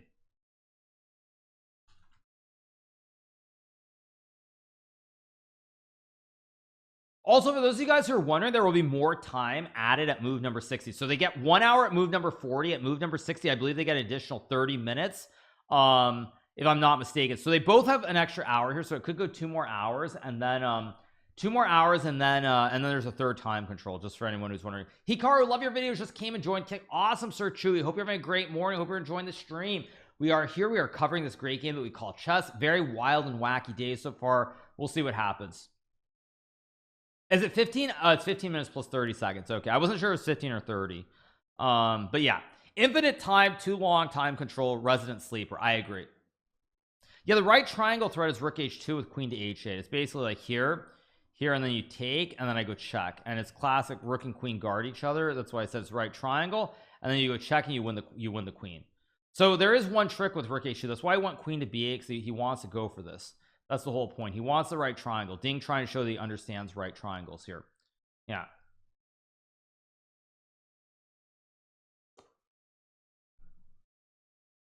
We'll see.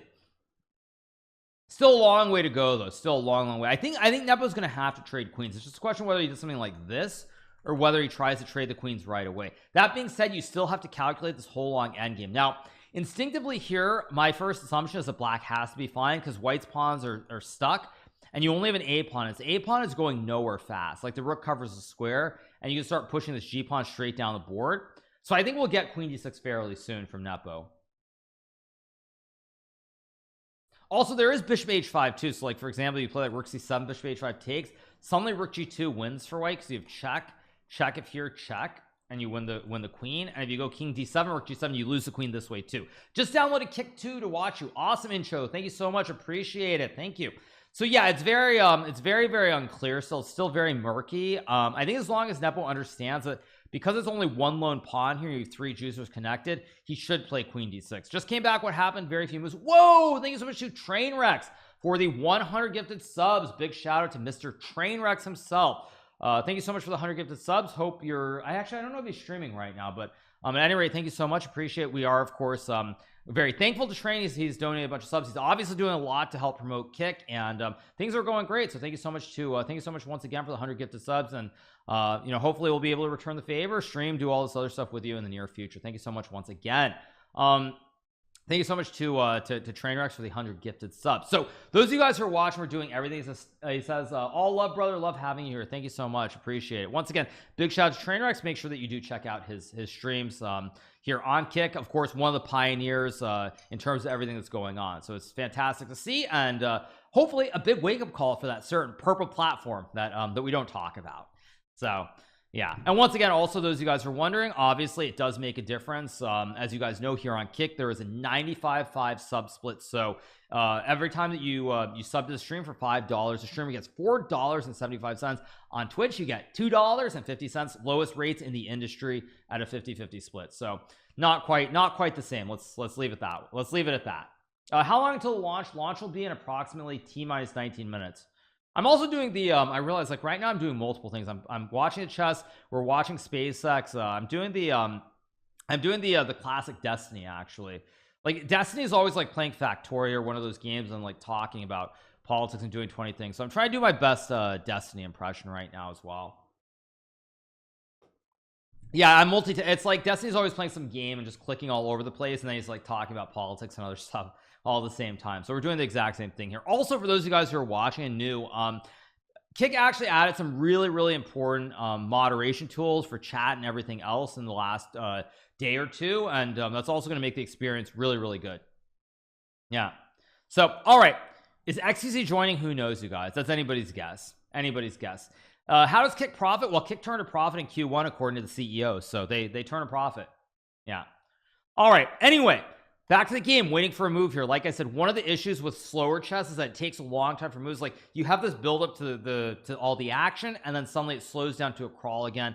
So we're in that lull period right now after the time control. Yeah, I do it all while replaying old games in my head. Yeah, probably Queen D6 takes 6. If Rook D2, you want to win here, because it's funny. If I go here, I think the pawn is too fast, right? No, the king actually gets over. Although apparently this is winning after Bishop D1 somehow. Probably because you can actually stop all the pawns. It's an interesting idea, by the way, Rook D2. Hard to play, but black can always just go Rook A6 and take the juicer as well. And with a 3 connected, it's as the saying goes, you know, a priest can't stop an avalanche of pawns. So I do think that right now, if we do get this Queen D6 Rook D8 move, probably Nepo will survive, maybe even win the game. Thank you so much a Gunspot for the host. Thank you so much a Gunspot. Thank you for the host with 5 viewers. Appreciate it. Thank you so much. What are we? We're 17 minutes away from the launch right now of SpaceX as well. Yeah, the huge pauses after time control is one of the biggest problems with classical chess to market it. I agree, and actually I will tell you guys something else. So there was a Levana Ronian tweet which I want to talk about very briefly. Let me pull up this tweet while we're waiting. There was this tweet from Levana Ronian the other day, and his tweet was, I hope the intensity and beauty of this World Championship match will remind people that classical chess is quite often far more watchable and exciting than blitz or rapid chess. A chess boom combined with a lack of classical events does not make sense. Now, I think Levon actually kind of misses the point of what's going on. Whoa, there's Tucker Vandiver. Thank you so much, Tucker Vandiver, for the 100 gifted subs. Thank you so much to Tucker Vandiver. Appreciate it. Thank you so much to Tucker Vandiver. Thank you for the subs. All right, I guess I have to put my sub count somewhere else, like down here or something. I don't know, but thanks over to Tucker Vandiver for the 100 gifted subs as well. Appreciate it. Thank you so much to Tucker Vandiver. So as I was saying, actually I'll just turn it off. We don't need it on right now. Thank you so much for the 100 gifted subs. So yeah, so as I was saying, what Levon misses here with his tweet is the fact that at the end of the day, it's not about people like liking classical chess, disliking classical chess. The problem is that if you're trying to grow chess, you're trying to get more sponsors, more money involved for the top players. The only way you can do that is with rapid chess and blitz chess. Sponsors will not put money up for classical chess tournaments. So when Lev says this, he's actually missing the point, because it's not so much that classical chess won't exist or it's not exciting, but the fact is sponsors have no interest in it, and for very good reason, because games go too long. It's very boring at times. So I think it's very important that we do note that like there's nothing wrong with what Lev says, but he's missing the reason that blitz chess and rapid chess are better. And it's because you want more money going to the professionals.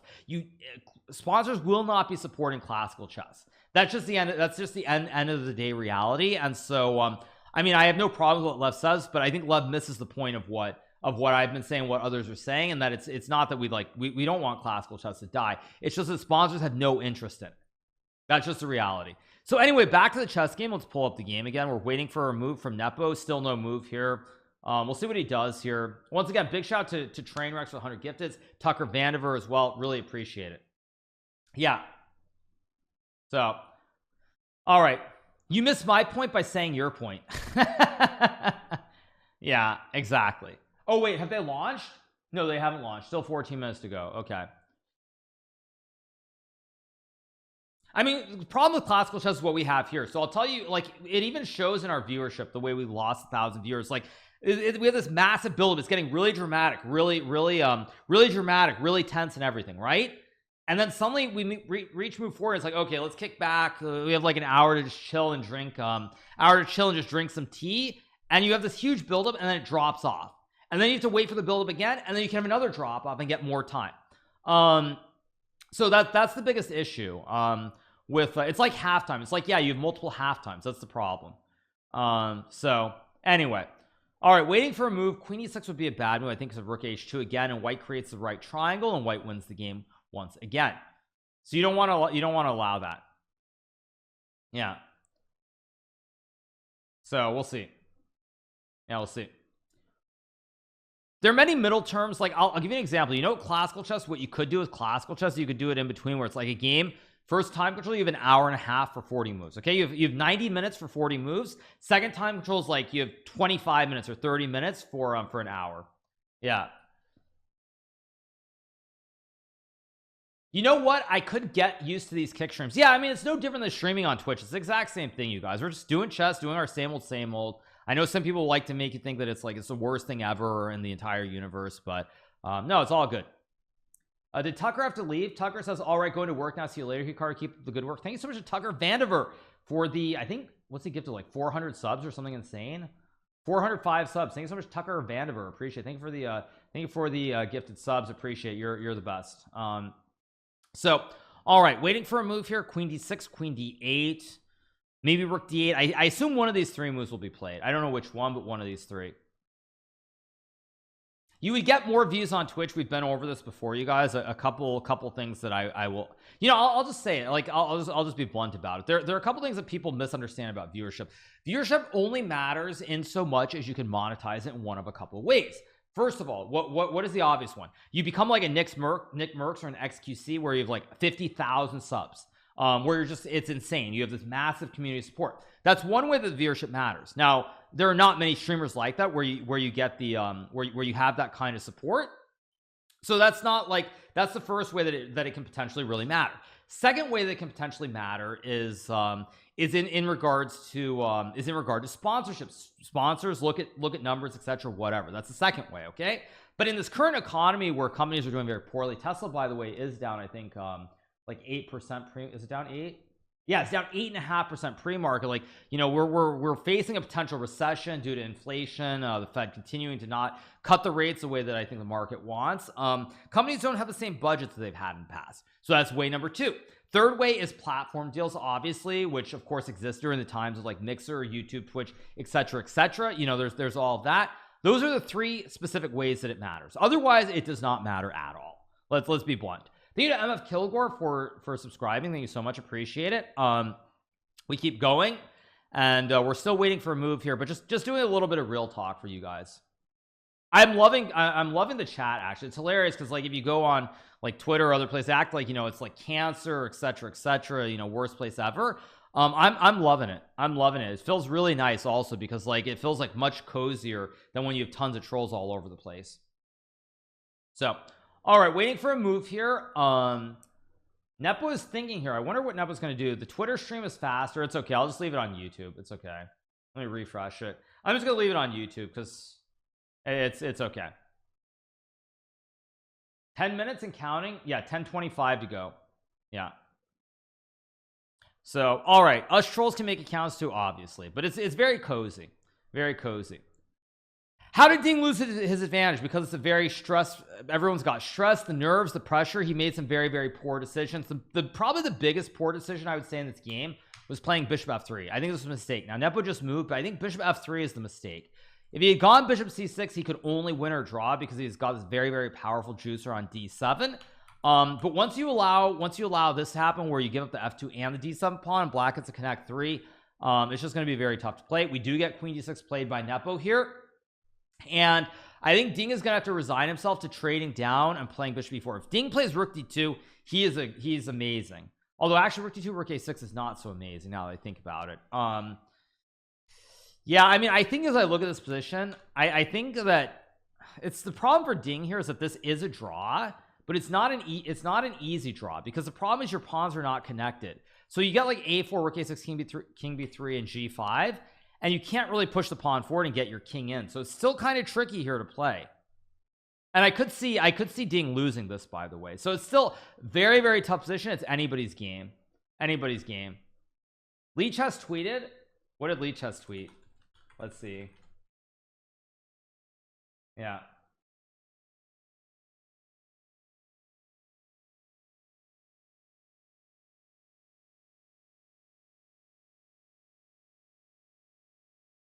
Okay, okay, you guys, let's see the Leech has tweet.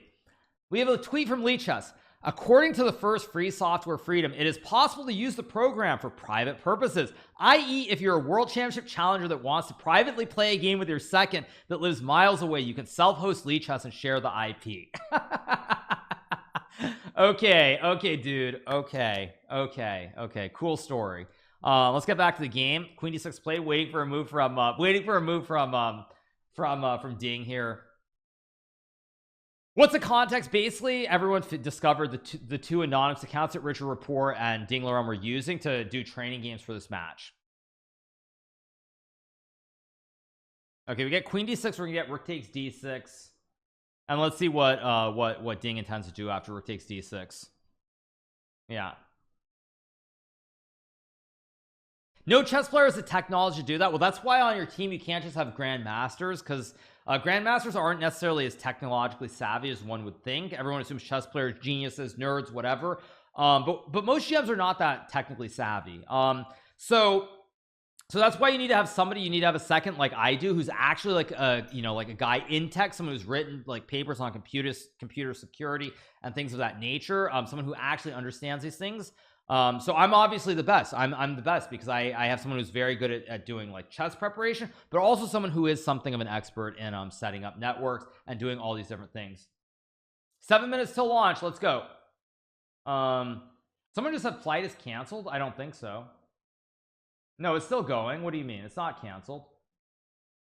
I mean, you're 25 seconds ahead of me, but it's not canceled. Okay, so we get this. We got takes, and rook e4. I assume Nepo's going to go king f6 here.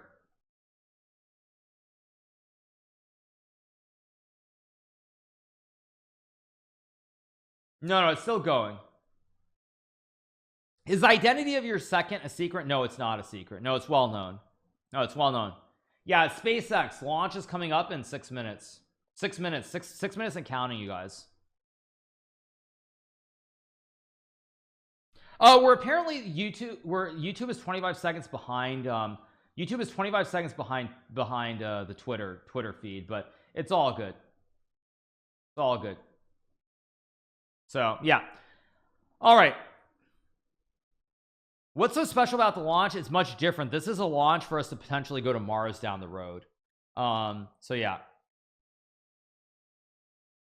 But anyway, how many people are actually watching this? 928,000 people. Oh my gosh. 928,000 people are watching the launch. Holy macaroni. Holy macaroni, as we say.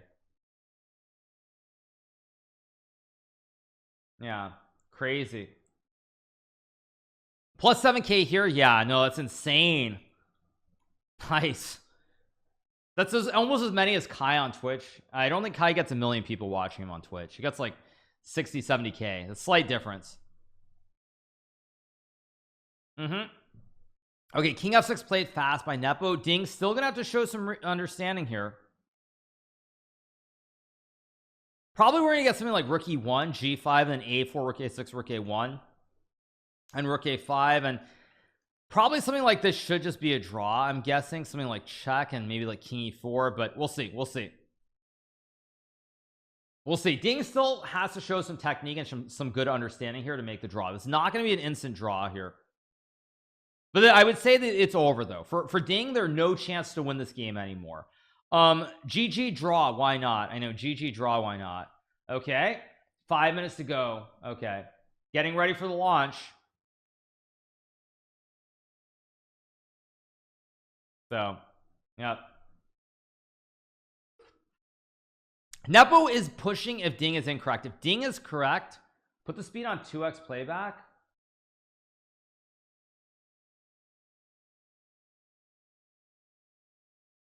Is it better? No, that didn't change anything. Wow, they have 2160 4K. That's crazy quality, by the way. That's nuts. That's nuts. Yeah, that's insane. 2160. I don't know if I've ever seen 2160 before. Maybe I have, but I don't think I've seen 2160 for quality. Gotta click on live. Okay, I clicked on live. Yeah, 4 minutes to go, you guys. 4 minutes. And by the way, since the game's not super exciting and both players aren't at the board, let's make this full screen, or not full screen, but let's make it much bigger. There we go. Here we go.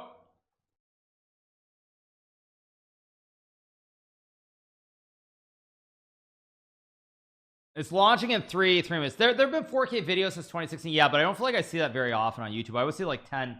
You want full screen?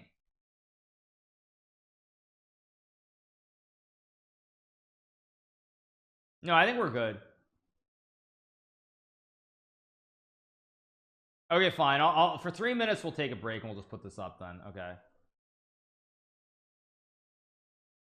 Put this here. Yeah, for 3 minutes we'll take a break from the chess. 1 second.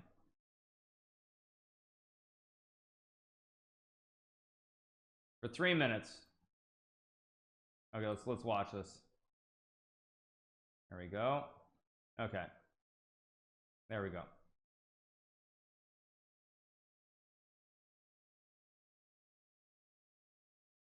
All right, are we launching a giant missile? This is launch. Audio? I could put you want audio? All over again. And hopefully you'll hear us as we get into the plus count. But right now, next activity is coming up. Okay, let's flight termination system audio. arms at T-2 minutes. Thrust vector control checkouts at T-2 minutes. And then after that, major activity will be the T-minus 40-second gate. There's a view looking up at the 33. It's still loud. I engines. just turned it down.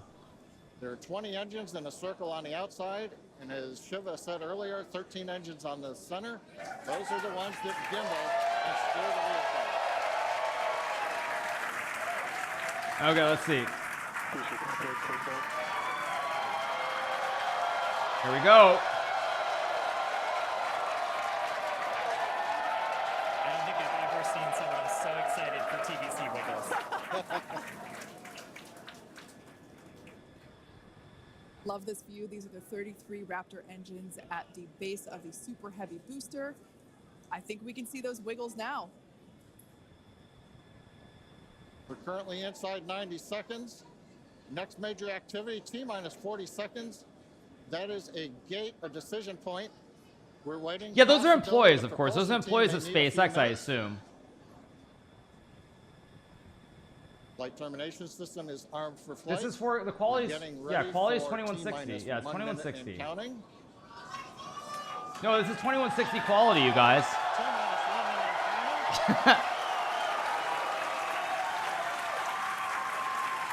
Let's see. Okay, 50 seconds. Let's go. I stretched it? What do you mean I stretched it? Okay, I can change it. As we get past T-minus 40 seconds for final checks of the vehicle.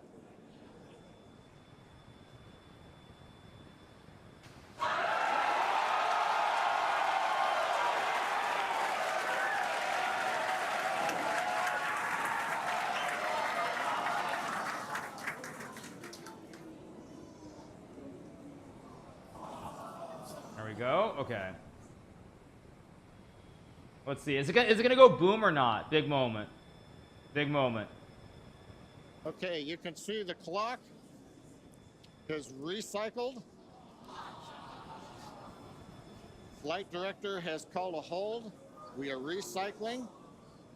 For the moment, we'll see where they move the clock back to. They could Wait, the hold game just at ended in a T-minus draw? 40 What? seconds. They could go to an Oh wait, the earlier chess point. game just ended in a Give us draw. a minute What? to listen into the nets, and we'll see if we can get you more information. Okay, let's just watch this and we'll get back to chess. Game is just drawn, by the way. 1 second. Let's see. The moment of truth. The game was just drawn. Like, what the heck?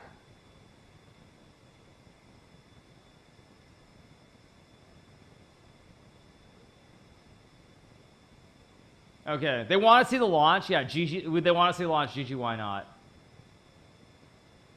Go. No, launch delayed? What? No, don't be serious.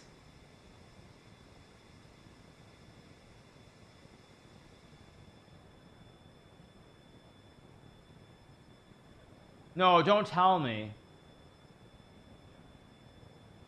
No, don't tell me. I didn't.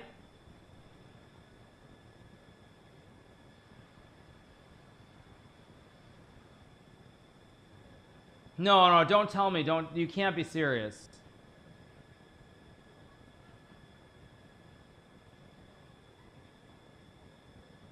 No, this can't be for real.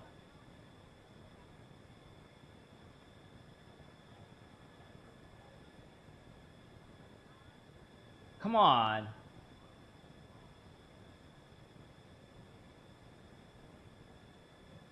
Wait, this can't be serious. You can't be serious.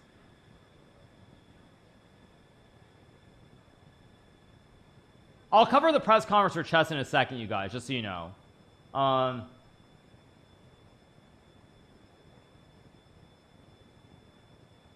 There's a countdown hold for final launch. No, come on. Don't do this to me, not now.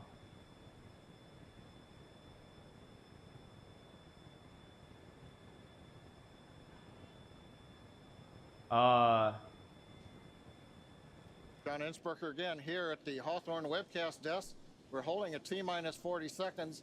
What we've heard so far is we have a couple of issues we're working. One is the booster tank pressurization. Final pressurization was just a little bit long. That's not unusual. We've held at T-minus 40 seconds before to pressurize. That appears to have been resolved. At the same time on the second stage, what's going they're working on? some final purging.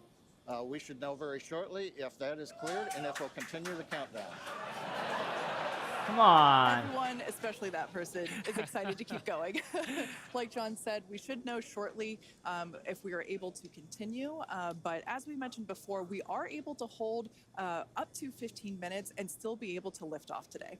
Yeah, on Falcon 9, it's a little bit different. Once we start propellant loading, we pretty much have to go at Let's the see if they go or targeted not. time, otherwise, the propellants can warm up, and we may not have the performance for that particular mission profile. It's a little bit different on And Starship. folks, if I can interrupt. Or go? Looks Are we like go? they're clearing all the flags, and we're going to release at T-minus 40 seconds. Here we go. Good. Here we That is go. Amazing news. Amazing.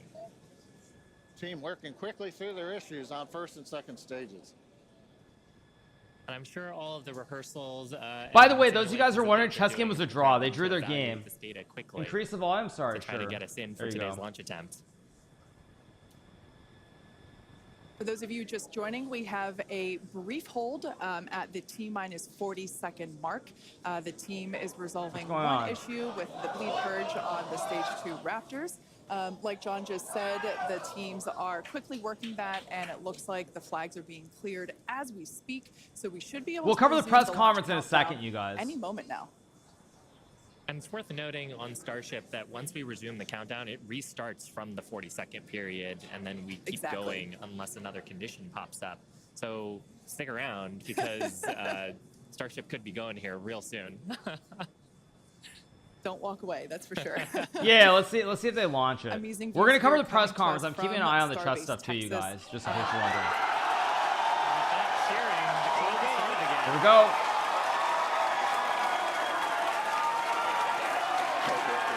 20, 29 seconds. Let's go.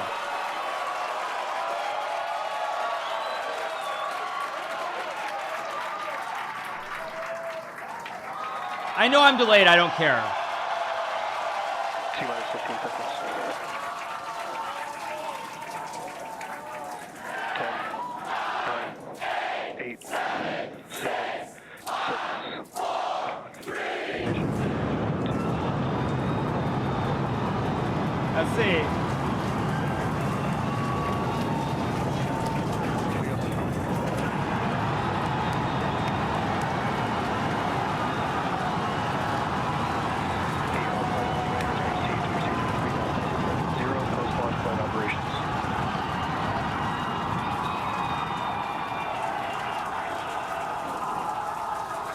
Wow.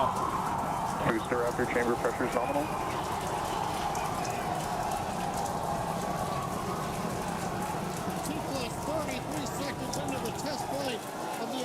Starship vehicle, tower cleared, we're into pitch over.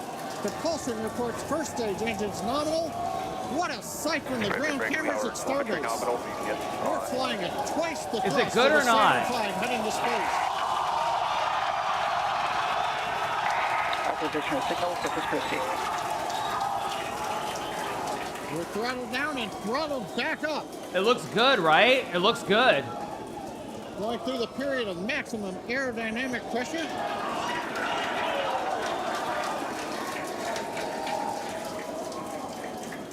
As the velocity increases, the density of the atmosphere is decreasing. Max Q. Lessening stress on the vehicle. The call out, max Q now.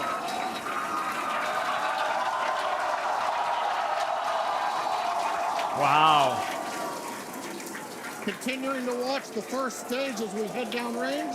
There's separation, right?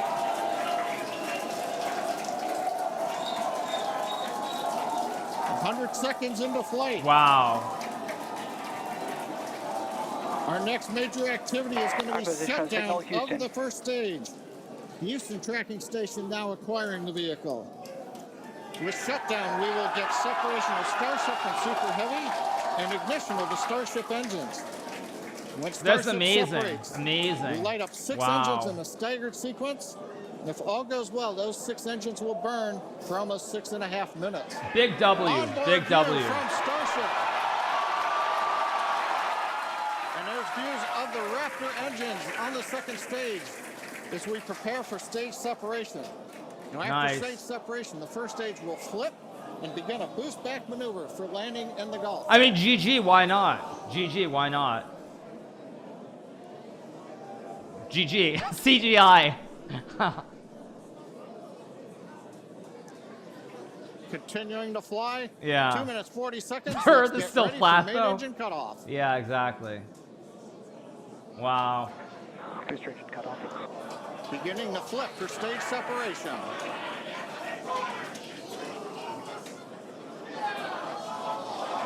Whoa. That good?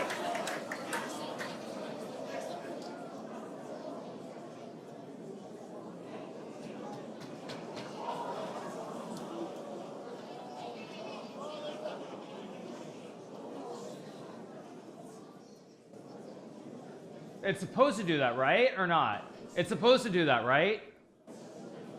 As of right now, we are awaiting stage separation.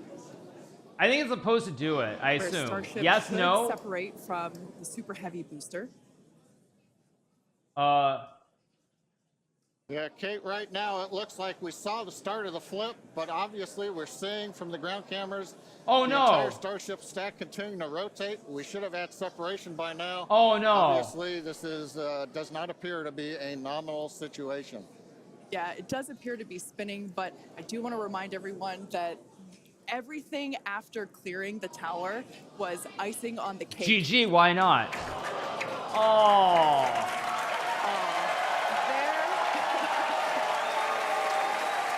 And there, as you saw, as we promised, an exciting end to the Starship inaugural integrated. Still good, though. Still very good.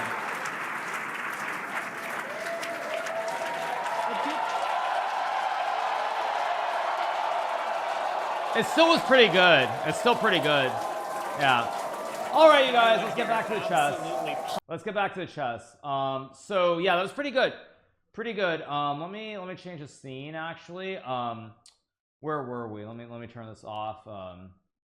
Turn this off. All right, so you guys, yeah, that was pretty good. We were covering the launch. Obviously, we're gonna get back to the chess press conference in a second to cover this as well. So it should be live pretty soon. So we're gonna be covering that in a second. 1.7 million viewers. It's insane stuff. So Ding is absent. Well, we're waiting for the press conference right now, and then we will, then we'll probably wrap it. But let me see. What do I have? Yeah, actually, let me change the scene. Okay, so all right, so we'll be covering the press conference, and then I'm probably going to do my recap of the game. But I will go use the Russian very quickly before the press conference begins, and then we'll be right back. Where was I? I was somewhere. Where was I? I forget which scene I made was correct for this, but that's what we're gonna be doing, you guys. And we'll go from there. So, all right, I'm gonna use the restroom quickly while we wait for the press conference. I'll be right back. Give me 1 second. One last time. All right, here we go.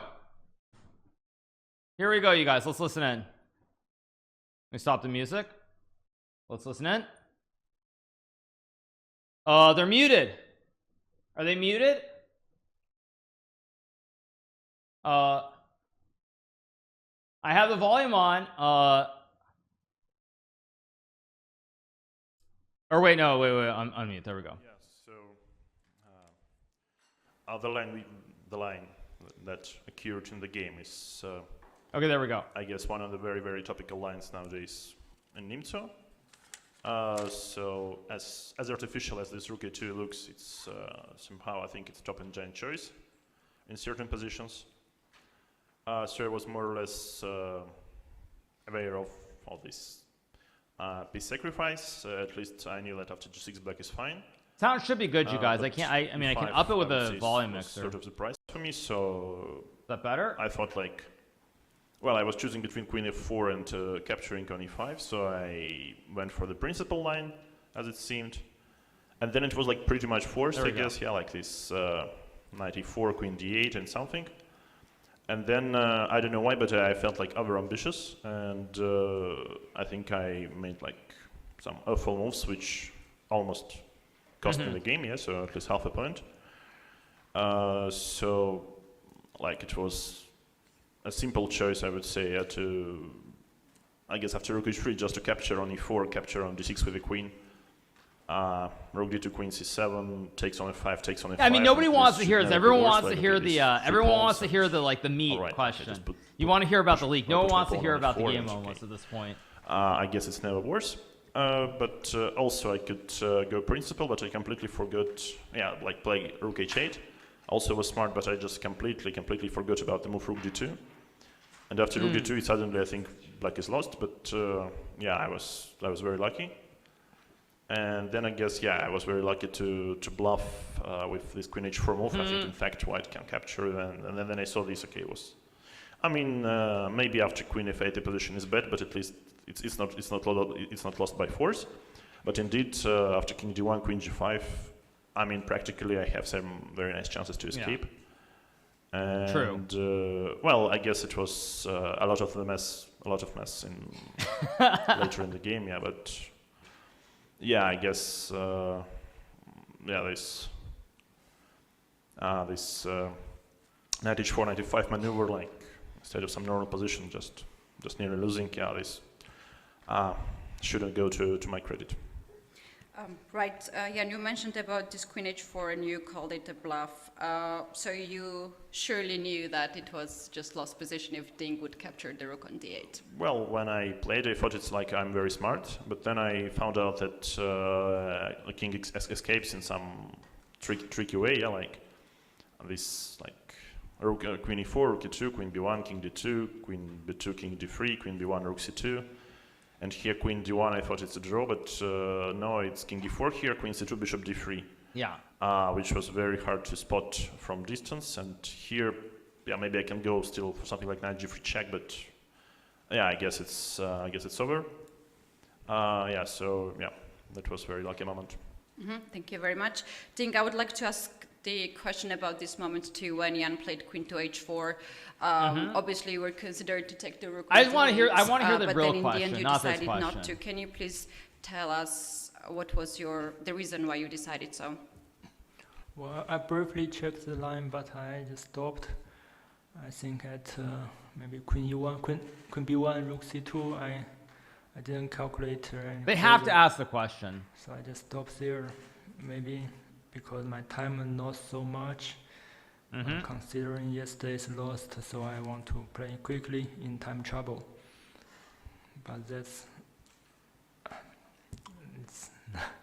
it's another story. Right. So you mean that the Whoa, time thanks for was the a Trokar for the factor 10 gifted today in subs. this Thanks so much game for that Trokar. you Appreciate it. did Thanks for the 10 not, gifted capture subs. for instance, at this Trokar. moment Appreciate the it. Yeah. Thank you so much. Right, and to talk about the time, have you got some advice from your team how to deal with the time situation? Because today there was a moment when you made the move. 95%. Yes, is last exactly, you seconds. guys. Or perhaps do you think maybe this happens that you have less time on the clock because of He's the just lack sad of because he's practice winning. in OTB He was sad tournaments? because he was winning, but he knows he's going to get asked, I Of assume, course, by the now. best way is to play as quickly and as good as possible. But the position after the opening is very, very unclear, and there are so many options for me. So I have to figure out which was the best way to continue, and it cost me a lot of time. And I think the time spent during the first half of the game was needed, because I guess I played some good moves. Maybe not the best, but at least I was not worse. It's just because I didn't cover the advantage when I have the chance. Thank you. Jan, have you considered to, before you captured the bishop on g5, have you considered also c takes d4 move? Actually, I think both moves are in the files, but in my lines. But I mean, I just thought that any move should be good. But I thought it's pretty much forced. So Move to the drama, way too much chess. I agree, totally. When I come to my room, okay, I'll check if I missed something. Yeah, I mean, all anyone wants to it's hear tough, GMXQC is about guess the this leak. is, That's like all. That's like all that I want. I'm waiting for just that. I don't even care another what he says Legion about the Gen game. line. Yeah, so it's Just fun get to the analyze, questions. yeah, but Get to the it turned leak out to question. be not so fun to play, yeah. Okay. And I think one last question before I go to press about the opening and also about this rook to a2 idea. Someone has to ask. Were you happy during the game of your opening choice today? And if you can just take us through the moment you played rook to a2, what is the idea behind this move, rook a2? This idea, I consider this as some kind of cannonball in my opening preparation, because it's can be very powerful, and it's very, very long preparation. A very deep idea behind this. Someone's gonna ask. There's no way. It's absolutely an important question, though. Absolutely, it's an important question. Yeah, very pity. Yes, it could be a very good game, but it doesn't happen. Okay. Thank you for answering the questions. Now it's time for the press. Please, Mike, go ahead. Mike Klein with chess.com. My question is for Grandmaster Ding Liren. I suspect you might know this is coming. Some people online have found games played on Lee Chess that match very closely with some games played here. What is your reaction to this? I don't know which game you refer. Were any training games played online that you can remember that resemble games played here at the World Championship? I don't know. Okay. All right. I'll go to Leon's show, but I might come back later. Okay, thank you, Mike. Leoncio, please. I don't know. From El País, I have a question for each one. For Ian, why did you choose to accept such a sharp variation when you had, let's say, solid alternatives in the opening? Not the And worst for question. Liren, how do you feel about missing winning moves? Yeah, I guess I'll start. So thank you for the question. I think it's very principled line. This. Take my cam up. free Okay, links sure. and once again, it's pretty much on the radar for a lot of players. So it's not really. I mean, it might look sharp, but as long as you like have an idea what to do, you can navigate. And I think until I felt like over ambitious for some reason, I did it quite nice. But yeah, there is a price, obviously. Yes, so one inaccurate move and you like can lose. But I guess such is chess. Yeah. Thank you. Thank you. Ding. Would you like to repeat the question, maybe? I remember. Yeah, of course, missed so much wins, at least 2 wins, or maybe even more. It feels very bad. Ding and Also, report should have used very Chess 24 to tired practice. Yeah. after the Evatelli. game, but GG, still why there are not? 6 GG, games. why I not? have 3 white pieces. So He basically said, I don't know. But I mean, it's very clear. Like, Thank you it's very much. pretty Next obvious. question, please. Вопрос к Яну непомнящему. Ян, вот когда ладья 2, когда фигура вышла на g5, да, то есть белые достаточно агрессивно играют, у вас было ощущение, что вот эта домашняя заготовка, и вы вот, ну, что называется, попались, или вы сохраняли хладнокровие, и просто вам было интересно, что называется, заодно исследовать позицию, посмотреть анализ оппонента, может быть?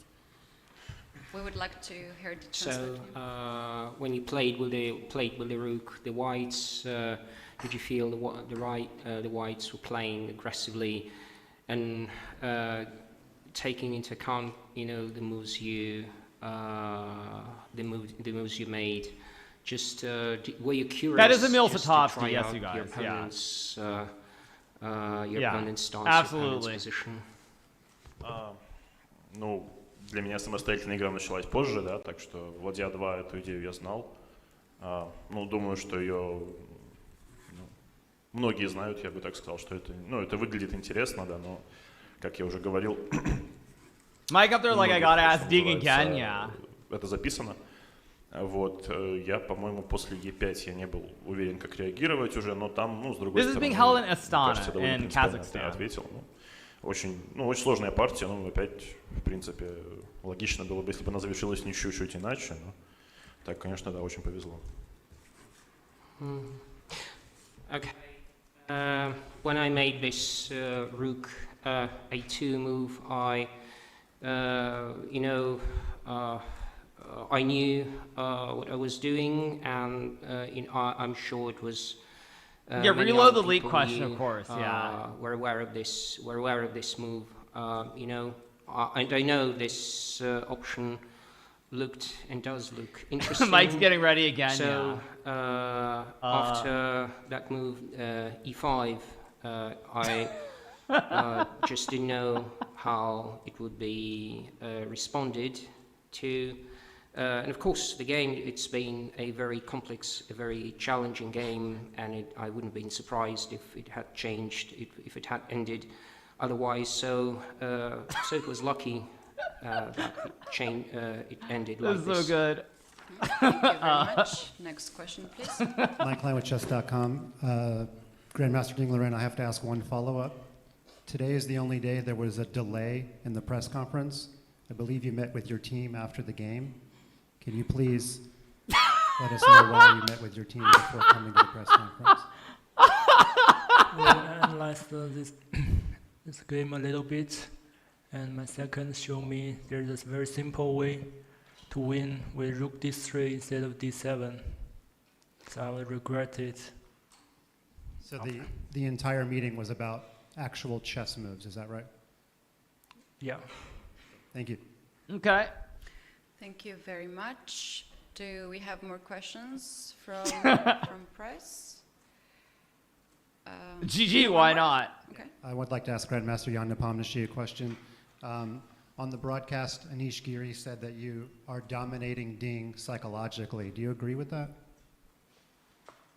I think Anish knows it better. Yeah, I have no idea what to say. Thank you. Now it's time for the questions from Twitter. So Jesse will take over from here. Please, Jesse. Hi, Jesse February here.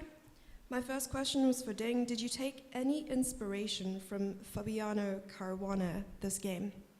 What?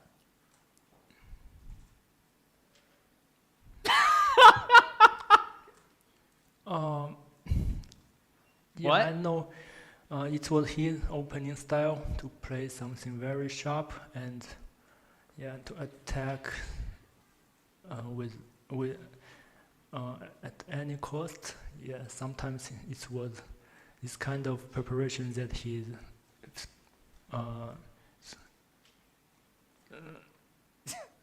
Jeez. his kinds of preparation. Yeah, but then Fabiano plays chess from time to time, I guess, but idea I don't was know. not I don't know what does this do with Fabiano exactly, Alright, but thank you. hey.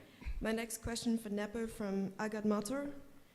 Was Queen H4 a bluff?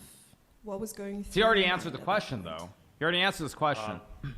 Actually, Queen H4, I thought it's just a brilliant way to save the game.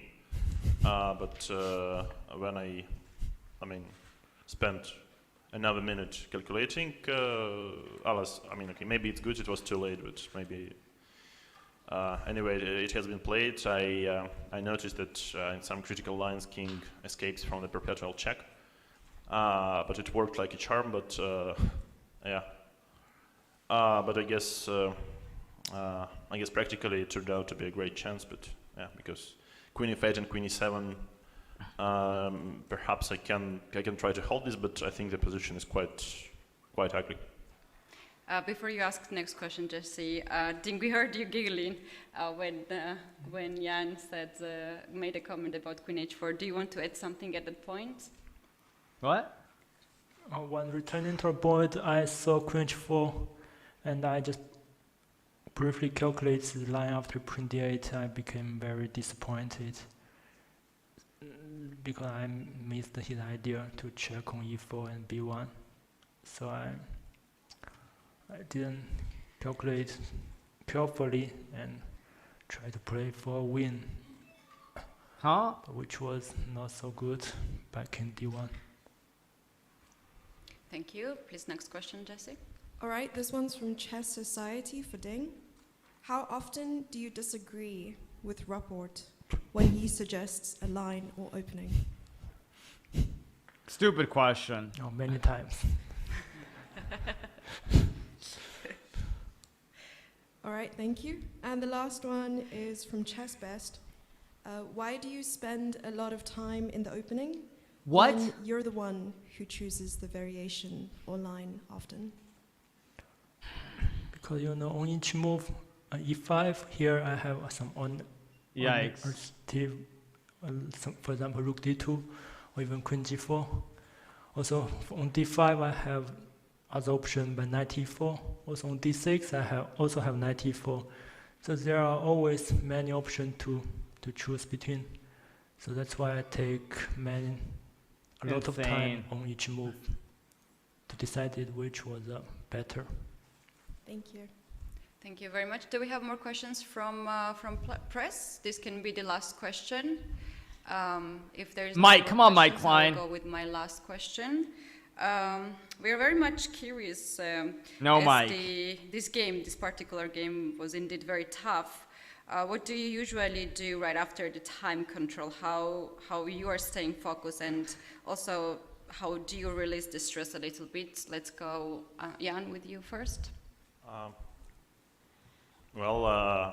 trying to take a deep breath, and see, evaluate what happens in time scramble. So it was no real time scramble today, but the pressure was like. But there's some chance, you guys, that Nepo doesn't know yet. There's some chance that Nepo hasn't been told yet.